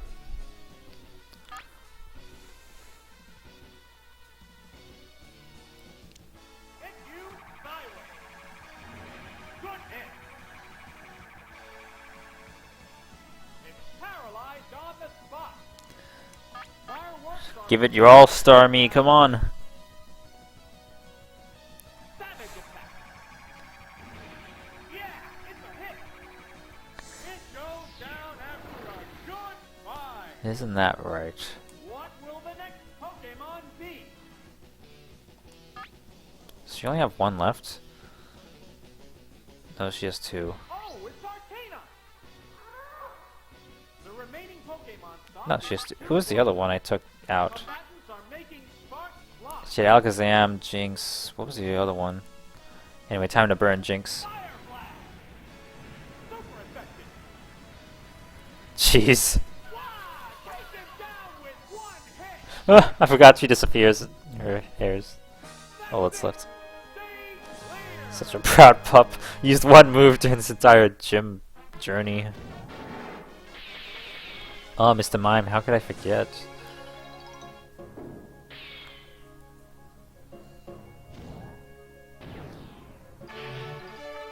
Saffron Gym clear. You received the key from Sabrina and opened Blaine's tower.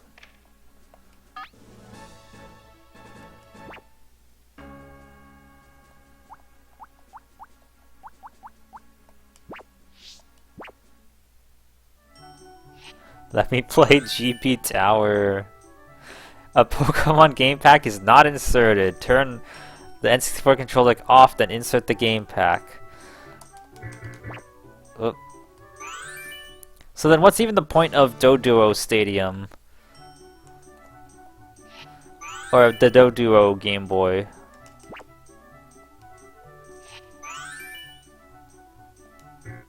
That's me pressing the A button. Nice Game Boy Pocket. Game Boy Color was out by now, wasn't it?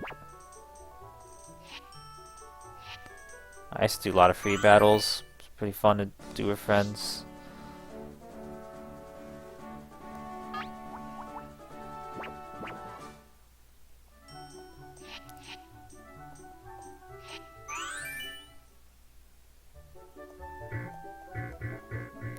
Great game. Half the options don't work. You think only Stadium 2 supports GBC games?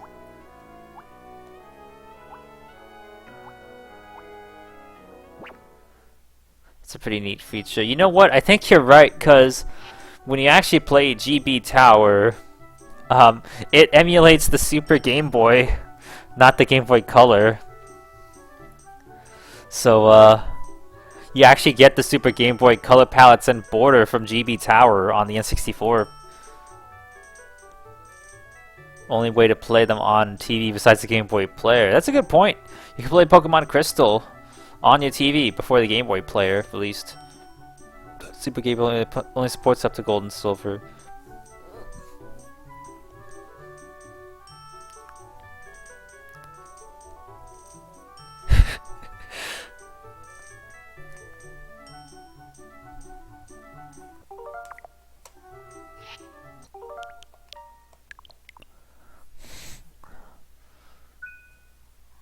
There are also hacks that let you play other Game Boy Color games, so yes. If that's what you fancy. If you have the transfer pack, you should try it. I do have the transfer pack. Like what? Do I have to like play a patched ROM of Pokemon Stadium? Yeah, I do have a transfer pack.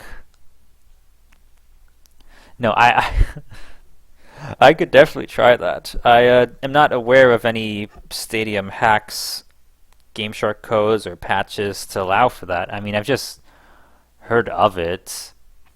I mean, I always assumed it was something you did on emulator by injecting ROMs. I didn't know like you could do it with original hardware. Like if I could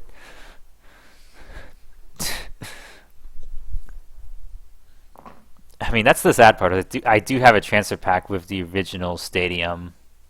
Like, it would just be a ROM. Yeah, it's a ROM patch. So I assume it's a ROM patch that just bypasses the check. Like, there's probably a check to ensure that the game you're inserting is actually red, blue, or yellow. And just would disallow any other game from running. But there are ways around that. Who knows? Maybe we'll see that.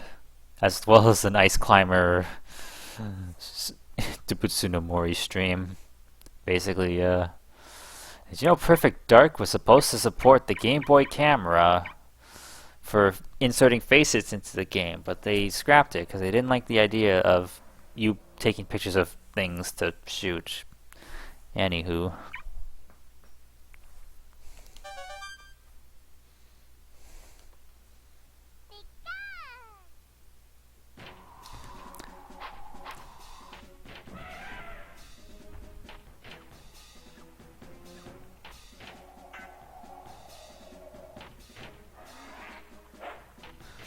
You can also use a transfer pack to dump cartridges. I just assumed the transfer pack was a piece of crap because it always complains that whenever I would try it, it always complained that the contacts weren't good. By the way, look how high resolution this is. Like the background is a 2D image, but it's really high resolution. No game pack can be selected.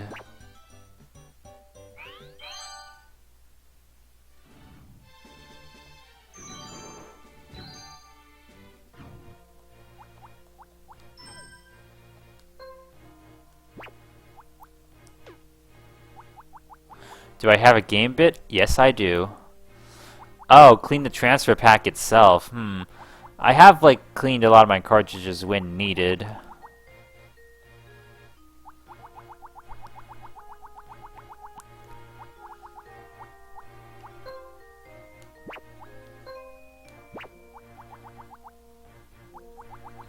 Yeah, and I do have the exact isopropyl alcohol. I've prepared for all this.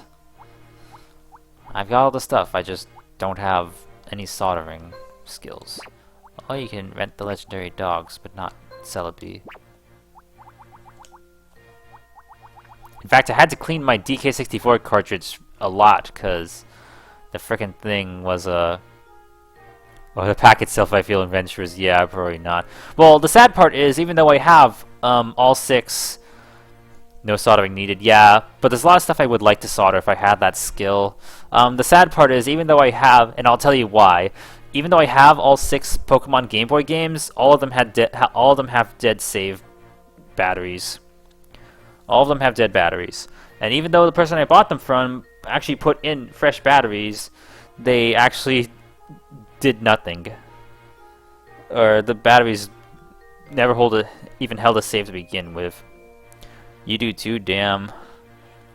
And actually what's really sad is Pokemon Yellow actually had its OEM battery because it's a different size, and it did save for some time, but it stopped.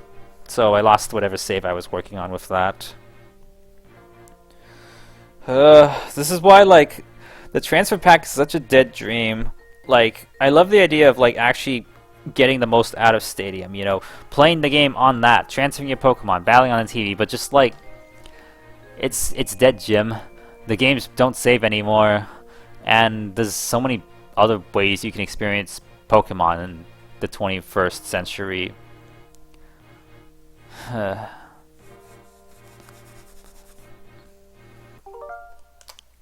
Maybe I could talk to Jace. Jace mama. I was like, who's Jace? And then Jace Hall? No. Who do I know named Jace that you know I know? You're surprised your blue card still works? Hey Nintendo, I have an idea. Hey Nintendo, I have an idea. See this? Game Boy. Game Boy. Oh, Jace on your server? Oh yeah. But I'd still have to do a thing on my own. Look, Nintendo, Game Boy, Nintendo Switch Online. You know what you can do? Put Pokemon Red, Blue, Yellow, Gold, Silver, Crystal onto here. And you can even have a transfer pack communication between the two. Wouldn't that be cool? Or here's an idea, Nintendo. Virtual Boy, Nintendo Switch Online. Stop ignoring your third platform. Or your fourth. Come on, it was NES, Super NES, Game Boy, Virtual Boy. It's the OG. Stop hiding from it. The save is still on your cart. Wow. I think... No, Donkey Kong Land stopped saving, so... too bad there's no way to dump it. My Virtual Boy Wario Land save... Virtual Boy Wario Land still holds on to a save, but Telroboxer does not. So Virtual Boy games can have batteries that run dry, but Wario Land is holding on. Wario Land is not that it matters. I could beat the game in one sitting if needed, but it's still cool that it saves. Mega Drive, Genesis. I just download all the apps for the heck of it. Not like I'd ever freaking play Japanese Mega Drive games. Find it funny, have one battery. GBA came in Samtara, what? Because they were cheap? Not sure why they would.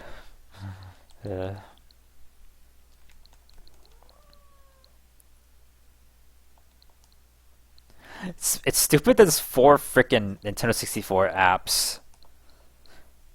Like, America, Japanese. Mature America, mature Japanese. You got it when it came out.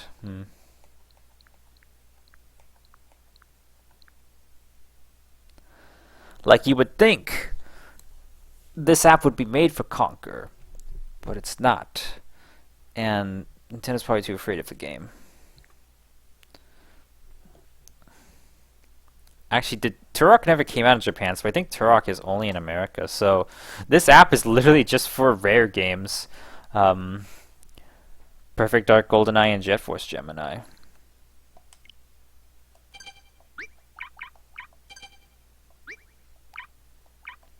Xbox Game Studios on in 7 hours already.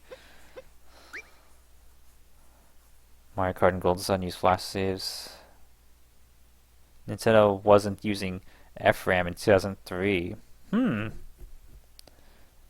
That's interesting.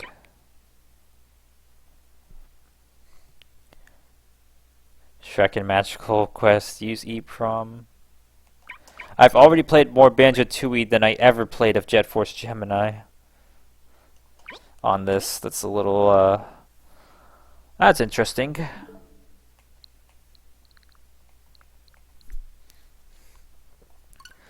Let's just quickly look at the Japanese apps.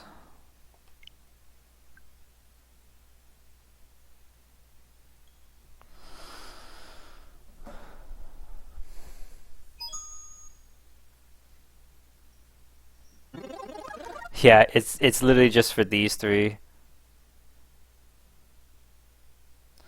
And I think they're still bugged. Like I think we talked about the widescreen bug. As all of these games support widescreen. It's so funny opening a Nintendo app and all of them are Rare games. Like Rare freaking rocked the N64.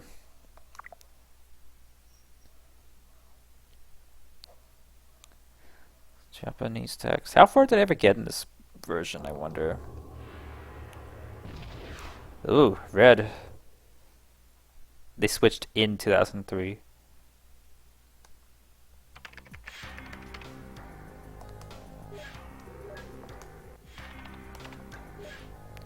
Oh, apparently I never played this version at all. Well, let's fix that, shall we? The widescreen bug is still here. So if you're an adult in Japan, I hope you like the Nintendo 64 controller icon.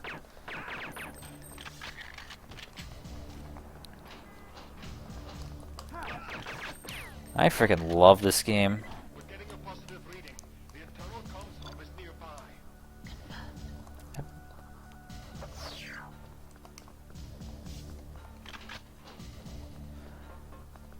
It's literally GoldenEye, but actually better.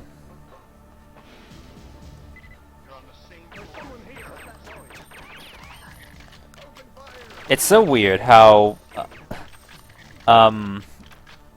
who was it? Oatmeal Dome on Twitter basically said that Perfect Dark's emulation was so bad they wanted to unsub from NSO. But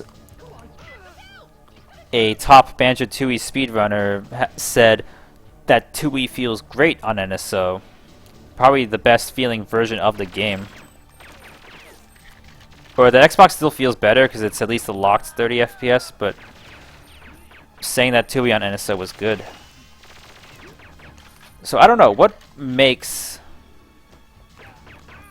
N64 emulation good?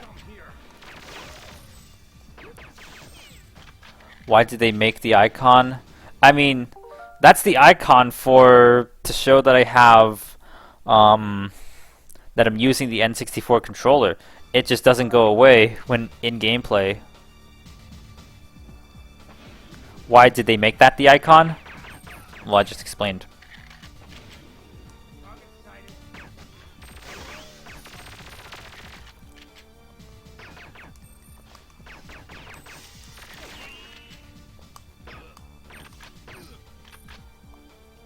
You hope one day N64 emulation will be hardware accurate? You mean you want slowdown in Banjo-Tooie on emulator?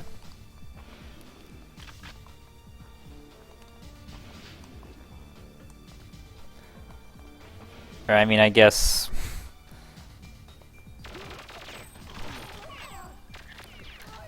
Why doesn't it go away then? Because the app is bugged, because Nintendo just can't make the app.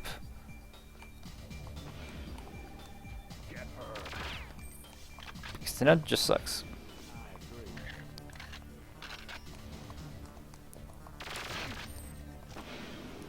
By the way, Perfect Dark is ridiculously easy with save states. Yes, dot dot dot. I mean, it's important to have things properly preserved, yes. I've got a password problem, and you're the man to help me with it. Don't shoot! Don't shoot! It'd probably be really hard to play this version of the game, because I don't know what some of the weapons are. You want games to run authentically. Fair enough, fair enough. It's so bad, like... I mean, it's kind of wild how this different it is from the real hardware. Like, frame rate is totally different. Oh god.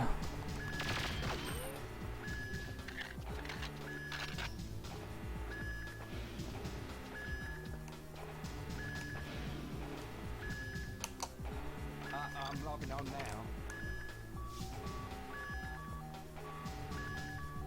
Right, I'm in. There we go.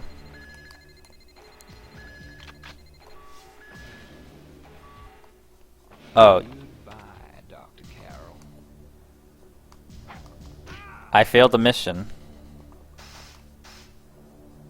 What the fuck was that?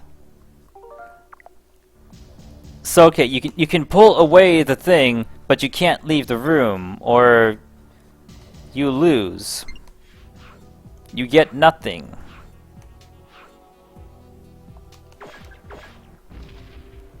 Can you read any of that? I cannot.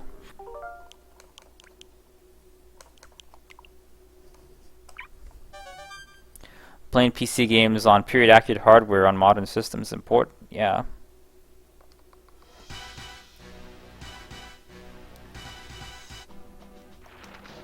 Oh look, I even 100% of the Japanese version of this game because I love GoldenEye that much.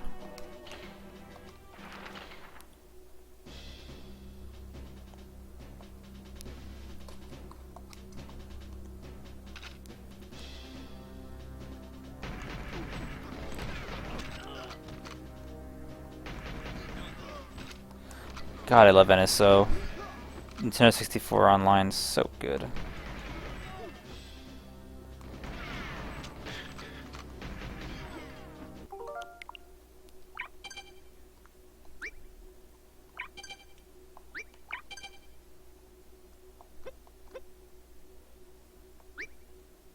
The Japanese box art of Perfect Dark's weird. Like, what is this?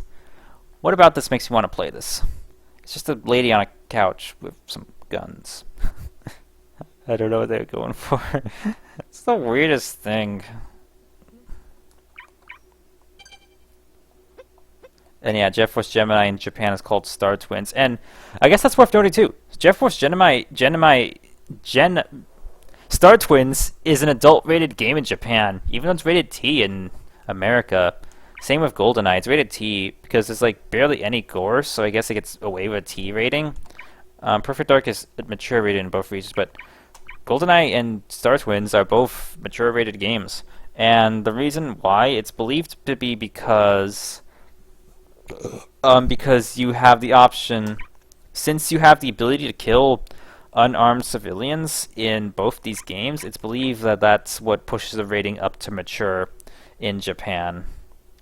Like, even though you're de-incentivized and you're not supposed to kill unarmed civilians, the fact that you can at all makes these games mature rated.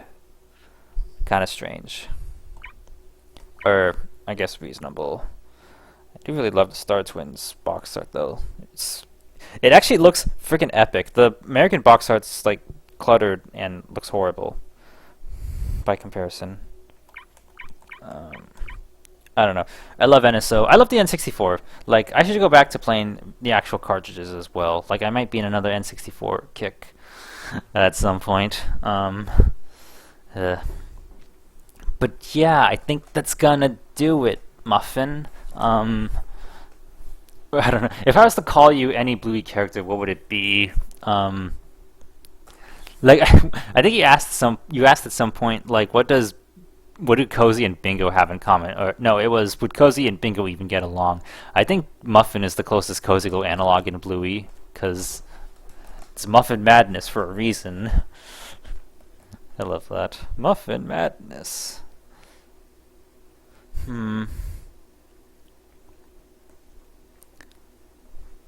But yeah, I think that's gonna do it. I don't know if you've created, because you can create a Japanese Nintendo Switch account, or just change your region to Japan and download the apps, and then you can just launch it with your account that has the NSO subscription, and it loads, as you can see.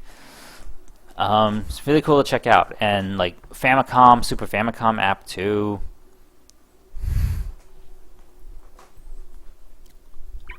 But I just love, we went from like Wii and Wii U, which had no rare games, to now Nintendo Switch, where we have an app that's only rare games.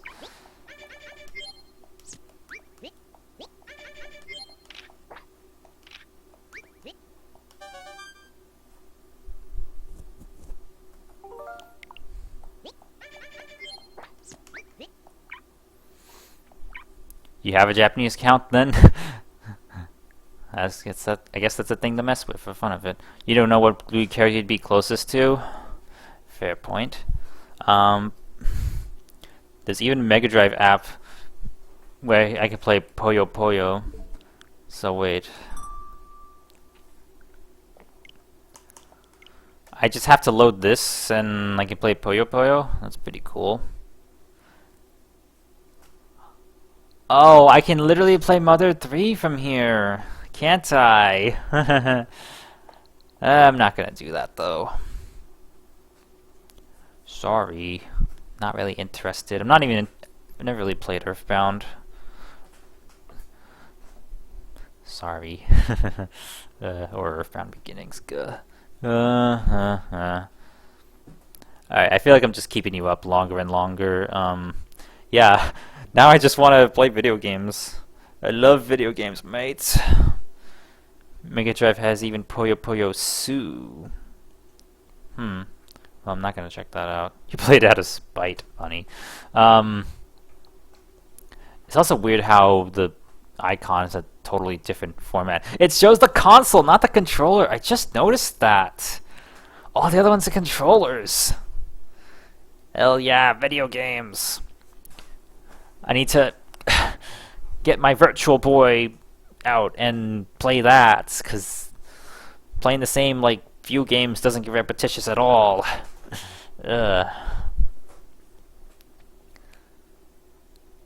It's not like the Nintendo Switch is on its way out or anything. Mario Party Jamboree, anyone? I'll get that game eventually, just not now. Come on, Nintendo. We need more monkeys. We need Diddy Kong Racing and Donkey Kong 64. Do it. Do it, I say.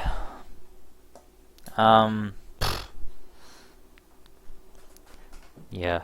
Just do it, Nintendo. Yeah, I'm just keeping you up longer and longer, Sarah. Almost a 5-hour stream. Holy shit.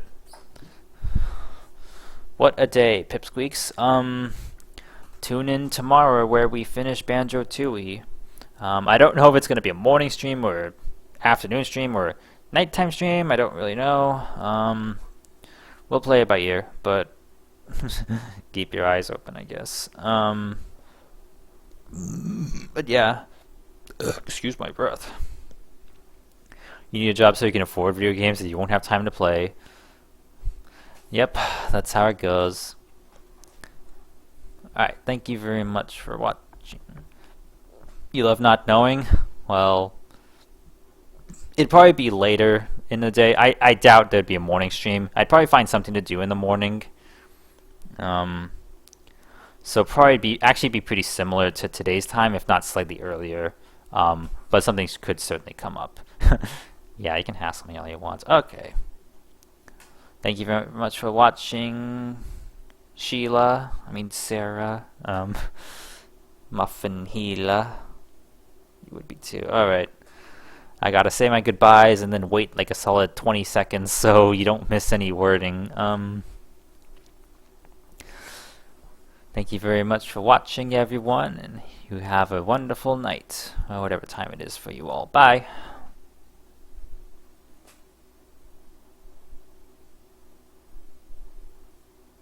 Sheila is in the... from the episode Sleepover.